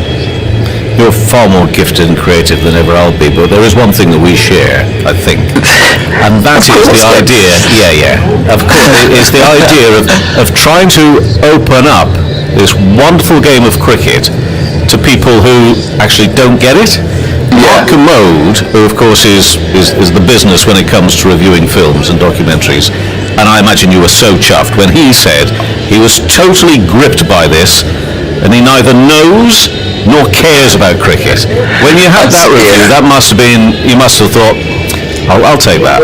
Yeah, completely. I mean, hugely respect Mark the moment. Hearing him saying that was a brilliant moment. But I guess I was quite lucky because I'd reached the stage, actually with cricket personally, where I was more disinterested in it than I'd ever been, which sounds really, really odd, but it put me in a position where I could actually try and create something that was more generic than just for specific cricket fans. So I felt like I had a handle on what actually was unnecessary and what was dull, and the minutiae of it wasn't important, and it was more about the emotion of the sport and what it means on a human level and what it means to be out there, one person against 11 Australians all around the bat, you know, and like hearing the flies buzzing and the sweat dripping and all that kind of stuff. That's what I wanted to get across, and hopefully, and by the sounds of it with Mr. Commode, it worked. So that was the most pleasing aspect, because as we all know, cricket can be quite an insular sport, but actually played up and down the country, it's all about the teams, isn't it? It's always about the dressing room, really, than what happens on the field. It's all about the camaraderie and the relationships and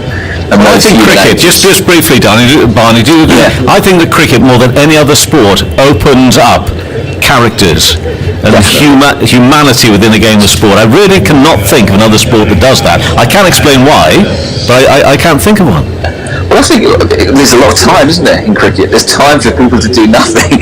There's time for people to converse. There's kind of these strange passages of play, both on and off the field, where you've got time to get to know one another. And I think it's quite a leveler, isn't it? You know, you can have bankers and lawyers and all this kind of stuff, and then you can have people from other walks of life all in this little one village dressing room, all coming together and kind of being joined in this desire for the opposition's wicket, you know, and I think that's what makes it such a special sport, really. I always knew, Barney, from the moment I met you, you were going to go places. Honestly, I could see it all those years ago. Really, so well done on this. It's got some great music as well. It is a film for cricket lovers and non-cricket lovers, as Mark Commode would be the first to say. Well done, Barney. And you can see it on BBC 2, 9 p.m. tomorrow night. It will then be available on the iPlayer after that as well, and it's called The Edge. And Barney is a top lad, and I tell you, there's so many people so pleased for him, but it's no great surprise that it's been achieved. It is a funny sport. It can be a very lonely sport at times, but also one of great celebration and fun. Let's see what we're going to get here this afternoon. England require 213 runs for a victory. Ireland scoring 212 for 9. Michael McNamee and Michael Carberry alongside me right now. Michael. Thank you very much indeed. We've had a very pleasant meal. We've kept half an eye on the screen behind us, because that's showing the FA Cup final live from Wembley on BBC One, also on BBC Radio 5 Live. And I should mention the gentleman sitting a suitable distance away from me is a gooner himself. Michael Carberry has just celebrated Arsenal equalising against Chelsea. It's 1-1 with about 15 minutes left in the first half. So listen to us, turn that on BBC One, and everybody's happy. But if you hear the odds, shout or squeal or gesticulation with vocalisms from Mr. Carberry, you might know his attention isn't fully on events in front of us where England are chasing a victory target of 213. Come on, Mikey, thorough professional I am. Absolutely. Roy and Bairstow are facing up to Craig Young and forced away on the onside from Jason Ryan. There's no run. Ireland have got 2 slips in. That's Captain Burney and Paul Sterling. They've got 3 inside the circle on the offside. They've a man on the third man boundary. 1 Simi Singh. The boundary, fine leg. A couple more inside the circle on all sides. So fairly regulation for Craig Young, who's been lively, had a decent game on Thursday. Second ball to, that's a lovely delivery that moves away from Jason Roy, leaves it wisely. It's through to wicket-keeper Tucker. And England have got a better target compared to Thursday, but you would still think, Michael Carberry, that 213 in these conditions in this bowling attack is well within their capabilities. Yeah, you would think so.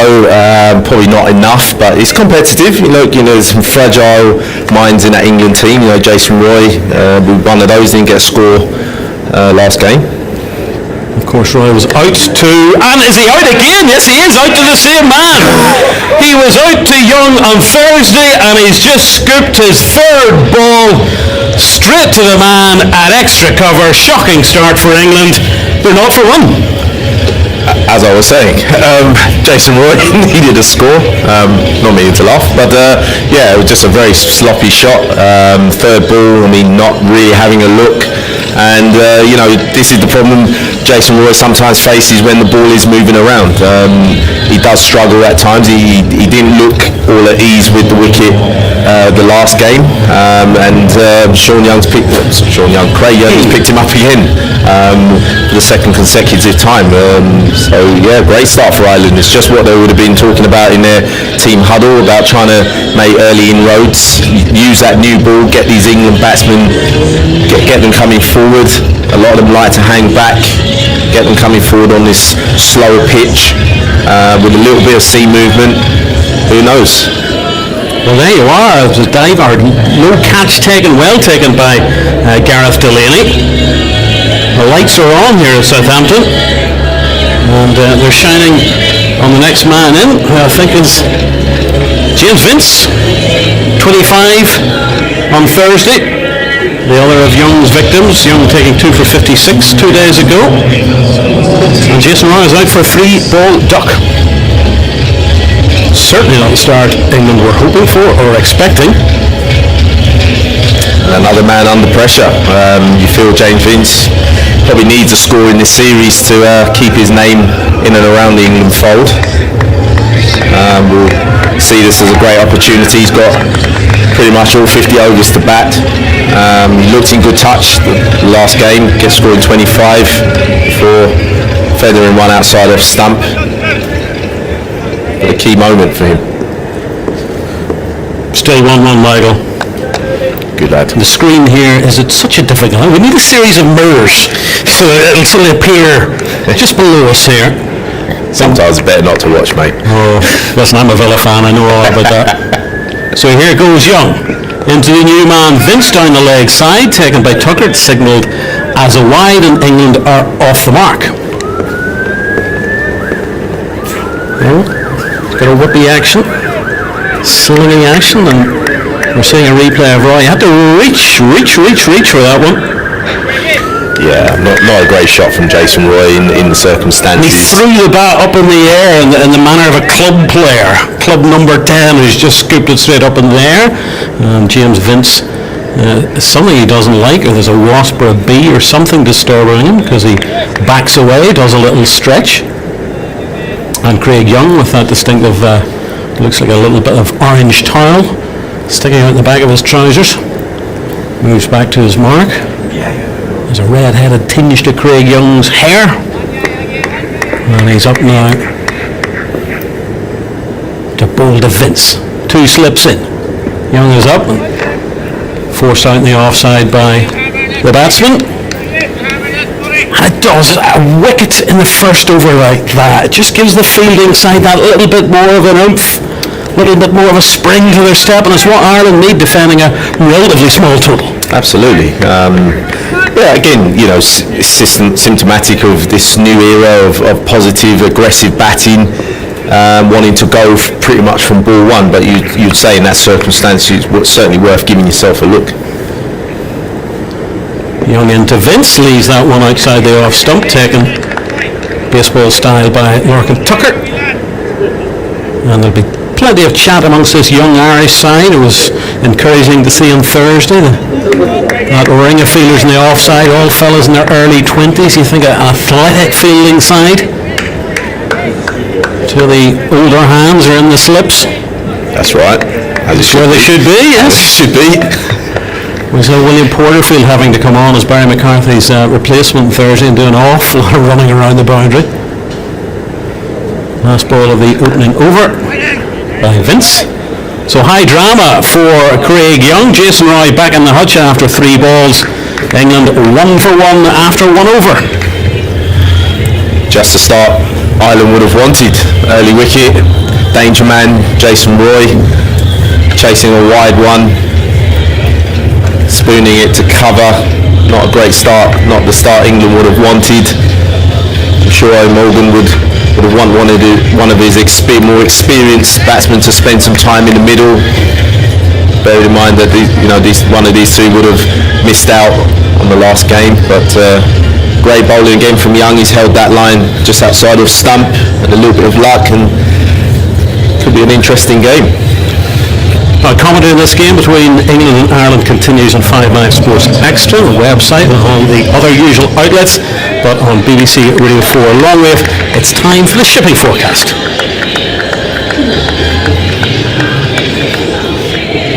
Second over will be delivered by the man who's come into this Irish team to replace Barry McCarthy. Had that dramatic debut against England at Malahide with 4 for 45, the wickets of Vince Milan, Morgan and Willie. And that man is Josh Little, left armour, 20-year-old Dubliner. Can he have the sort of impact here in Southampton that he did in Dublin over a year ago? He's going to come over the wicket, and he's bowling to Bairstow, and that's down the leg side and signalled a wide.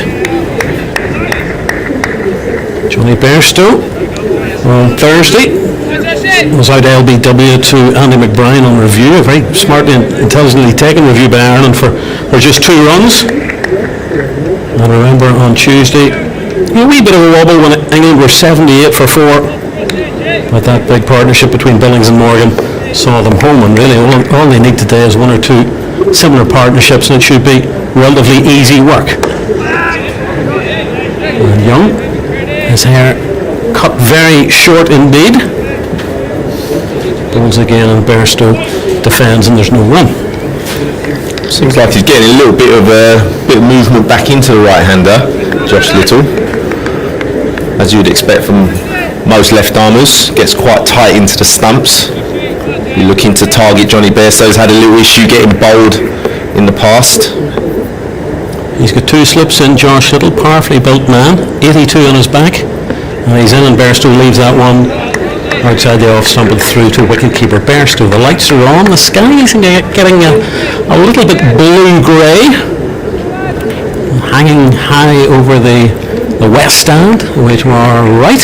Have I got my geography right, Michael? It's the west stand east. I think it is. I'll be honest, I'm not that great with directions, mate. That's why we have sat-navs. They can't let you down.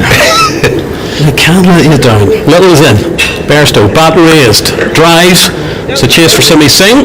I think they're going to get 2 after the misfield. Singh diving, and Bairstow is off the mark, and the ball is just pulled back from the boundary. They're not going to get the 3rd. Irish fielders working in tandem there. It was Delaney who saved it in the end. 2 for Bairstow, England on to 4 for 1.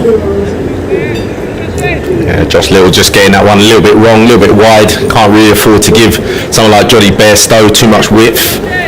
As I said, he's had his issues getting bowled, and LB at times playing just out in front of himself to that line that's tight to off stump with the ball nipping back. Little in once more. That's a wide one, well struck by Bairstow. That was asking to be hit, and he did so, and that was 4 all the way. And Little is going to have to get a tighter line than that. 8 for 1. That's his area, Johnny Bairstow. He's very much a sort of stand and deliver player. Not much foot movement, but great hands, very powerful batsman. Johnny Bairstow picks up length very quickly. 4 more. So, a word from the experienced Kevin O'Brien, who's the man at mid-on here, to Josh Little. Orange soles of his boots. And that's an inside edge, and 4 runs from Bairstow. Went hard at it. Evaded the grasp of Lorcan Tucker and successive boundaries from the England opener. And Johnny Bairstow shows that he is not going to be hanging about. And 12 for 1. Yeah, I think a few words between batter and bowler. Josh Little not to convince with the way Johnny Bairstow is playing. Let him know about it. A few stares, a few words, a smile. Like Johnny cares, my God. He loves it, Johnny, doesn't he? Like he cares. Still 2 slips in for Little. Last ball over, that's onto his pads, it's pulled away. Behind square on the onside, they come through for the single, so Bairstow will retain the strike at the end of the second over. England 13 for 1, the man out, Jason Roy. He was out for a 3-ball duck, but at the moment Bairstow is on 11, and James Vince yet to get off the mark. Yeah, good start. You say the usual positive start from England as we've come to expect over the last few years. Johnny Bairstow at the helm of that. James Vince, I'm sure, will want to join the party. At the moment, you feel he's the man who really desperately probably needs a score. Just needs to get himself going, get himself in on this wicket. England need 200 more from 288 balls. Craig Young at that far end. It is getting slightly darker and gloomier. You feel the lights could well be needed. They are on, but they're certainly needed, I think, now. Young is in, and that's chipped brilliantly off his toes by Johnny Bairstow, and that's 4 through mid-wicket. That was a lovely shot from Johnny Bairstow. Great balance. As I said, he's not a batsman with huge foot movement, but what he does possess is great hands, great timer of the ball, very powerful wrists, and he just flicked that over mid-wicket. Another boundary to Johnny Bairstow. He's well into his stride early on. Seems to have got to terms with this wicket so far. He's really putting the Irish bowlers under the pump every time they miss their links. Plenty for Captain Balbirnie to think about.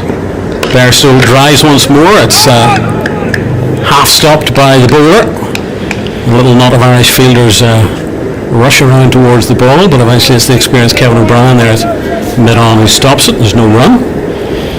See, that's the sort of line I think someone like Young has got to employ against Johnny Bairstow. You know, that tight off-stump line. He can't get any wider than that, and he can't get any straighter than that. Just with the ball, his natural angle, nipping the ball back, he has a chance. If it's there to be hit, Johnny will go for it. He's gone for that. Head was up a wee bit, and it flew past the off-stump. Bairstow goes down to do a little bit of gardening to suggest that wasn't my fault, it was the pitch. But that was a small moral victory for the bowler. Yeah. You know, well bowled Young. He kept his nerve, kept bashing away at that top of off. Now you've got to do that to someone like Johnny Bairstow. You've got to be brave. He will come at you. He will try and bully you off length. That's his natural game. He's a natural aggressive batsman, but he does give you chances. Just got to hold your nerve. This match is poised at the moment. Young is in, and he's pulled that away through mid-wicket once more. Dropped short by Young, and he's taken a bit of a pummeling from Johnny Bairstow at the moment. Yeah, not there. You cannot bowl there to Johnny Bairstow. If you're going to bounce Johnny Bairstow, you've got to get that ball up around the 3 lines, I'm afraid, on this wicket. You know, it's not the quickest wicket going around. It's obviously a used strip from the first game, so it would have lost some pace, but not the place to bowl. Welcome back to listeners on BBC Radio 4 Long Wave. Johnny Bairstow is hitting some boundaries here for England against Ireland, and he's driven that one straight, but it'll be stopped by Kevin O'Brien. He's hit 2 fours off this over from Craig Young. England lost Jason Roy early on after 3 deliveries caught by Delaney in the covers off the bowling of Young. A 3-ball duck, but Johnny Bairstow has raced to 19 off 11. And his batting partner's only seen 3 balls. James Vince is still get off the mark. So at the moment, it's the Johnny show. Last ball of the over from Young from the far end, and that's another 4. Beautiful shot on the onside. Bairstow is in fine form. Ireland at the moment are being led a merry dance by Johnny. He's 23 from 12 balls. End of the third over, 25 for 1. Yeah, on the signs, isn't it?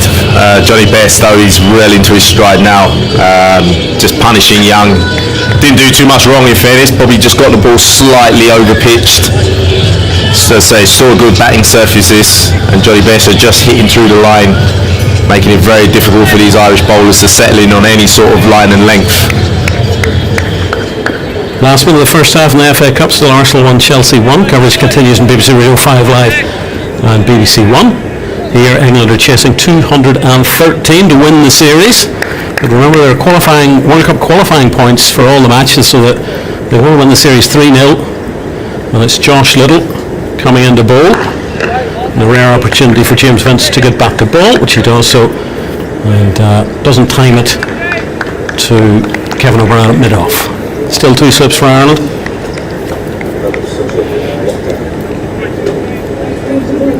At the moment, James Vince will be watching his batting partner, and you're bound to get a little bit antsy, thinking, well, if he can do it, I can do it as well. You've got to play your own game, Michael, don't you? Yeah, absolutely.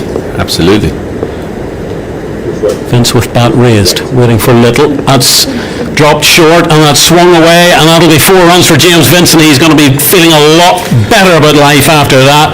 It was short, it was wide from Little, and the batsman Vince just helped it on its way. Yeah, again, another poor delivery. It was a bit of a nothing ball really. It wasn't a bouncer, just on the hip. James Vince is swivelling on that. He's very strong in that area, very good puller of the ball, just behind square. Now make him feel a lot better about life. And suddenly that early optimism is evaporating for the men in green. 29 for 1, the start of the 4th over. That's wide on the offside and a wide signalled. And the Irish wagon is just wobbling here just a little bit. Yeah, it's amazing because with a smaller score in the first game, only posting I think 173 from recollection. 172, on Thursday. Yeah. The bowlers were a lot more disciplined, and they really made that top order of England work. And I just think that over from Johnny Bairstow was just throwing things out a little bit. That's their discipline. The 12 off that young over. That's a shorter delivery, but a straighter one from Little. Yeah, I'm really settled in on that line and length too often. They've been a little bit too, what we call nothing balls, a bit halfway down the track. They haven't got the greatest of, they're not express pace, these Irish bowlers. They're quick enough, but you've got to be accurate at this level, especially to players of the calibre of Vince and Johnny Bairstow. Little is in to Vince. Hits so well. I think it was bat on to pad. And spun back to Simi Singh. Very short haircut. Josh Little, I think this, when he was taking his wickets, a bit more of a fringe and a floppy thing going on, didn't he, in his head? But he's had a COVID trim. He looks like same as me, mate. He looks like somebody you wouldn't argue with, would you? Yeah, he's strong lad. Late at night. Got some muscles on. You're ringing the left ear as well. Powerfully built fella, and he's in to James Vince. And a defensive shot offered by Vince. England 30 for 1. That's the final ball of the 4th over. And I think, my goodness me, they're playing a lot of stoppage time in the first half, still 1-1.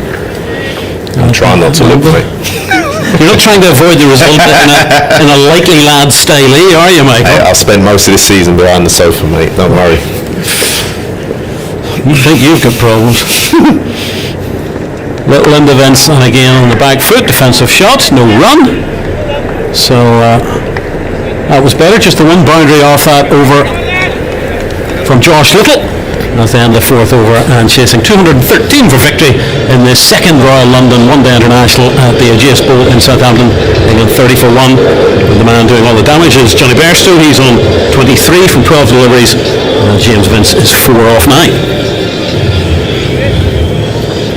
I think this is just the kind of start that the Irish boys would have wanted when they batted. The likes of Sterling is more than capable of this sort of destruction with the bat. Didn't quite come off from today, but very fine player in his own right. We've heard about rustiness and cobwebs, but pretty much the same for both sets of players. Young is in from the far end, and driven on the onside by Bairstow. There's a flash that stumps by Kevin O'Brien. Misses the stumps entirely. Backed up by Gareth Delaney. I like this from Bairstow. He seems to have made a few technical adjustments. I don't remember. It looks like he's not holding the bat as high as I've seen him in the past, and really making that focus on trying to play a lot straighter. As I said, he's had some issues getting bowled through the gate in Test cricket. Looks a lot more balanced today. Big competition for batting places now for white ball cricket with England. And that swung away through mid-wicket by Bairstow. Contemptuous shot. That's the shot of the match so far. 4 runs all the way, and Bairstow is in A1 form, it seems. Wow, that was a shot. That wasn't even that short. I think that was even stump high, and he's just absolutely whipped the bottom hand through. Just pulled that in front of square with absolute contempt. Not much you can do about that as a bowler, I'm afraid. I think that's the ones you just shrug, smile, and walk back to your mark. My goodness me, we've got Ireland have got Angry Johnny to compete with at the minute. Yeah, he's on a mission, isn't he? His boundaries are nothing at the minute for him. Has he got an early tee-off time, Johnny, or something? Possibly. Certainly looks as if he wants to. He's thinking the FA Cup's going to go to extra time. He wants to be back in the pavilion watching it. I think he could be an Arsenal man, you know. They're all over the place, aren't they, Michael? Get everywhere. He just pushes that out in the onside for a rare single. Good people follow good people, Mikey. You should know that, mate. I see. As a kid, I gave up being an Arsenal fan as a kid. Did you? Just when they started being successful again, I'd lost interest when George Graham took over. I followed them. We were building something there. See, 1-0 to the Arsenal. I used to follow them when over half the team was Irish. Yeah. That seems a long time ago, doesn't it? It's Nelson and Rice and Jennings and Brady and Stapleton. Young is in. Last ball of. Is the last ball over? I'm getting overexcited again. No, it's not. One left off. I'm way ahead of myself. Defensive shot. I'm back in the 70s with the Arsenal. The proper Arsenal kit. Yeah, a bit before me, mate. Oh, no shirt advertising. Yeah. Very short shorts, wasn't it? Oh, and leather ball. And Arsenal either all wore long sleeves or all wore short sleeves, just depending on the I think that the choice of the captain. I think that's right. Two slips for Craig Young, whipped away behind square by Vince for a single. And this is good from Vince. This is what I like to see. You know, he's taking his time. We all know, let's say, he's a fantastic stroke maker in his own right, but I think he hasn't, across his career, I think he hasn't done enough of this sometimes. He hasn't quite given himself a chance. I mean, you know, when he's the kind of player, when he's in his box office, I think this is what he's got to do. Just give himself a chance. He's certainly in box office mode at the moment. Last ball, and there's another four off the last ball of the over from Craig Young, who stands arms akimbo thinking, what do I do to this fella? Berso is taking Ireland apart. He's 32 off 16. Vince is 5 off 11. At the end of the fifth over with 2:13 the victory target, England are 40 for 1. And after further thoughts from celebrity gooner Michael Carberry, we will hear from Mr. Guhar. Yeah, Johnny Berso, unbelievable. The pull shot midway through the over, just top of the stumps. I think it's obviously put Young on the defensive. He's tried to pitch the ball up and just overcooked it and dispatched over his head for another boundary.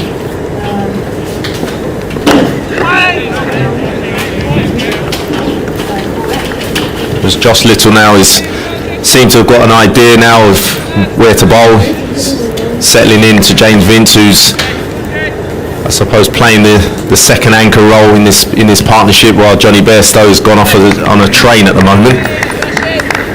That was well called. Did that nicely as of course. Part of my lead came apart. Timing is Sorry about that. Timing. In comes Little, left armour, bowls to Vince on the back foot, defending to the offside. Lights are on here at the Ageas bowl. Grey skies above, but some sunshine over to our right, breaking through the clouds.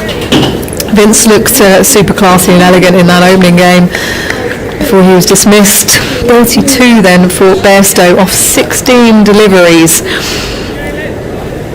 Come out with plenty of intent. T20 style as Little shuffles forwards. Past the stumps, bowls. Vince inside edges onto the pads, falls out onto the offside. No run is taken as slips have hands on heads. And Josh Little into the side for today's game after Barry McCarthy pulled out injured in the first over of the Ireland bowling innings on Thursday. Is Little turns at the top of his mark, picked up fourther in the England-Ireland game last year. Here he comes in now as he bowls to Vince, who drives beautifully. That is as elegant as ever from James Vince as it goes into the boundary. 4 for him. He doesn't move, plays the shot and then walks over to square leg. He goes to 9, 44 for 1. I've seen that a few times over the years, James Vince, the trademark cover drive for extra cover. And I think that's the value again of, you know, just taking some balls, getting accustomed to this wicket. You know, it will be a little bit slower from the previous game. Glorious shot, head right over the ball, textbook cover drive. Little runs away from us at the Hilton Road end as Vince leaves outside the off stump. Good length delivery. One round off, just continues on its way. So Ireland being attacking with the two slips in position. Point, cover, mid off, mid on, mid wicket, and fine leg down on the boundary. So 1-1, is it? We're hanging in there, Rish, we're hanging in. There's Little bowls. Vince carves past that man at cover. This should be 4 as well. This time a bit more back of a length. And again, just a lovely flowing drive from Vince as he goes to 13 now. 8 runs coming from the over, 48 for 1. Yeah, top shot. Top of the bounce. James Vince, tall man, stands tall, that's his strength. You know, good improvements from the last game. You know, I said to him that sometimes he gets into a little bit one-track mind of just trying to hit boundaries. You know, he left the previous ball outside off stump. You know, he's a good enough player just to wait for the bad ball. Got enough shots in his an array. Top shot. As Craig Young will continue from the pavilion end. It's gone for 23 from his 3 overs. As Bairstow still in his crease. Pick up shot over to the leg side, a good length delivery on leg stump, that has gone for 6 into the stands. Johnny Bairstow, he is a man on a mission at the moment. 38 from 17 delivery, 6 to start the over, and that is 50 up for England, 54 for 1 inside the 7th. Yeah, I'm not sure about this tactic from Ireland. Surely it's an opportunity now to change the bowling. It's fair to say Johnny Bairstow has got the better of this contest, and Young is massively under pressure. Maybe a change from that end. Here he comes now. Bairstow drives past cover, and it beats the man at point diving as well.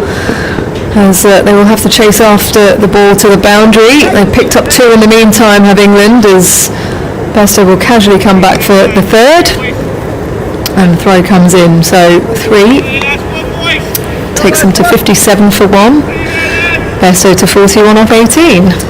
Yeah, I'm not convinced with this bowling option here. I think maybe a change of pace from that end, just to try and unsettle Johnny Bairstow. He's got into a nice rhythm now against Young. He's always put him under a lot of pressure. As Vince delicately taps his bat down off his toes to mid-wicket. He pushes forwards for the single, but is sent back by Bairstow as the throw is sent in. Craig Young with a beige towel hanging out the back of his trousers will walk back to the top of his mark. Fastest half century for England. 21 deliveries. Has faced 18 as Bairstow at the non-striker's end as Vince leaves one outside the off stump. Did casually look back at the umpire to see whether he might have raised his arms to signal the wide, but not given. As the ball gets tossed back.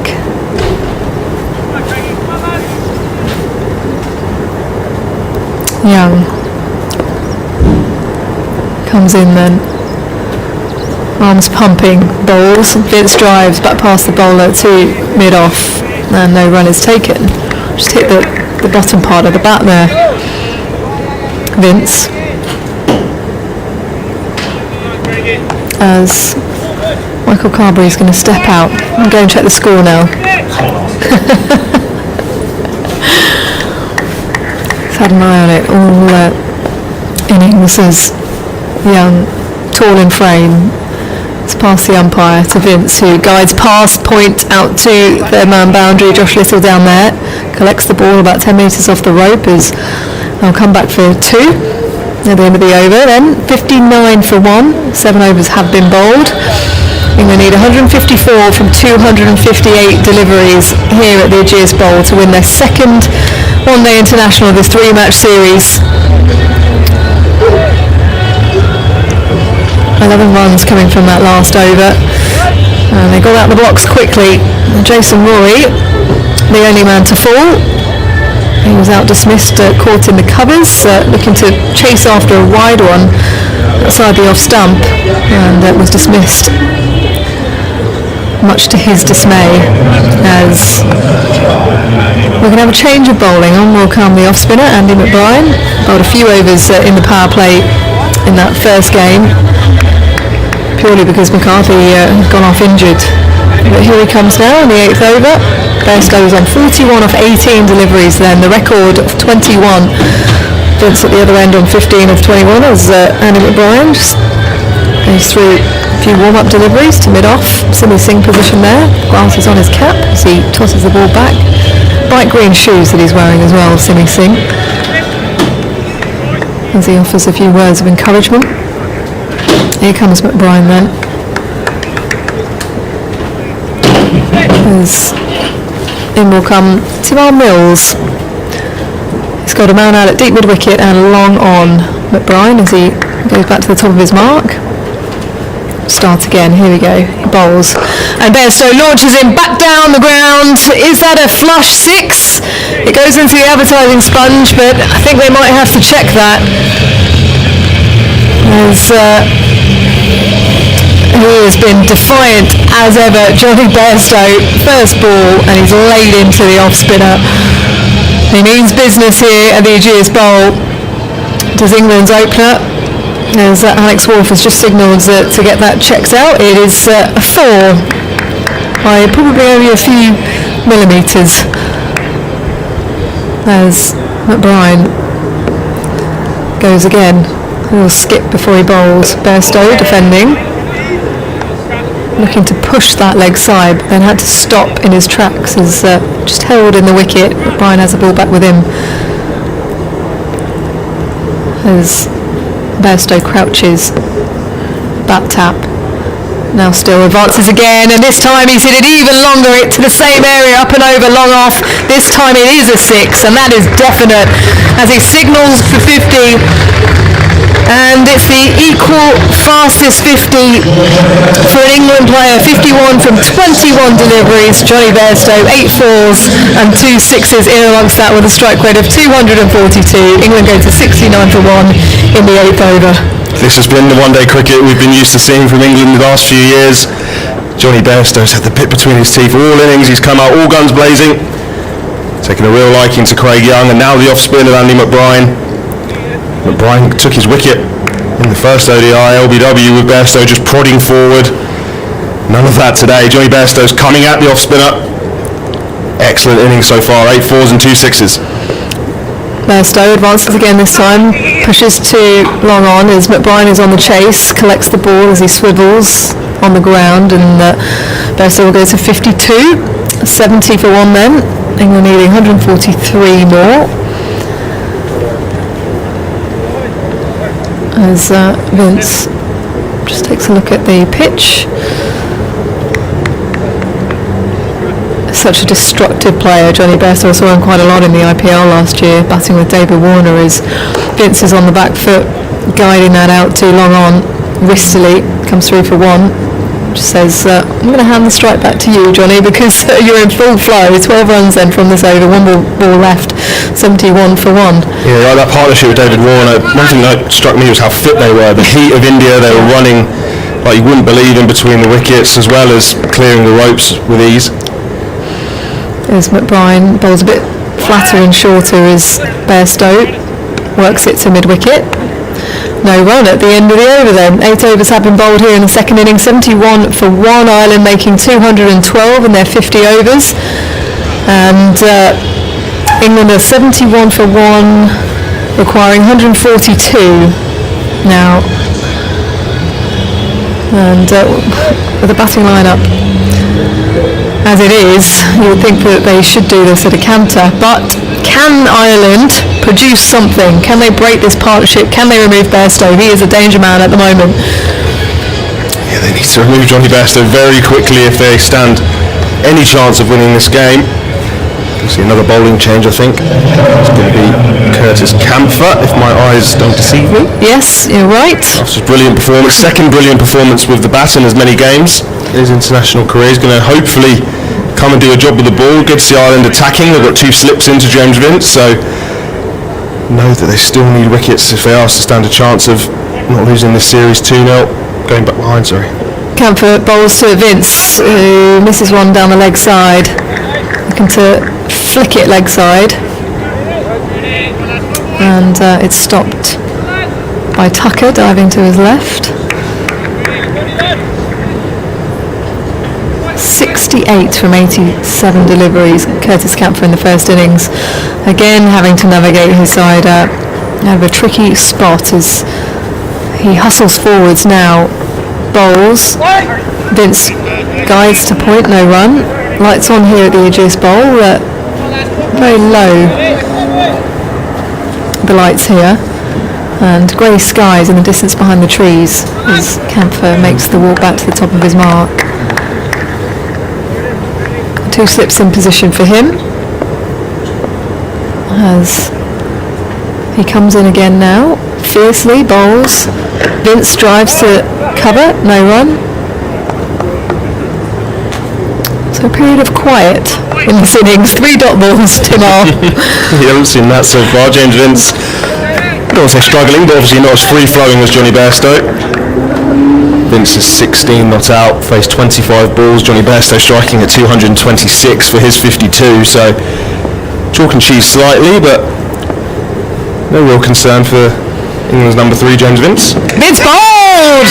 Middle stump gone! Lights flashing as Curtis Camphor punches the air and now slaps hands with the rest of his teammates. James Vince has a casual look back to that uprooted middle stump.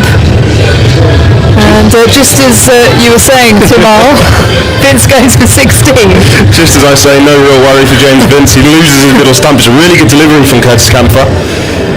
He just can't really seem to do any wrong at the moment in international cricket. Back-to-back 50s. The wicket of James Vince. That ball seamed back in. The right arm over bowler, bowling to the right-handed batsman. Through the gate of James Vince, looking to push through the offside. James Vince gets another start, 16 off 26 balls, but he's got to go now. More joy for Curtis Camphor, who's taken to international cricket like a duck to water. And he's absolutely loving it. Just his second game playing for Ireland, 21 years of age. Discovered a couple of years ago playing in South Africa. Qualifies for Ireland on the back of an Irish passport. His grandmother is from Ireland. So Tom Banton out in the middle now. Owen Morgan will probably bat at 4, although he did put himself down the order in that opening game. And he now punches gloves with Johnny Bairstow revealing his red hair as he takes his helmet off. Lots of pace, so 84 miles an hour I think that delivery was. Yeah, it's good pace. Enough to hurry the batsman. He's not a tall man, Camphor, so kind of skiddy pace. Doesn't get huge amounts of bounce, but that ball definitely did nip back in. And this is a huge opportunity for Tom Banton. Coming in at number 4 again, Owen Morgan sliding himself down the order. It's an opportunity for Banton to deliver in the 50 over field what we've seen him do so many times in T20 cricket. Well, he's been out to Camphor before, not just in the opening game, but in under-19s cricket. Here comes Camphor with lots of energy running towards him. Banton pats it into the wicket and to the bowler off the front foot. A good length delivery outside the off stump. As Ireland get the breakthrough that they want. It's not the man that they want though, Johnny Bairstow, who's made it to 52 of 23 deliveries at the other end.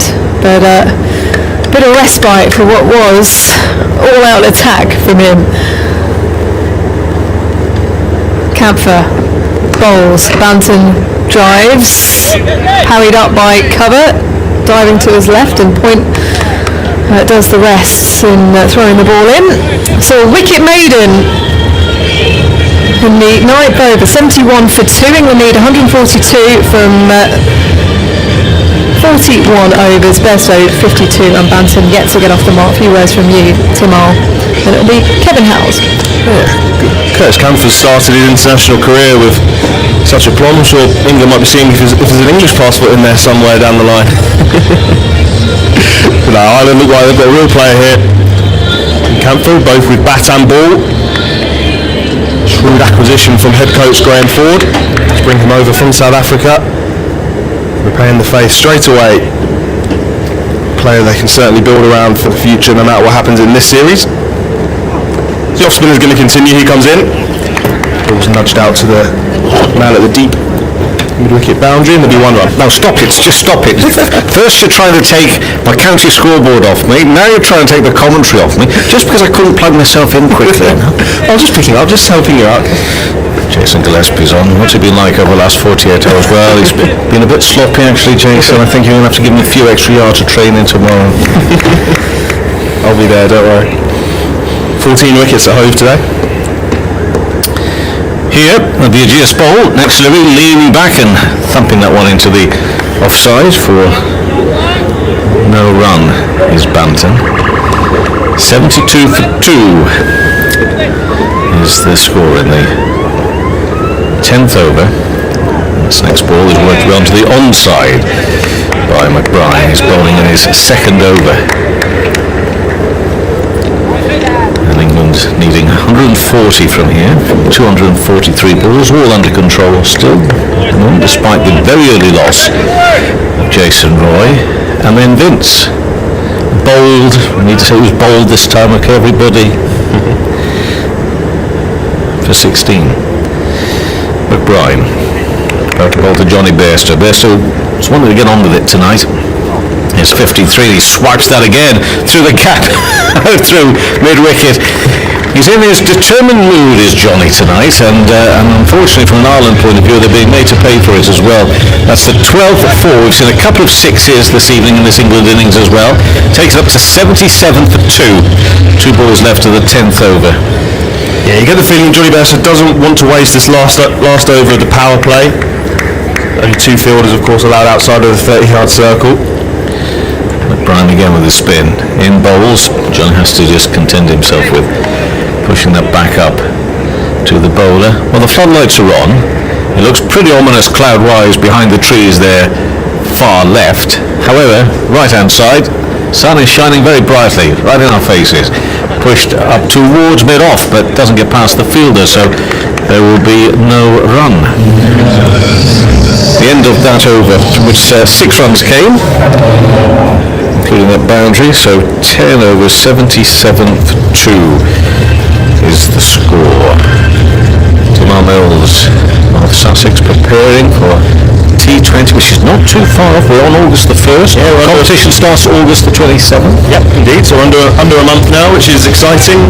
So I've not played any competitive cricket since the PSL, which was, we flew home mid-March, so it's a little while away now. So yeah, look, I can't wait to get playing some proper cricket. Hopefully there'll be a few spectators allowed in by then come September, but obviously we don't know. It might be unlikely with what's happened in the last couple of days, unfortunately, but needs must. And even just being here now and watching competitive cricket, it's great to be back. Camphor in and bowls the Banton inside edge, and the keeper goes to his left, and he goes straight past him, runs down to the boundary rope. Well, Camphor has got Banton out twice in 3 deliveries coming into this, and that could very nearly have become 3 in 6, but it's 4 more to the total. The score moves up to 81 for 2 in the 11th over. That was not far away from being both bowled and caught behind the keeper, diving to his left, almost was able to get it. I'm not sure if it would have quite carried, but it was close. It's certainly just missing off stump by a whisker. Curtis Camphor making things happen. Oh, what a cricketer Ireland have found, I think, here. One guided down and making me choke. Gets a single. That was a bit mischievous for you, though. Whether England will be...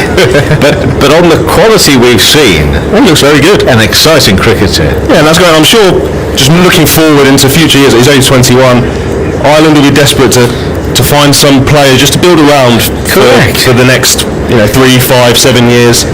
And certainly batting at 7 or 8, coming on first change, if you've got somebody that continues, this quality of performance, they've certainly got someone there. Because what he can do is he can perhaps take, with him, Ashes, but route towards Balbirnie to say take with him. But you've got people like Balbirnie and others. They can have been called a no ball by the third umpire, so it's a free hit. But he can take the Balburnies and a couple of others with him in that group as well. You say build around them. 100%. So this now is a free hit. Player sent hither and thither. Start of this 11th over, at least now after this should be legally 2 balls of it, and that's been hammered hard and firm along the ground by Bairstow. Bowled it full, so it's just going to be a single. It could have been worse. All the way up there to the long on the boundary. How do you think Camphor came back there? Did okay, didn't make it easy for Johnny to clear his legs and get it out of the way, did he? Yeah, I'm sure Bairstow would have been licking his lips there. A free hit, but a little bit of T20 skills in there. Got the wide Yorker in pretty much. Bairstow looking to drag it back to the leg side, just smacked it down to Kevin O'Brien. I think it is down at long on. Bairstow has moved on to 58. It's Banton back on strike, so it's this little duel again, which Banton will drive this one more defensively than anything into the offside to remain on 6. Camphor versus Banton. It's hardly Alan Donald versus Mike Atherton, but it is a duel. Born of their under-19 days, which continues here right now. Well, of course, if it needs to be said, Camphor under-19s for South Africa, now wearing the green of Ireland.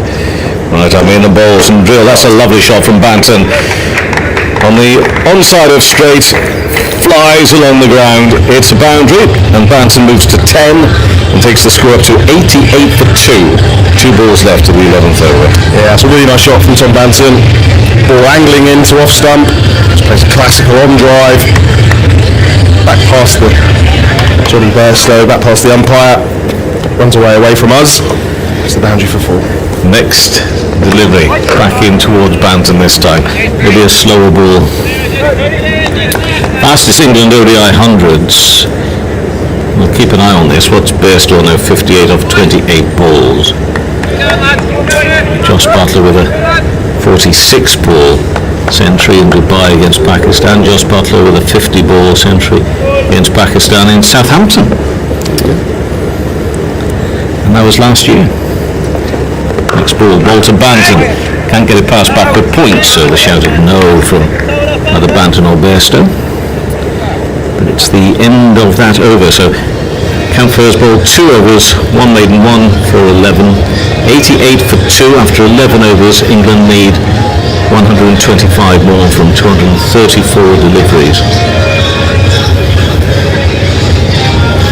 Whether Johnny fancies having a go at that, who knows? He certainly, as you say, wanted to make the most of the opening power play those first 10 overs. Whether or not he'll readjust or not, I mean, 2 wickets lost, it's not a disaster in terms of the wickets down, so he's still got a bit of licence, hasn't he, to carry on just playing his game? Yeah, of course, but pretty mediocre total to try and chase. Obviously better than the first ODI, but be interesting to see if he tries to get there in a hurry, or if he then, as you say, moves down the gears a little bit, ticks over and plays the kind of the classical one-day innings. McBride to Bairstow, he uses his feet just to work the ball onto the onside. They'll get a single. Bairstow to 59 from 29 deliveries. I know Brendan McCullum spoke about, it was more T20 cricket, but he's a big believer of if you get off to a flyer, you continue and you try and go huge, and you try and score that 100 or 40 balls or whatever it might be. Whereas a lot of guys, they'll get off to a flyer and then they'll just tick around with the field spread. But Brendan McCullum, being the ultra aggressive captain, the ultra aggressive player, he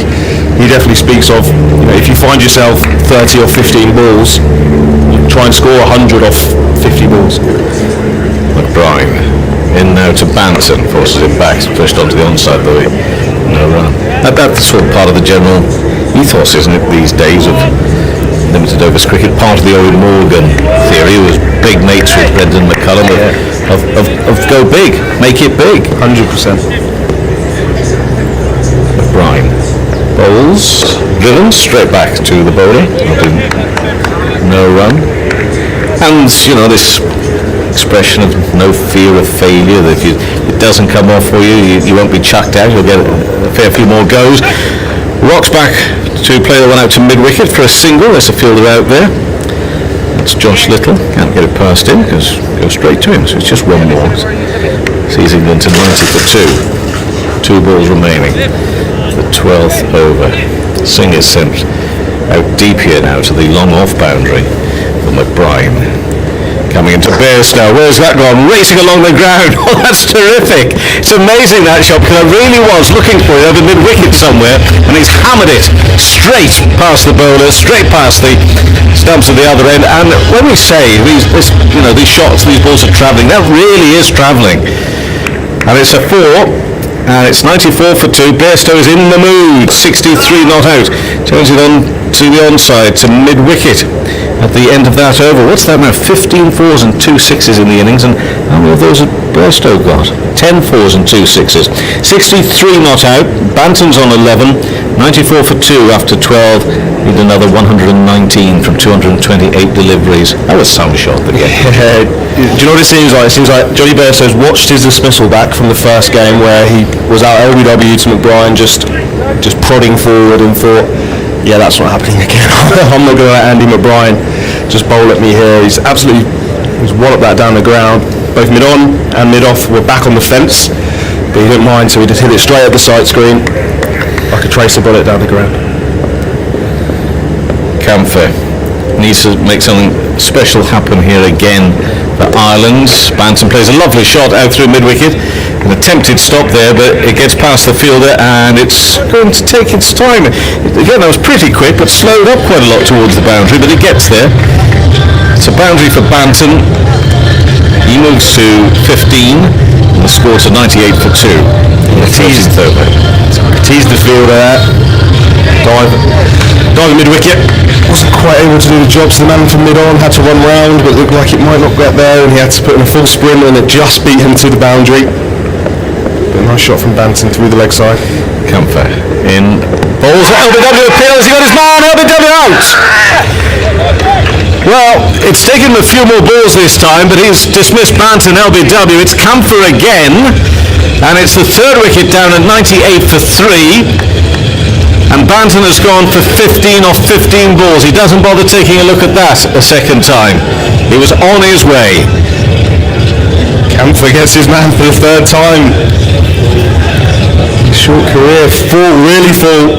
Banton playing across the line, looking to flick it to leg stump. It's in flush on the front pad.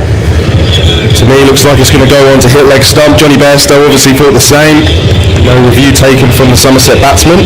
There was barely a conversation, wasn't there? They didn't stop, did they? They obviously spoke whilst Banton was walking past Bairstow, and Bairstow obviously said, yeah, keep walking, pal. And I think that's what he said. Or maybe just looked at him and sort of didn't catch his eye or something, as if to say, there's no point there. We're disappointed, Tom Banton. He's obviously been talked up a lot this last 12 months really, since he kind of burst onto the scene last summer with Somerset. Done brilliantly in T20 cricket, the Brisbane Heat. Played some amazing innings when the commentator on a few of those big bash games. Hasn't quite found his feet at international level yet, especially in 50 over cricket, but lots of promise there. What is it about Camphor? What are you seeing in this man? Obviously, I can read out there the stats and say, another half century, he's getting wickets. What is it you see in him as a cricketer? Well, he gets the ball to move a bit. We saw the wicket of James Venus. That ball seamed back in, so he's moving the ball. The ball's what, 13, 14 overs old? What are we in now? 12 and a half, sorry.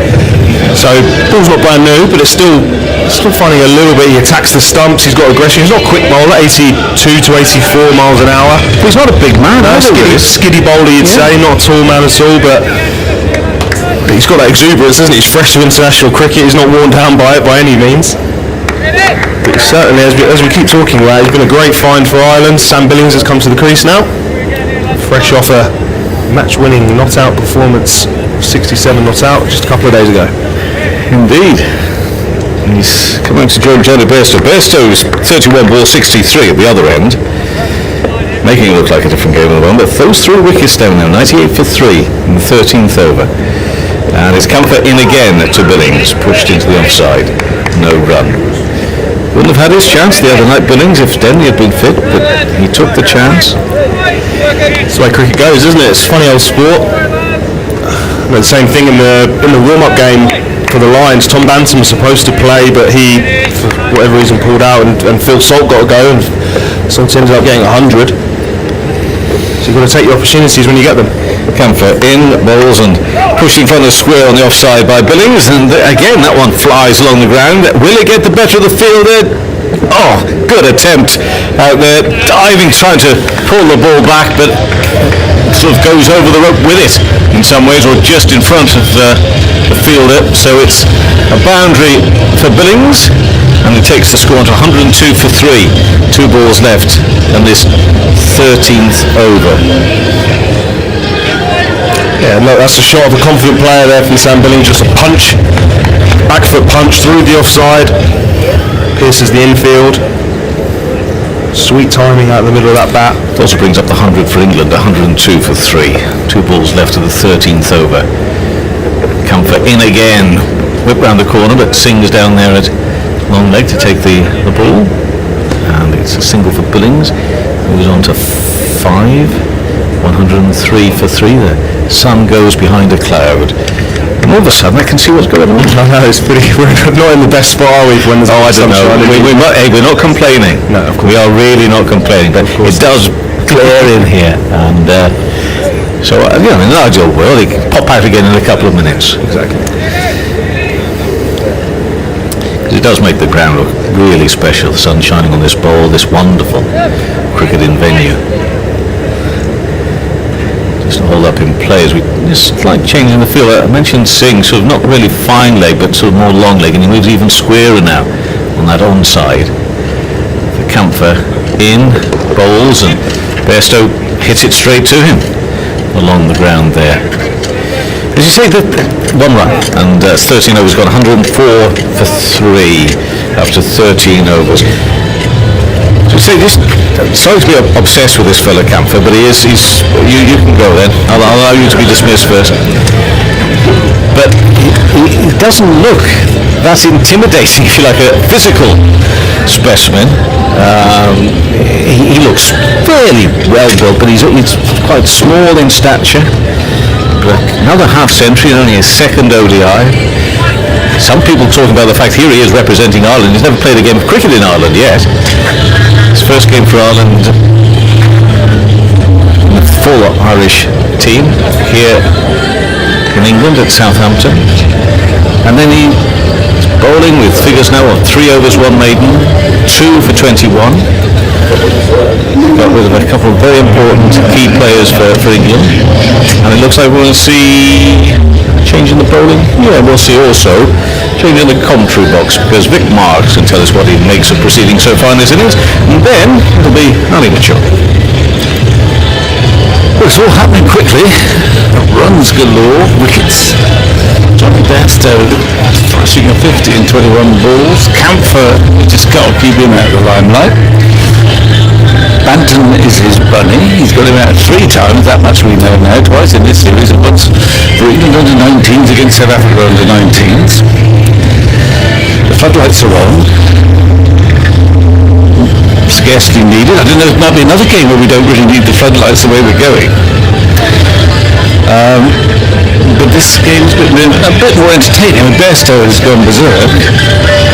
Played brilliantly, really, but a few misses early on, a few inside edges, but then a few glorious shots too, and he's just kept going. Now, whether he'll just be a bit more discreet now, a couple of wickets have fallen, we will see. Not necessarily. Good evening, Vic. Hello, Ellie. Bright out there, isn't it? It's lovely. Bairstow has lit up this afternoon, not that it really needed it, with the sun glaring in, but here is Little in now to Bairstow. He's struck on the pads and body, and the ball coming back in. It's the first one, hasn't really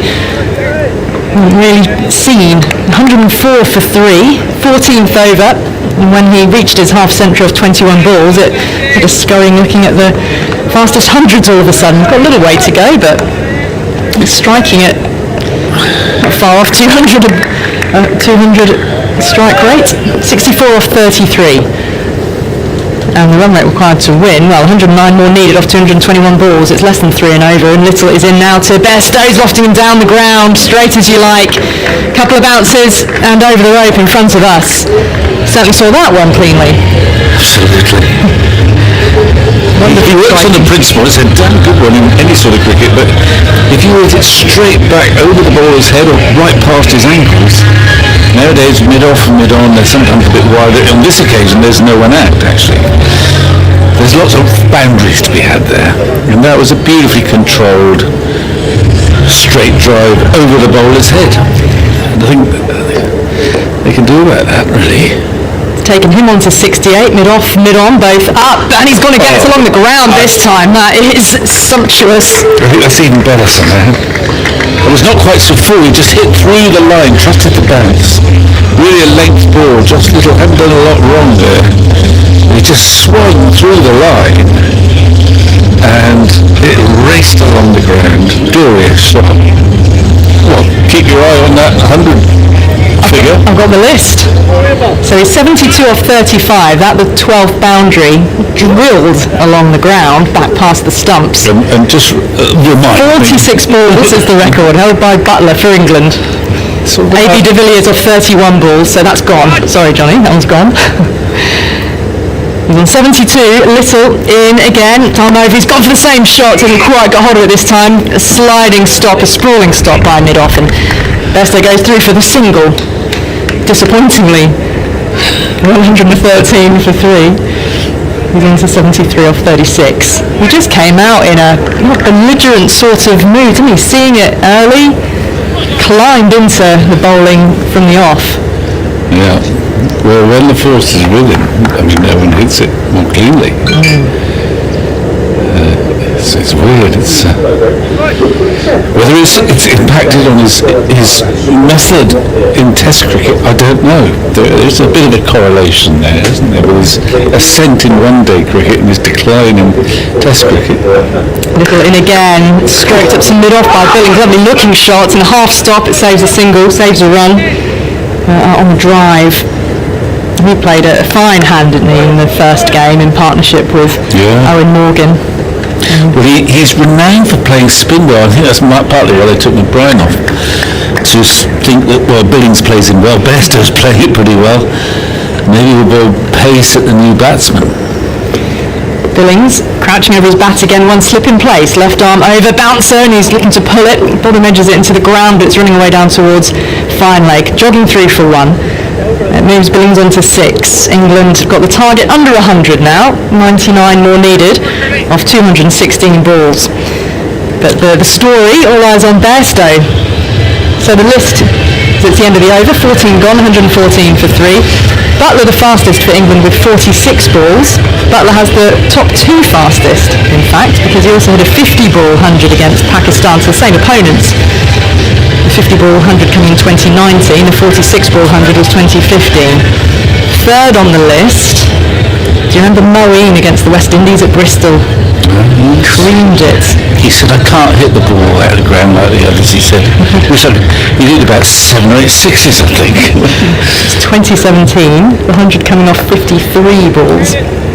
But Camphor bowling to Sam Billings here, 2 slips in place. Short dark head, he really rushes in. Turned off the legs, past the square leg umpire for 4. Well, I tell you what, Billings is in good nick at the moment. He can just hang in there. That's beautifully timed. He just completely over. He's cut the drive to hit the field. He's desperate, understandably desperate, to get beyond being the extra batsman, the one who plays when something else has happened, when someone's got injured. He's spent a lot of time in England's squads, hasn't he, without really getting a settled place in the side. And let's face it, it's hard to get a place in the England side at full strength with Morgan, Butler, Stokes in the middle order. Camphor in again, comes forward, defends this time. Ball on length, back up the pitch, Camphor picking up. No run. Shadows just starting to lengthen, the sun setting in the sky away to our road. It's getting lower, well, he's setting it. There's an absolutely gorgeous sunset after the first game here. But looking at this list again, Vic Bairstow has 2 of the top 6 slots already. His fastest was 54 balls, tucking in behind Moeen. That was against Scotland. So he's already the 4th fastest. Yes, right, for England. Morgan in the World Cup against Afghanistan, 57 balls. Camphor in now to Billings, cuts back in inside edge, picked up by short mid wicket, no run attempted. Score remains 118 for 3, 95 more needed. Plenty of time for England to get the runs. And his 50 was the second fastest after Butler. That's right. That Butler, joint equal fastest with Morgan. Oh right, faster than the Butler one? Butler got a short 50 came 100 when he got his 100, is that right? I don't know, I'm confusing everyone now. Campher's in, once more, drop and run of the offside, declines the single. Thought about it, thought better of it. Right. But Bairstow owns 4 and 6 in terms of the fastest hundreds. Joss Butler, though, owns 5 of England's top 10 fastest hundreds in ODI. That is quite something. He owns numbers 1 and 2. He also owns numbers 7, 8 and 10. Can you guess who the missing name is in that list that I've given you? Campher is in, driving again. Finally got beautifully through the covers, Billings. We'll come back for 2. Sliding stop in front of the rope. I think about a third, but the throw's coming in. And I think better of it. So it takes the score on to 120 for 3. One more ball to come in the 15th over. And they're needing 93 more. Billings 12 off 10. Well, I don't know the answer, but usually in these circumstances nowadays you just say Stokes and hope for the best. It's actually Alex Hales. Of course, I've forgotten Alex Hales. 62 balls. Crashing it around Trent Bridge, wasn't it? And Campher, last ball of the over, and it's left alone. Haven't seen that much of late. Through to the keeper outside the off stump. 120 for 3 after 15 overs, and England, led by Bairstow, are eating into this target fast. The target set 213 to win. That after Ireland did bat through the 50 overs, 212 for 9, but they were 91 for 6 at one point. So it's the man we just had bowling, Curtis Campher, again, in only his second ODI after a half century on debut, followed up an even better 68 off 87, 8 fours in that time, and he's come on to bowl and he's snaffled 2 wickets as well. He could. I don't suppose he will, but I expect they've got a man of the series, don't you? They always have a man of the series, don't they? There must be. There will be. Well, I bet you the man of the series has never been on the losing side 3 times. Yeah, it's tough. It's tough. Bairstow pulling one away. There's a fine leg. He makes some ground up to his left to field. And Josh Little scrapes away at the crease. Bairstow's moved on to 74. England 121 for 3. Bairstow's now 1 run away from 3,000 career runs in ODIs for England. You better get your notepad out again, Vic. I know, I'm running out of ink. If he gets another single then and moves beyond that, he'll join Joe Root as the fastest Englishman and be joint 5th in the all-time list alongside Gordon Greenwich, Garrett Kirsten and Shikhar Dhawan. So he's right up there with the numbers. It's been hugely entertaining to watch. It's been a great riposte to the flow we saw from Camper. Billings latching quickly onto a ball, back of the length, pulling it with control past the square leg umpire, taking a gentle 1, finding the man in the deep. England 122 for 3, 91 more needed. Billings on to 13. Camphor played all sorts of shots in his innings, didn't he? He was scooping, he reverse scooped.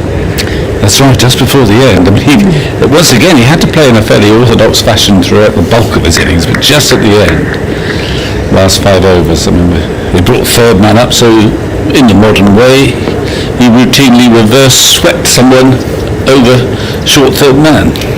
Bairstow on 74. This is the flying way down towards third man. Not sure they intended it to go there, but it does bring up 3,000 ODI runs for England for Johnny Bairstow. He moves on to 78. Joint fastest Englishman to reach that landmark mark in ODIs alongside Joe Root. Well played, Bairstow. He's faced just 38 balls here in this innings, but his career, well, his average is up at 47 in one-day cricket, strike rate over 100, 12 50s, 9 centuries. He's got a chance for another one here. Well, once he went up the order, I mean, he's just been devastating, hasn't he? He's going to fail sometimes, but when he comes off, it's It's terrifying. Little in, some width on, he has crashed it away. There is some cover on the deep cover boundary, but it's too well hit. That is sheer brute strength. Bairstow into the 80s. He's on 82 off just 39 balls. 130 for 3 in the 16. It's on, Vic. We've got a game within a game here. Can he get England's fastest ever ODI on the century? Do you think he knows what the number is? Well, you would think not, but you never know with these players, you know. I think if Stuart Broad was in this position, he'd know. No, I don't know. But people do use these things as targets quite legitimately. Is he just in a zone now and hitting? There's a short one. Isn't the pace taken off perhaps? He's a left alone. Oh, it's a wide. It's a wide. It was a slower ball. It was a slower ball bouncer. And he thought long and hard about it, and then he probably looked at the square leg umpire for guidance, and doesn't cheer Josh Little up, who only really wants to get to the end of this over. He's gone for 46 here so far, and he hasn't completed his 5th over yet. Bairstow stands. Bat held aloft in familiar fashion. Little is in, bounce once more. He's gone for the pull and miss this time. You can't hold through the shot. No. It wasn't taken cleanly by the keeper, mind, but 11 runs off the over with one more ball to come. Bairstow 82 from 40 now, so each time he hasn't had many plays and misses. I feel like when I get a message out there to him, every time Clyde missed John, you ball further away. I think he's just concentrating on staying there. Seeing ball, hitting ball. 82 off 40 for him, and Little is in again, some width, and oh, he's got an edge and he's gone! Bairstow caught behind for 82 smashed runs off 41 balls. He's walking off. What an innings it's been, tremendous entertainment, and he is setting them well on their way to victory in this match. They're now 131 for 4. Well, it was wide, and he threw himself at it without much moving his feet. And I think Little enjoyed that. I suspect Little sent him on his way. I bet.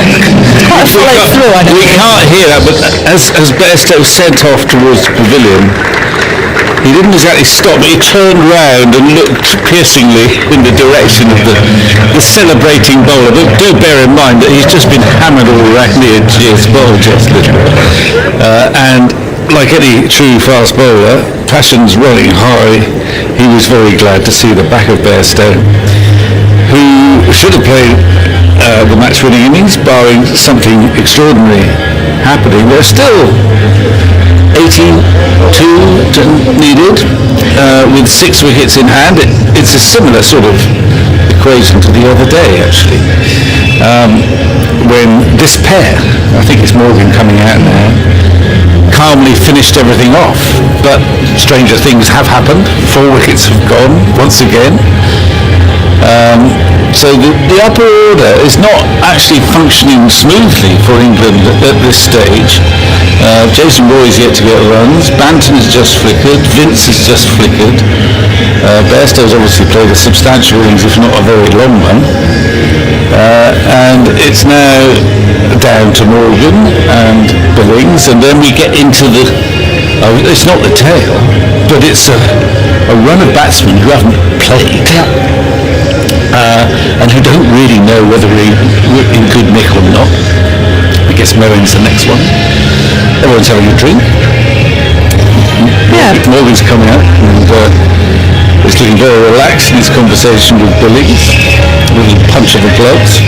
Play will resume shortly, but Ireland at least have managed to pick up wickets, and that, one assumes England will get there, but they sort of start to make inroads, Ireland, in this series, but then get swept away. That's the pattern so far. We'll see what happens this time. Billings has come out and looked in terrific nick so far, but Bairstow, 2 a ball, and it was sort of routinely 2 a ball. It's it's hard to combat. But in the end, it was just a flat-footed swish. Maybe he did know that he had to hurry up to get that Maybe we were talking about it too much, Vic, weren't we? Yeah, but he can't hear you. I don't think he's got his earpiece in. Fortunately. Well, it gives us a moment while Morgan and Billings get settled, just to remind you what has happened, because Ireland did strike early in the very first over. Jason Roy went for a 3-ball duck inside the first over, caught Delaney off Young, and then second wicket down was Vince on the seam back in. Campher, middle stump out of the ground for 14. Banton was LBW Campher for 15, and then Bairstow caught behind off Little for 82 off 41. But it is Morgan who's the new batsman. However, it's Billings on strike, and he covers up and he's forward, plays the very straight bat, defending it back up the pitch to Campher, he's bowling from the pavilion end of the ground. The white turreted West Circus top pavilion. Campher 2 wickets already, and he's a very lively seamer. Stands Stokes still at the end of his mark before coming in now. Billings over his bat. There's one gully in place. The shape of Paul Sterling. Spilt by the keeper. I'm sure there was a nick. It's running away down towards the boundary, towards the sight screen. Little picks up. And they run 2. Hang on, he's getting buys. There wasn't anything on it. It must have moved late then. I'm just having a quick look on the replay if I can. But in which case he was very close to bowling him. It came past the inside edge, nipped back into Billings, missed it, as did the keeper, who just got a glove on it to parry it. And buys given. But it seemed to move so much, I thought there must have been an inside edge. I agree, I thought there was a deflection. But we'll get a closer look at that on replay, I'm sure. Billings is settling over his bat once again. Catcher at short mid-wicket as well. Campher in, and it's short mid-wicket indeed who fields. Turned into the leg side by Billings. Dot ball, 133 for 4, and we're needing 80 from 201 balls. Either need wickets. Actually, we put it past Campher to pick up another one. One of these two would be an absolute prize wicket, given the way they batted in the first game. Yeah. They're more in sort of unknown territory. It was partly on the bowler's reaction, who looked sort of disappointed. He might have been bluffing us. Giving away buys. Through the goal, that's got past short mid-wicket, and it's pinged away off the bat of Sam Billings all the way to the boundary for 4. His third boundary, 17 off 16. England now 76 away from the target, 200 balls remaining. It's full in length, and he's whipped it past mid-on and wide of middle.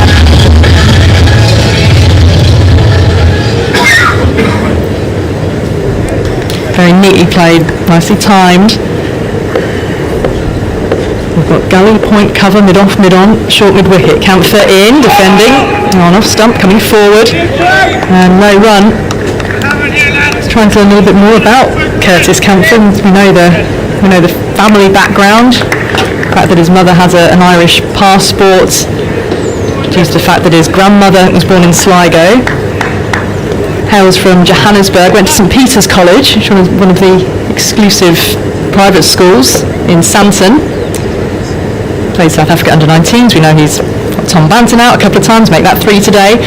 Campher in again, and has Billings moving forward, defending once more. So a few dot balls at the end of the over from Campher, control. 17 overs gone. England though still in control themselves, but you never know if there could be a little twist to come. 137 for 4, needing 76 more. They have 2 prime batsmen in Billings and Morgan at the crease. Morgan yet to face a ball. Yes, they've got plenty of time, I think it's fair to say. And they should have enough wickets. They've got 6, but it's such a strange feeling that here we are on August the 1st, and everyone's got that early season doubt in their minds. I bet you Jason Roy's got that. He feels like it's April the 10th. This is a strange game, and things aren't quite clicking. And all the batsmen will feel like that until they get going, and then they might think, perhaps it's not April after all. Billings looks like it's August. Morgan's faces first ball. Coming back and playing it back up the pitch to Little. Jason Roy's now made 2 ducks in 3 innings because he made a duck in the warm-up game. I think word was he was suffering from a little bit of a stiff back at that point, but he's getting some time in the middle in that competitive match situation. Way back in lockdown, I remember tuning into, I think, a Zoom meeting with Jason Roy. Morgan yet to score, gets some whip, flashes away, caught at cover! Oh, the England captain has gone, second ball without scoring. Jubilation for Josh Little. He's got rid of both Bairstow and Morgan now. Oh, there is a bit of a stutter here. There certainly is. England 137 for 5, needing another 76. It was a short ball. He's been banging the ball in quite a lot, Josh Little. He gets a bit of bounce, sturdy. It's a bit close to Morgan's body, but he went for the cut in middle.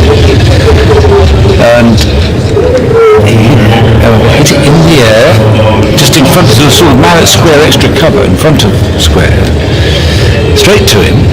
And then couldn't quite believe what he'd done, and then left. So we do have a game on for a while now.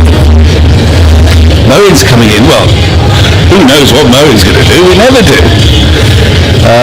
We don't know what sort of mix he's in. After Moen, there come a stream of little all-rounders like Willie and there's no Tom Curran this match, which bolsters the batting. I don't think Topley's batting is on the level of Tom Curran. Anyway, you're going to go. Well, I'm going to tell you first of all, of course, it was Camphor who caught it because you can't keep him out of this match.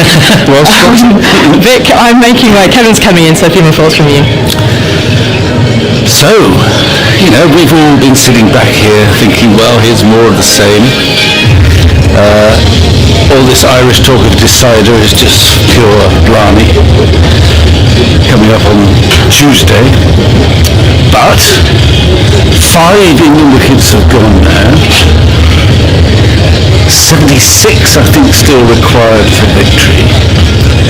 And an England lower order who haven't played any competitive cricket for months. Moen just taking guard. Vice-captain. Perhaps they're going to rise to the occasion. Ali and Billings, and it's Moeen Ali facing at the moment defensively, pushes that delivery from Little, back to the bowler, no run. Sun starting to fade away to our right hand side. I say fade away, it's only come down a little, but still shining into the commentary box. As the floodlights look just a little silly at the moment, but there are shadows being cast off the pavilion and the Shane Warne stand away to the right. There's Little again, left arm into Moeen Ali, punched into the offside. No run. In my professional life, this sort of juncture on a Saturday, that I feel a little bit uneasy for the people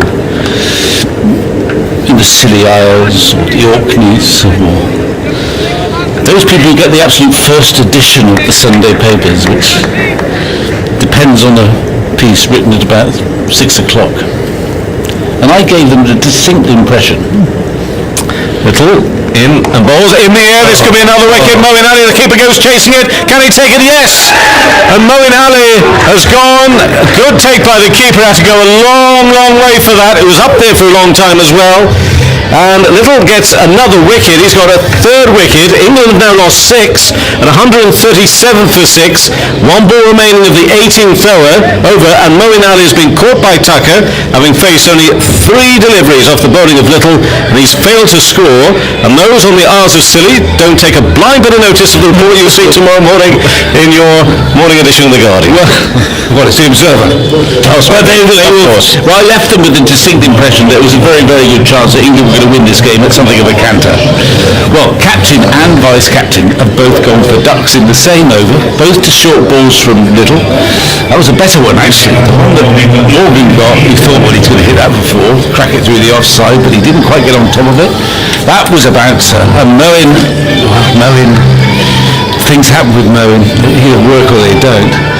But that was dug in, it got up to around about shoulder high, where it's getting dangerous.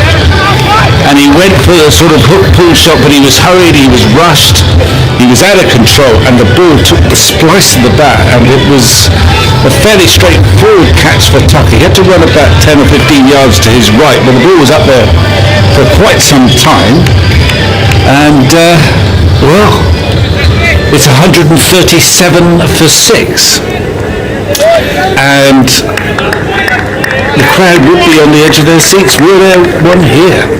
Well, they could be on their edge of their seats wherever they live. Yeah, exactly. Gardens, living rooms, wherever it might be. Little in again, and that's past the off stump. It's David Willey who's come out to the mill. And that completes that over, and Josh Little brought into the side because of injury. Barry McCarthy injured. He missed the first game. He's taken 3 for 46, 6 overs, 1 maiden. Now, of course, Josh Little announced himself against England in Malahide last May with 4 wickets. Yeah, it's actually very expensive in the warm-up match against the Lions in preparation for this series. And you just have to look at his celebration and his send-off really to Johnny Bairstow. That shows how sort of pumped up and keen to have another go at England here today, and it's proved very successful. Well, he's got 3 vital wickets. Bairstow, Morgan, Melly, with barely a run being scored in between, and he's a modern sort of one-day bowler in that he's not really looking for containment. He just goes for the batsman. I'll tell you who he suddenly reminded me of, the way he's been bowling the last couple overs, and that's Neil Wagner of New Zealand, who's a shortish, left-arm quickie, not express pace, but skids the ball on and causes a bit of havoc. As passionate down the leg side. Does that take a little make bowling to Willie? No.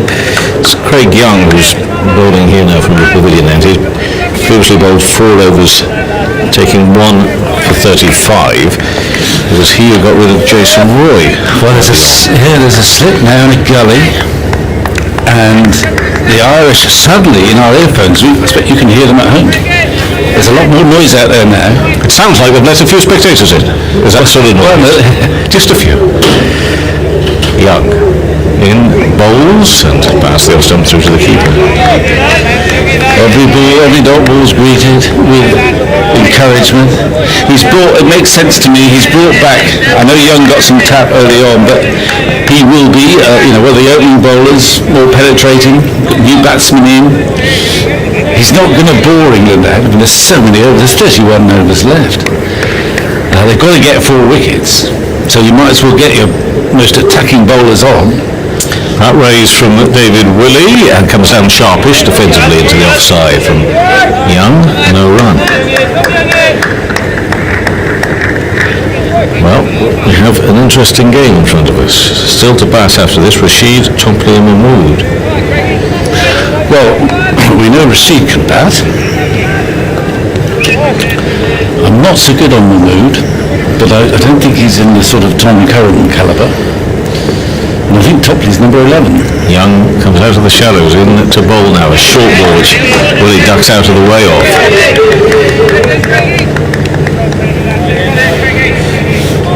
Well, he didn't get a chance to go out the other day with bat in hand. He of course took 5 wickets on Thursday. Today 10 overs, 1 maiden, 2 for 48. But can be very useful with the bat, and he's going to have to be here for England. 4 dot balls to start this over. It was a little wide, wasn't it, the first ball? So, what's the delay here? You're checking on a no ball possibly with a... good thinking. It could be, I suppose. Yeah, well, no ball has been signalled, so it's a free hit now. It is. We're just getting used to the new system, Which is? the third umpire calling the no balls. Let's take a look at it. Another delay in the game, but it's a tight one too, really just. It's hard work being third umpire now.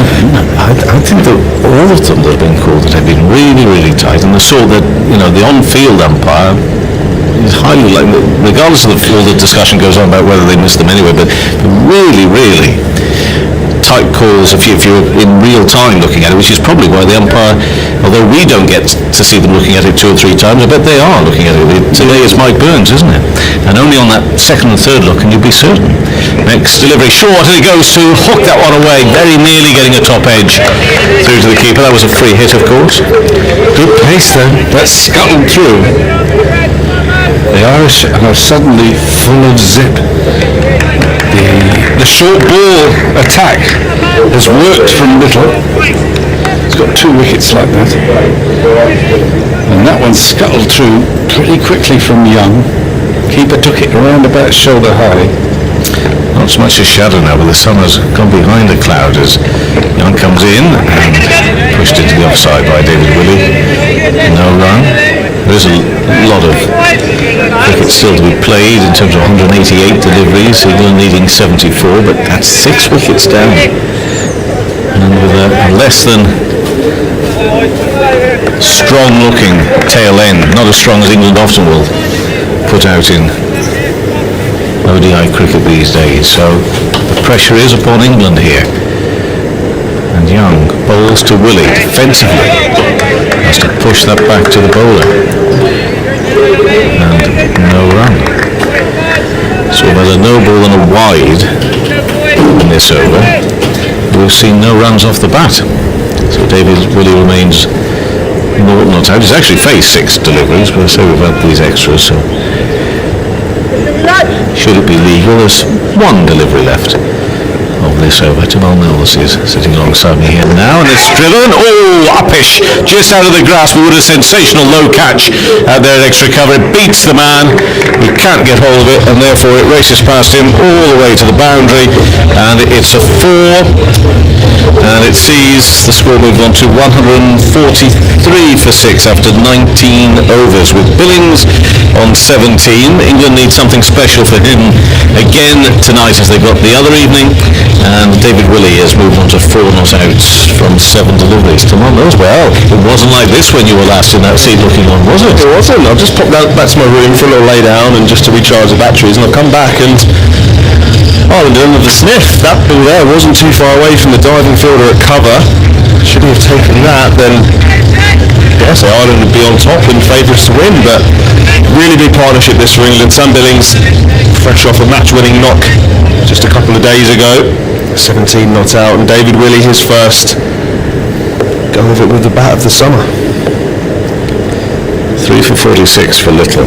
Started the 7th over. That's been punched straight to fielder at mid-off. No run. That's Simi Singh looking after matters there for the green of Ireland.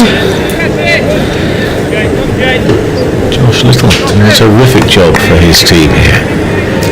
Especially considering his first spell, he didn't bowl brilliantly at all. Johnny Bairstow really tucked into him, so to come back, take 3 huge wickets, fair play to him. Doesn't have a long run up, left arm, comes over the wicket. No punch into the offside from Billings. Very clear in his instructions to David Willey at the other end. Definitely got their tails up, haven't they, Ireland? You can hear them. Yeah, that's brilliant. That's brilliant because they need something. They need something, don't they? Because as things stand, this is their international cricket of the summer, of the year. I was going to say it actually. What's their plans I think this is it as things stand. So obviously another game to come on Tuesday. Little left arm bowls wide of the off stump and through to the keeper. No run. I don't know where people are perhaps listening to us travelling home, whether it be maybe some league cricketers still going home. I know, never mind the spectators not allowed into the grounds on a couple of venues at county cricket today because of the changes to the guidelines in certain parts of England in the last 24 hours, but I know that's also affected some league cricket as well, and club cricket. Little in bowls and reaching for a very nearly getting a toe into the bat on that. Pressure upon England here in the form of Billings and Willey right now. But yeah, there are some leagues that got themselves going for a couple of weekends, and now, because in the wrong part of the country, they've had to sort of put hopefully just a temporary stop on things. not so in Shropshire, my land of birth, so I want to say hello to Simon Palmer today, who plays for a little club called Bishop's Castle.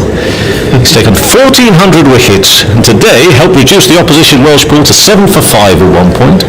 Jesus. I think that was quite a quick afternoon game, all wrapped up 6 wickets, but Simon Rainbow, Simon's listening, do pass on my best to him. I know he spends a bit of his time following England around as well, when it's possible. Next ball from Little, in bowls, and widely off stump, through to the keeper. And England really having to be so cautious and careful here right now. Don't forget to see the highlights of what could turn out to be an extraordinary game. BBC One at 10 to 11 after match of the day. Obviously, if Ireland go on and win, and you're living there in Northern Ireland, it will be put on before match of the day. No, it won't. But anyway, BBC One, 10 to 11. Little runs away from us. Again, past umpire Alex Wharf, driving it, and that's towards mid-on. Can't get it past the fielder again. That's Andrew Balbirnie, the Ireland captain. He must be very pleased with the way things are going, because what you definitely need out of a game for a skipper is it's all very well coming out into the media, and you're talking about the positives to take from it, but you want to be genuine, don't you, within the dressing room. And here there is something to sort of say, look, but they have been here before. They want to go on and finish this now, if they can. It's still a very big challenge for them to do that, but they've pushed teams before in matches. They haven't been able to get over the line. Now they've managed to conjure this up from who knows where, really, because there's still a very modest target being chased down. But it's 70 from 180 deliveries still needed by England, with 4 wickets standing, 143 for 6. Yeah, with a slightly longer tail than England are normally used to, so keeping mood, and Reece Topley in at 10 and 11, no Tom Curran in the side today, so it does weaken the batting slightly. Young continuing, pushed into the offside up towards mid-off. So you've got Young and Little here, knowing that if they can just get another wicket here, there's serious trouble for England in terms of holding their nerve. Yeah, things will definitely start to get a little bit nervous again. Guys coming in down the order who haven't had any batting. Adil Rashid, obviously, a very good batsman, but hasn't faced any meaningful deliveries this summer, so not exactly coming into it on the back of a load of runs. Young in bowls, and David Willey, normally so aggressive, so attacking, David Willey, but he's got a cricketing brain as well. He knows that he's just got to take his time here. Yeah, you read the situation, as we said, time's not the issue. If England bat out the overs, or obviously the majority of, they will win the game, so get your eye in, don't go chasing anything too loose. The short ball has obviously been a ploy of the Irish bowlers the last few overs. Young into Willey again, and there will be no run. Bairstow, 82 from 41 deliveries. It looked to be that he was going to take England there himself. He had that sort of mindset to send him packing. Gave Ireland a lift, gave Little a lift, obviously. But now further wickets given them even more hope. This is in the air, this can be safe down towards fine leg, and he does well. Left arm throw, only 1 run, and just that piece of fielding and the look on his face. A round of applause from his teammates. Yeah, definitely a little bit of momentum with Ireland. He did well there, ran around to his left, sliding stop, straight pop back up to his feet, accurate throw, straight over the top of the stumps. Lots of round of applause, congratulations from his teammate. The Irish definitely just have a sniff here. The tails are up. Could be terrific for the series. Oh, brilliant. This is what you want from all, not just cricket, from all sport, isn't it? You want meaningful games and meaningful cricket. I know the new series that we're in makes everything meaningful. Well, I was going to say, it's never mind the series, 10 points. Exactly. On the board, level with England. Yeah, you want a showdown, don't you? In an ideal world, every single one of these 3-match series will go into the last game, wouldn't it? It'd be a 1 apiece and then a decider at the end. 2 balls left. Young in bowls of this over. This is to Billings. We'll try and steady things if you can. Stangles that down to third man for 1 more run. Target 213. England 145 for 6 with 1 ball left at the 21st over. So there's loads of time. As I said, the scoreboard and the overs, they aren't the issue here. It's just, can you hold your bottle, hold your nerve? Young, last ball of the over. Willie will turn that onto the onside, and a good single. He'll keep the strike because he'll just pick up one. And Young has bowled 6 overs, 1 for 43, 146 for 6 after 21 overs. 67 more needed, 174 balls. Tim Almill's will say something very interesting. That is a guarantee. And then Michael McNamee will replace me in this chair. Oh, no pressure, but yeah, England just need a quiet period here. Sure, that's not what you want to hear on the radio, but England just need a nice quiet spell, just tick it over, no wickets lost. Sam Billings, David Willey. Billings coming in on the back of a match-winning not-out performance in the first ODI. David Willey currently 6 from 12. Just need to steady the ship a little bit, take a little bit of the wind out of the Irish sails. Sorry? What was that, Tim Al? Depending on who you're supporting, of course. My goodness me, it wasn't so long ago. The Irish body language was dreadful, and this match was heading only one way. Little is in. That's on the pads of the batsman. It's played out by Willie, square of the wicket, no run. There's a very low August sun away to our right. And long shadows across the ground. Is this going to be a famous evening for Irish cricket, or another case of what might have been? There have been a few of those on Irish soil. Never on English soil, really, for Ireland against England. Left-armed Little sees Willie deflect that ball away for a single behind the wicket. One more to the total. 147 for 6. Willie is 7 off 14 and Billings 18 off 26. Did you see that flurry of wickets coming? Because I didn't. I'm not sure the Irish team saw it, but no, not many people. It's a funny old game somehow. It is, that's why we love it. It can change. There's so many cricketing cliches, isn't there? One brings two, bang bang, all those good things you hear on the club village green. Little mightn't have been playing had McCarthy not pulled up in the last match. Of course, Billings mightn't have played on Thursday had Jude Henley not picked up an injury that's ruled him out of the series. Very true, but you've got to take your opportunities when they come about. That's what it's all about. Little looked like he hadn't taken his. He bowled pretty poorly with the new ball. Couple that with Johnny Bairstow playing some brilliant cricket at the top of the order, but he's come back really well, and that's what it's about. Especially in 50 over cricket, you're going to get chances to come back, especially as a strike bowler, opening bowler. Can you come back and make a difference? And Little definitely has done that. The field is spread, watching now as Little is in on the off stump, pushed into the offside for a single by Billings. Every run now vital for England. A lot of Ireland's still got in the locker in terms of bowling resources. Camphor's obviously bowled really well today. He's bowled 5 overs. Couldn't be that the golden arm, the golden boy comes back to win it. Let's not get ahead of ourselves. Little is in. Defensively played back to the bowler by Willie. Interesting from Andy Barberni, we've only seen 4 bowlers today. We haven't seen the 5th bowler. They're obviously going to have to come on soon. You think it'll be the spin of Simi Singh. But Craig Young's bowled 6. This is Josh Little's 8th over. Brian's bowled 3. He was attacked by Johnny Bairstow. And Camphor 2 for 31 from his 5 so far. Well, he has to bowl the wicket-taking bowlers. No point in containment. Little drops it short, and that's going to be 6 runs smashed away high into the stand. What a shot by Willie. He moves on to 13. Billings is 19. England 154 for 6. That's gone a long way back. Short ball, as you said, banged in from Josh Little. It was a good short ball, up shoulder head high, but David Willey's got all of that. Lifted it up and around the corner. Full flurry of the bat, and that's gone many a row back towards the second half of the stand. Big 6 relieves a bit more pressure and edges England closer to victory. One of the biggest hits of the series so far, without a doubt, and just what Balbirnie and his men in green didn't want. I think that was 8 off the over.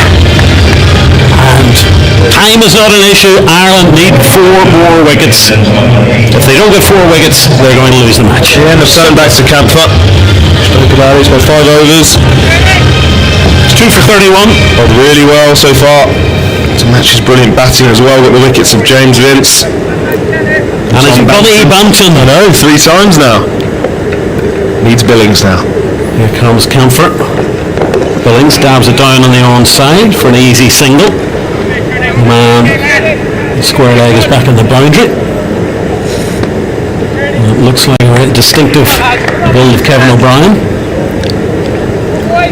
We were chatting earlier, I didn't know that you'd be able to confirm, but after this series there's no scheduled cricket for Ireland? Not in 2020 anyway. I think January possibly for the next match in the World Cup Super League, but January is a very, very long time away in the circumstances that we're currently living to now. It really is. That's a shame, and it puts a little bit more importance into these next 2 games when you know that these are your last 2 fixtures of the summer internationally.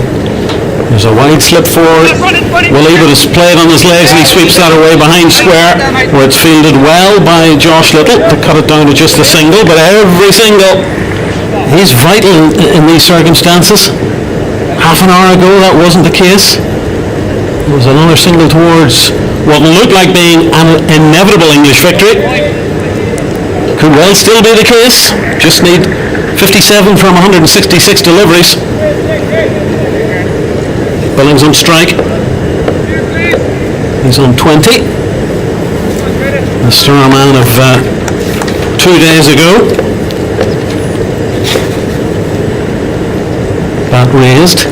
Camphor's in, just drifting onto the pads of Billings, and again he helps it on its way for a single on the leg side.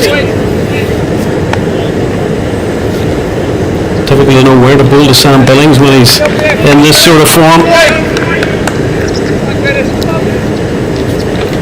This was the partnership that won the game on Thursday with Ewan Morgan. With another duck at the hands of Josh Little for Morgan. Averages 76 up until today against Ireland. Flashing cut away by David Willey. He got a lot on that and he's got 4 runs. And maybe this game is starting to slip away again from Ireland. Yeah, really attacking from David Willey. Lovely shot on the back foot. Just waits for it to come across him. Slaps it through the offside. Andy Barboni looking to attack. He's allowed 4 men outside of the 30-yard circle, but choosing only to use 3 in an effort to try and squeeze the English, the newer batsman. But Willey able to find the gap, and with no protection out on the boundary, that's a 4. Another big hit from Willey. Over the top, crashing it through the covers. Brilliant from the man whose wickets have been a feature of this series, and now he's cashing in with a bat. Yeah, another brilliant shot. This one, probably the pick of the 2. Again on the offside, the ball coming across him. Just stands still, hits it on the up, over the top of the man at cover. Well, he definitely has his eye in now. He's 22 from 19. Looking to accelerate his and his team's innings. Camphor coming around the wicket now. Around the wicket to the left-handed Willey. Long shadows over the ground. Pushes that for a single. They should come back for 2. And there's 10 runs off 3 deliveries from Willey. And another twist of the kaleidoscope. End of the 23rd over. 213 the victory target for England. 167 for 6. Billings is 21 off 30 and Willey is Billings is 21 off 30 and Willey is 24 off 20. Sometimes the numbers dance before my eyes, Tamal. And in this circumstance, I think I may be just getting a little bit excited. Oh, rightly so. There's plenty of action out there. We've had wickets. We've had some decent boundaries. The big 6 from Willey just a couple of overs ago. Certainly likes to get on with it. Looks like we're going to have a little bit of spin. Andy McBride coming on at this hotel end. Sam Billings took a liking to the spinners just a couple of days ago, getting the sweeps, reverse sweeps out, so I'm sure we'll look to employ that again today. Wicketkeeper, of course, plays all around the world in T20 competitions and the IPL, Big Bash and the like. Getting a run in the 50-over side today for England. 24 runs came off McBride's 3 overs so far. Man on the long on. And the boundary is short-haired Josh Little. Another man on the mid-wicket boundary as McBrien is in. Slow right arm. Watchful shot from Sam Billings. And there you are. Andrew Sampson has told us the players who have scored a 50 and taken a wicket in each of the first two ODIs. There's only one, Curtis Camphor. He's riding his own records. That's into the covers and fielded by Balburney, no run. And who would have guessed that again, a lowish total has produced an exciting game in Southampton. That's driven straight, should be cut off by Little for the single, and is. Billings on to 22, England 168. 213, remember the target. Don't need to worry about deliveries left. They have so many in the tank. That's the wickets. It's that number of wickets, 6 at the moment. 4 more needed for Ireland. Can they conjure up some piece of magic, a little bit of good luck or an English mistake? The slip is in for Willie. Balburney moves Josh Little slightly wider in the boundary in front of us. Willie in the back foot. Pokes it down into the ground.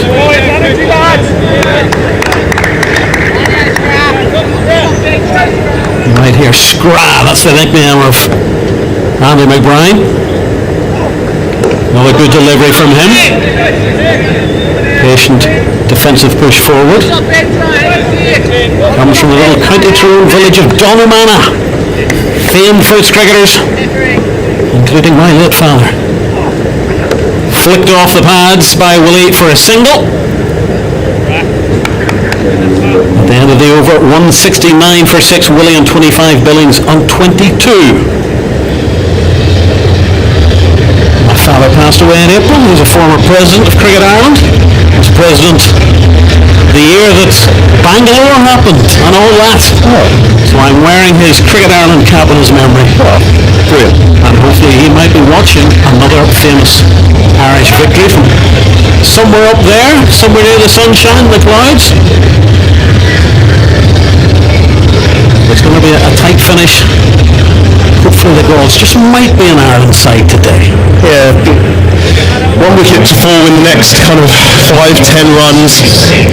Just make it a little bit nervy. As I said, Adil Rashid due to come in next.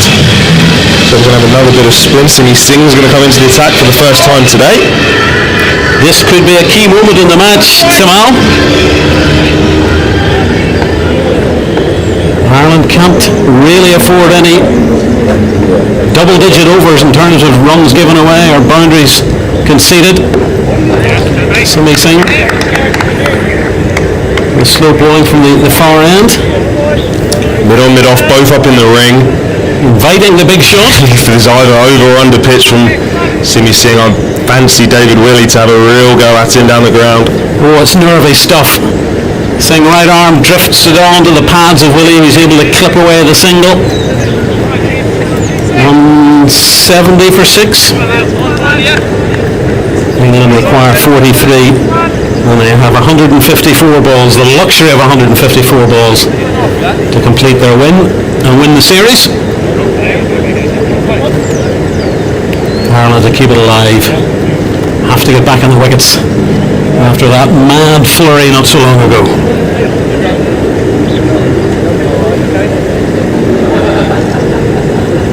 Campher's moved a little bit wider in the deep gully. It's forced out on the onside by Billings. Both batsmen know they can't afford to take wild chances. They don't have to take wild chances. They just have to bat the overs out and they'll win. Singh is in. Forced onto the back foot as Billings plays it back to the bowler. Tidy stuff so far from Simi Singh.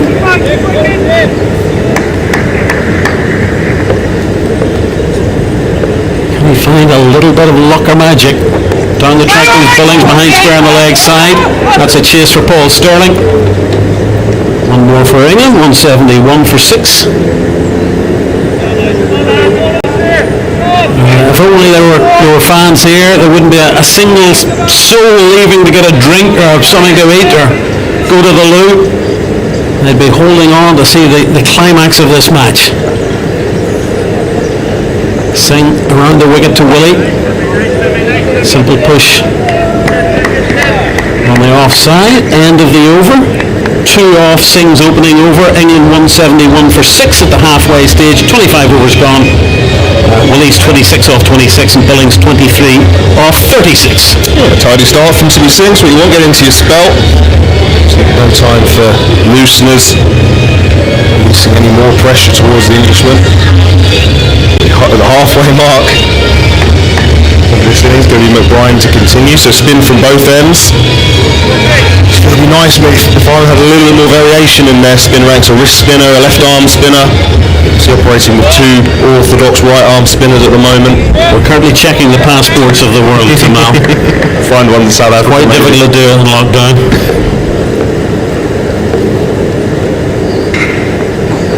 Billings down the track. He's going to get 1 for that, driving to the man coming in off the long on boundary, Josh Little. How the Irish cupboard's looking, coming through, hearing of any up-and-comers coming through? Well, it's tough at the minute. There doesn't seem to be a huge amount, but you know, there's been big changes in this senior team compared to even 18 months ago. I mean, the Irish panel didn't change an awful lot for a very long time. You could almost name 9 or 10 of the guaranteed starters, but Arnold Domini catches up with everybody. That was a dot ball off McBride's second delivery was over. And a single dab down by Willie to short mid-wicket. It's fielded and returned to McBride, the bowler. You've got to always be aware, Tamal, it is not a mass sport in Ireland. Of course. You know, it's behind association football, Gaelic football, and that's a bit of a giddy ball, and it's only going to yield 1 run. I think McBride knew he'd got away with that, dropped it short on the leg side, swung away for just a single. Well, if Billings had really caught that, that should have been 4 through mid-wicket. Got away with that one, McBride. He drops that one a little bit short to Willie, who carves that away for a beautiful 4. He didn't get away with that one, McBride. Willie waited for it and dispatched it. Yeah, you can see he tried to bowl that one a bit quicker and a bit flatter. Rushed through his action, but ended up dragging it down. David Willey rocks back on it. Plays that back foot slap through the offside that we've seen off the seam bowlers. This time off the spin of Andy McBride. Partnership of 41 between this pair. Defensive push forward, fielded by the boot of Andy McBride, end of the 26th over. 7 off it. England 178 for 6, they need another 35, and it's slowly drifting back in England's favour tonight. Yes, similar situation to last year with them Ben Folkes and Tom Cohen. Saw the Englishman home over in Ireland. That's right. There've been a few what might have beens in both Dublin and Belfast down through the years, and both 50 over and T20 versions of the white ball game. Simi Singh continuing with his second over from the pavilion end. Over 50% of the ground now in shadow. Billings back, driving that off the back foot for a single. You can't really say either of this pair have given much of an opportunity to the Irish. Played very sensibly. Yeah, and it's encouraging for England. Obviously after the wobble that we saw, quick wickets to fall in the middle with the likes of Ian Morgan and Moeen Ali. For David Willey just to join Sam Billings, settle the ship. Singh is in. He steps back and drills it back to the bowler. I wonder if we're going to see Kevin O'Brien with ball in hand. Looks like he's having a little limber up, doesn't it? First time in this series. He's the old golden arm, the original one for Ireland. I actually think Ireland would just be wishing they had another 30 on the board, another 35. Wishing that on Thursday.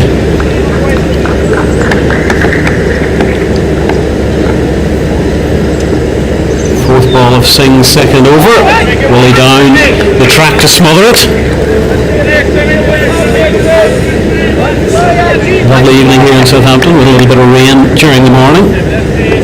It's turned into a very pleasant night. Singh bowling wide from the crease, and again just a defensive push by Willie on the onside. We're going to have a change in the summariser's chair. And Singh is in once more. And again, Willie in defensive mode pushes it down the track. And at the end of the 27th over, England need 34 more. Willie is 31 off 35, Billings 26 off 39, England 179 for 6.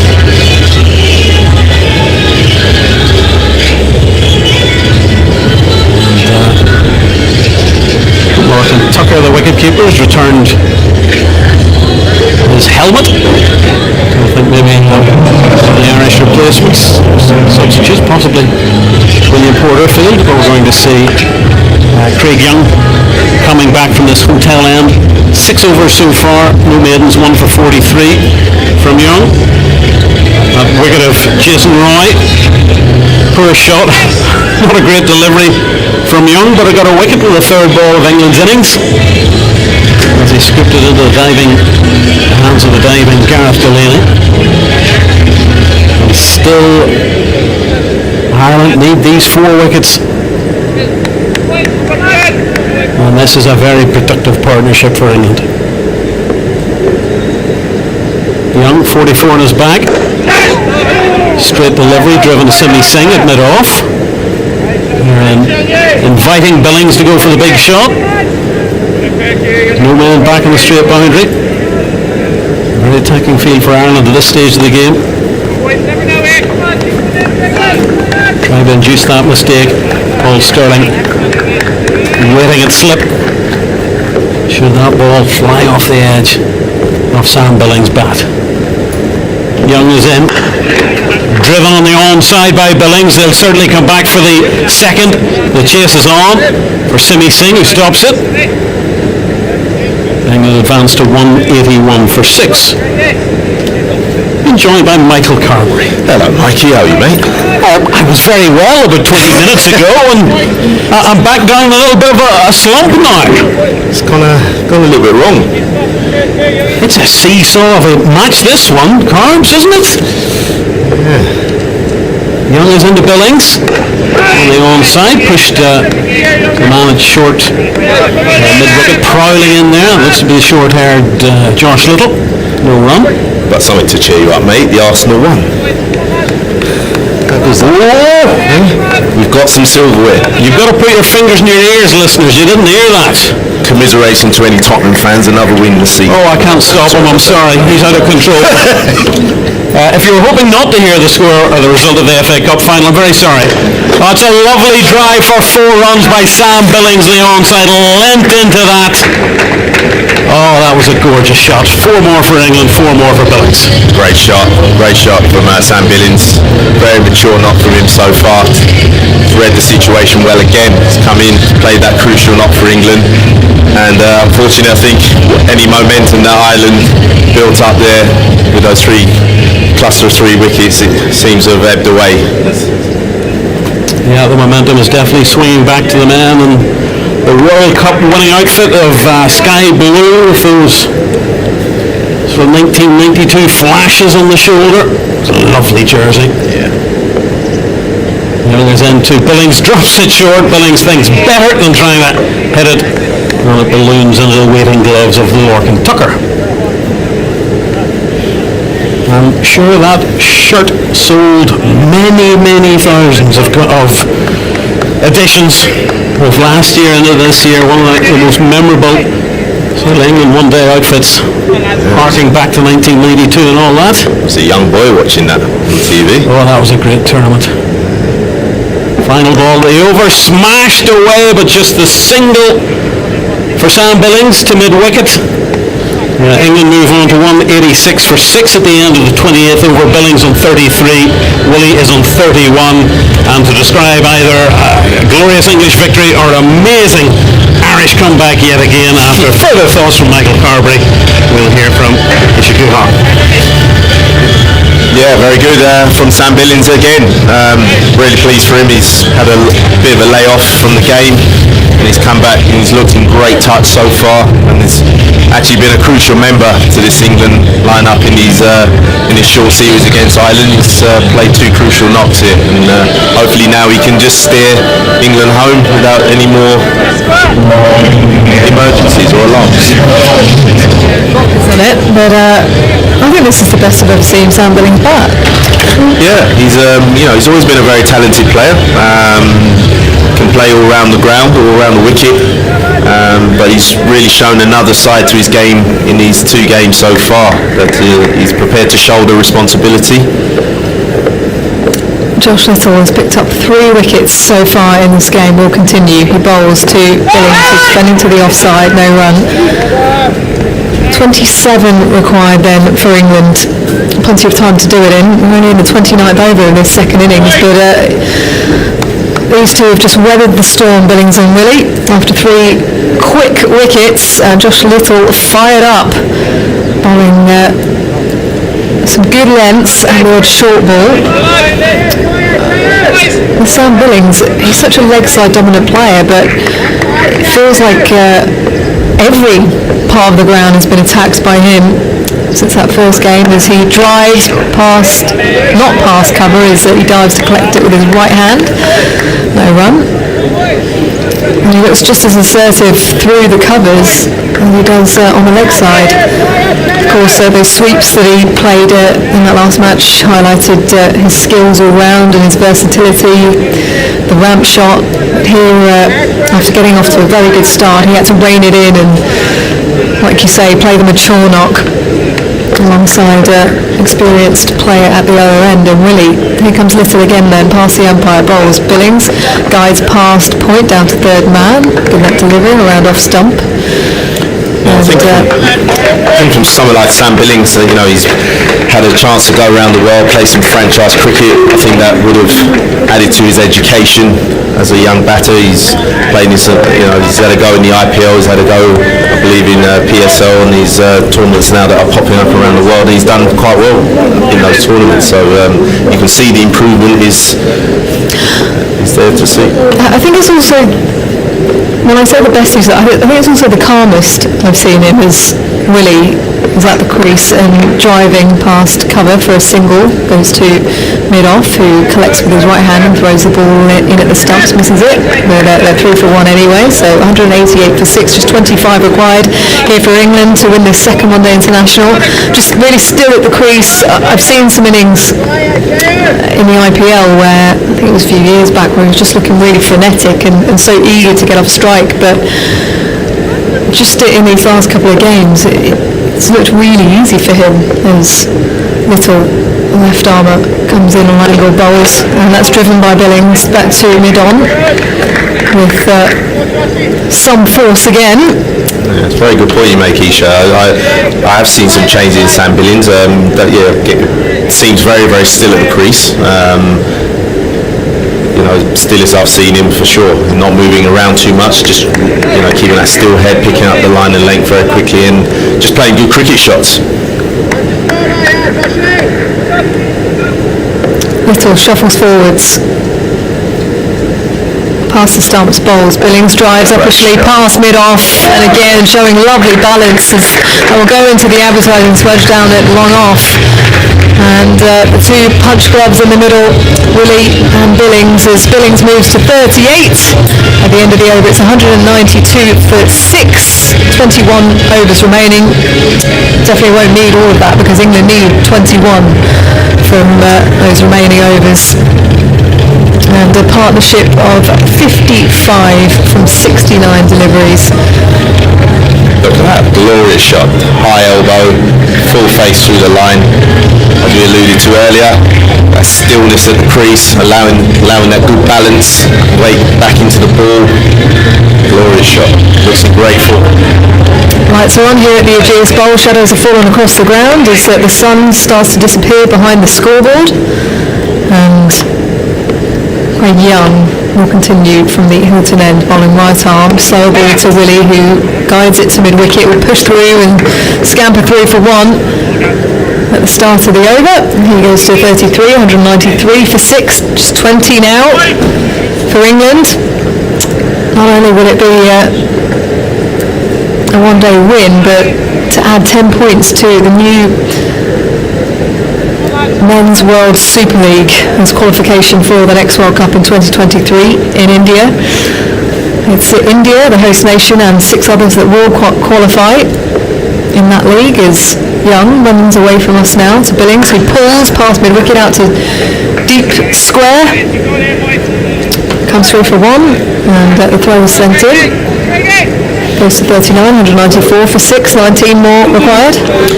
Yeah, you really feel Ryan's almost on the wall here for Ireland. I think they've really got to go for broke now, trying to unsettle these two now, try and break a partnership, trying to get a wicket from somewhere.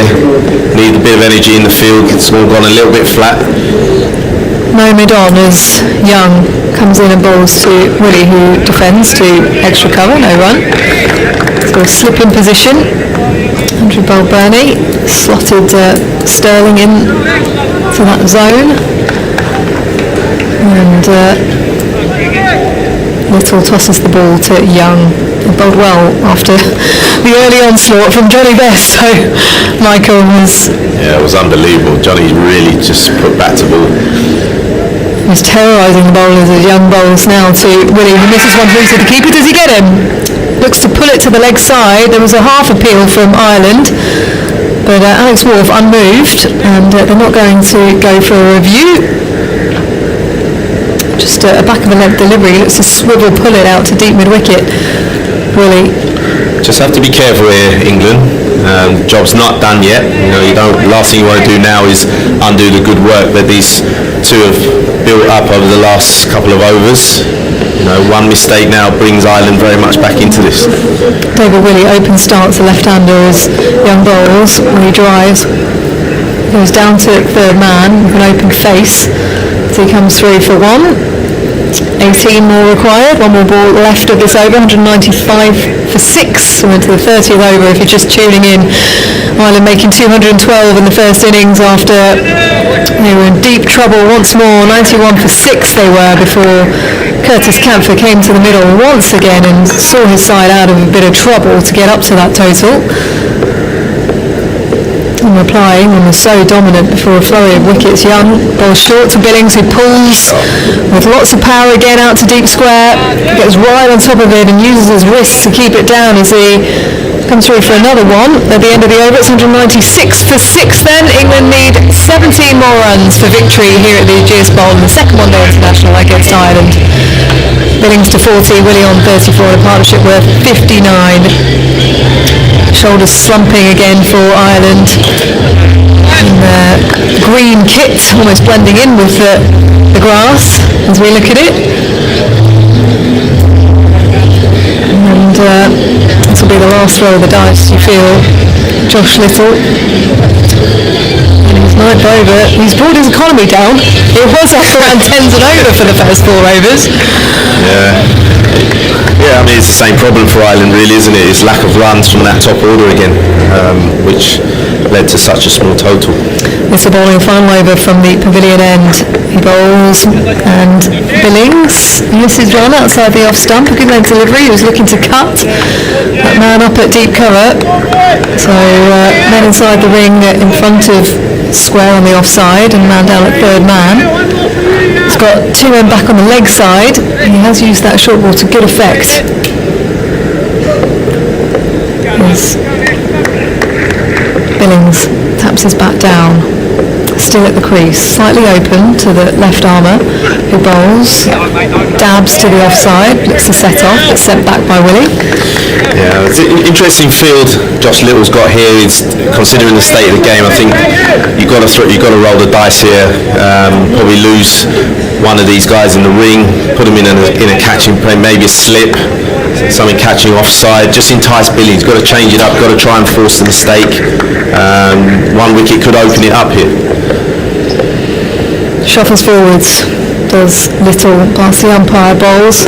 Billings again just pats it to the offside to point, who steams in and underarms it to the stumps. Sterling doing the backup work. So how are you going to celebrate tonight? I'm thinking, on a day like this, it'd be lovely to have another little three rounds of golf, wouldn't it? Rectify my very bad first Three rounds of three holes. Before it gets tough. I thought you did all right. It was your first go in, 2 years? 2 years, yeah. There's little balls to Billings, who carves, and a good effort from Point, who dives to stop the ball. They almost come through for one, but again, meet in the middle and sent back is Billings. Throw now coming in is, that is 4 dot balls from Little. As cover now goes out to the boundary. So he's got a 1 there if he wants it, Billings. Arms pumping from Little.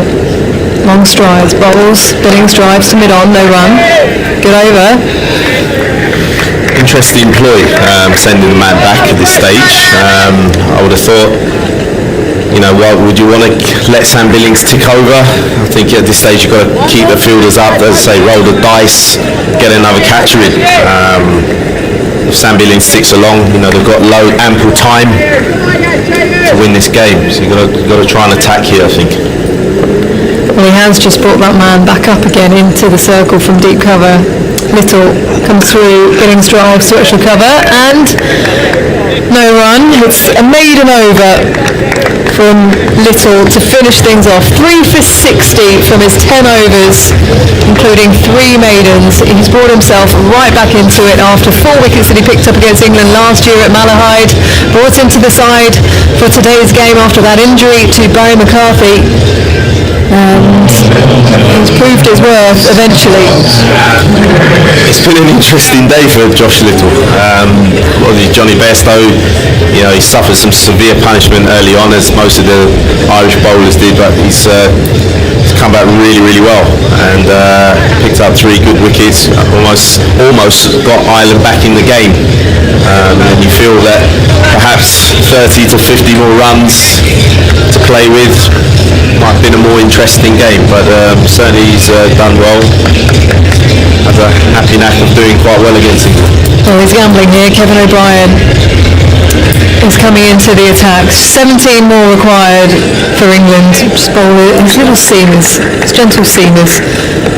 Kevin O'Brien is running in now. In fact, it's not Kevin O'Brien. It did look like him. It's Craig Young continuing. Apologies. Done me there as well. And I've got glasses. Sorry about that. Anyone who's listening, including Ireland, you might have been wondering why he's bringing O'Brien into the attack. No, it will be Young to continue. He's got a towel poking out the back of his trousers. Here he comes in, ambling in. Balls to Willie, who pulls out to the deep square boundary, and he's hit it up and into the stands at 6 rows back. Into the Colin Ingleby Mackenzie stand, and 6 for Willie as the 200 is brought up for England. 202 for 6 in the 32nd over. Willie to 40. He's caught up with Billings, who's also on 40 at the other end, and England need a further 11 runs. Great shot from Willie again. You kind of felt he was sweating on that short one. He knew something was coming. Young has been testing the middle of the wicket for quite a few overs now, and just swivel pulled again to that short side. 10 rows back. Young's got to find a better length here. Coming in on an angle, the right armour past the umpire to Willie, who's working it out to deep squares, push the single and settle for the 1 as the throw is sent in on the bounce. So just 10 more now, 203 for 6. Billings will resume the strike as Willie moves to 41.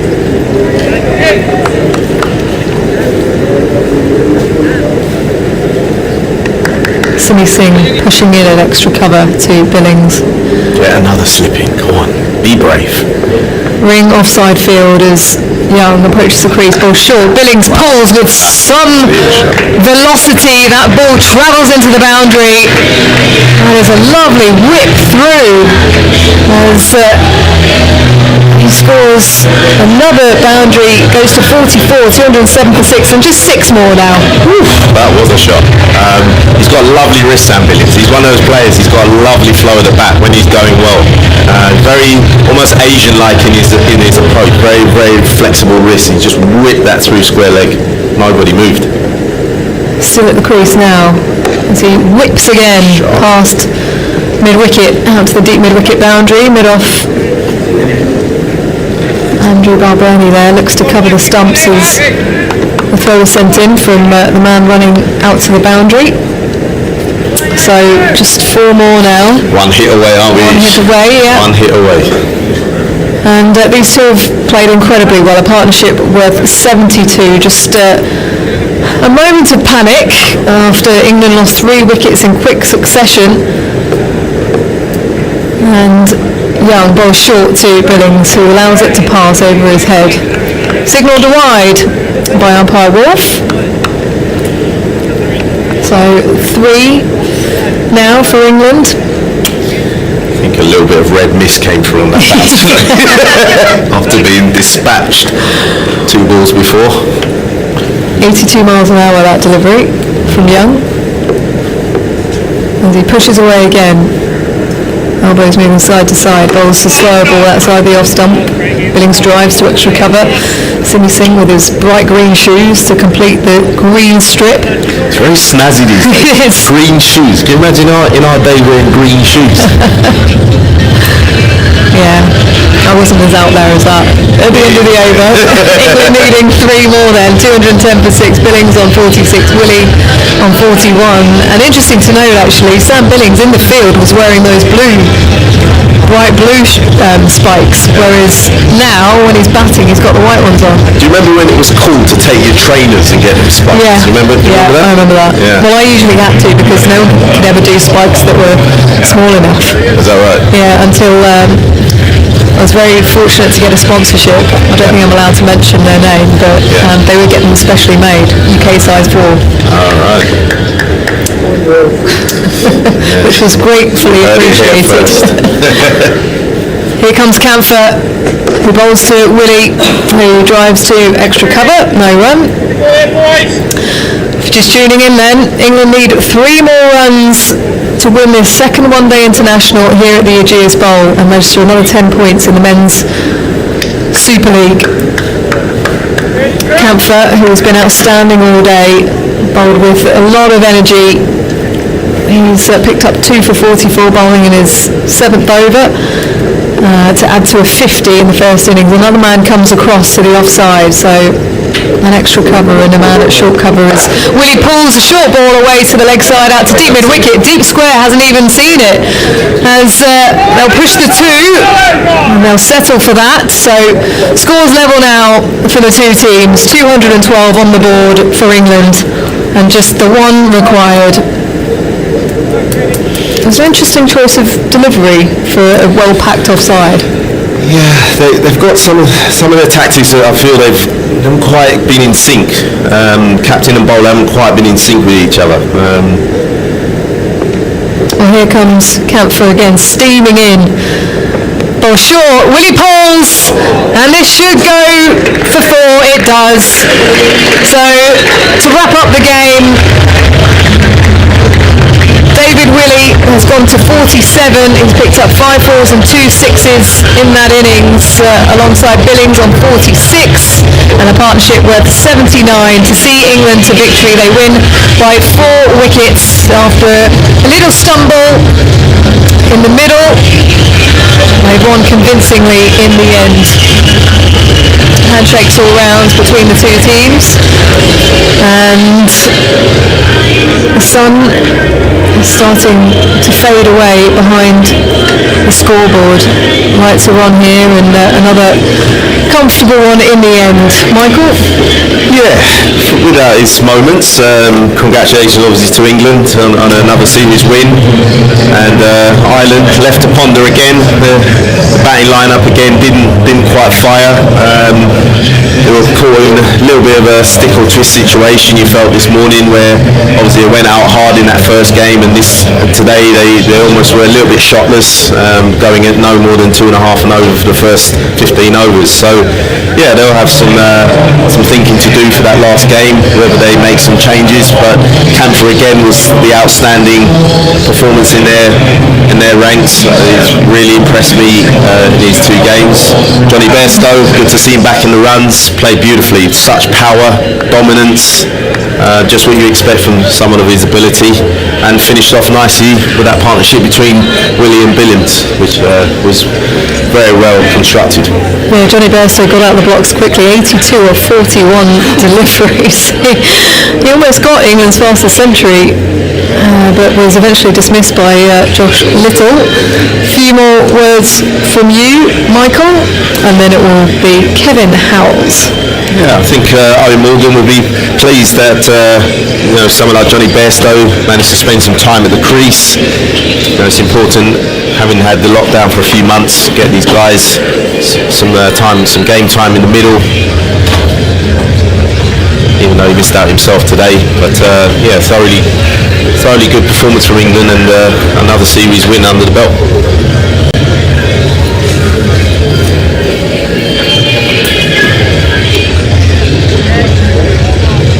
The only thing you didn't do there was actually come across and put my microphone in for me, Michael Carberry. You're not supposed to do that, but I need as much assistance as I can get, seemingly. It looks such a simple job to do, and it is. Anyway, there you are. The sun is starting to fade and set away to our right-hand side. Well, Ireland pushed England a lot harder today than they did in the first ODI. However, still looking back on it, England will believe that is quite a comfortable victory in the end. By 4 wickets, there were 17.3 overs left. Andrew Balbirnie earlier in the day winning the toss, deciding to bat first. Used pitch, but Ireland usually enjoyed chasing, but he thought bat first on this particular surface.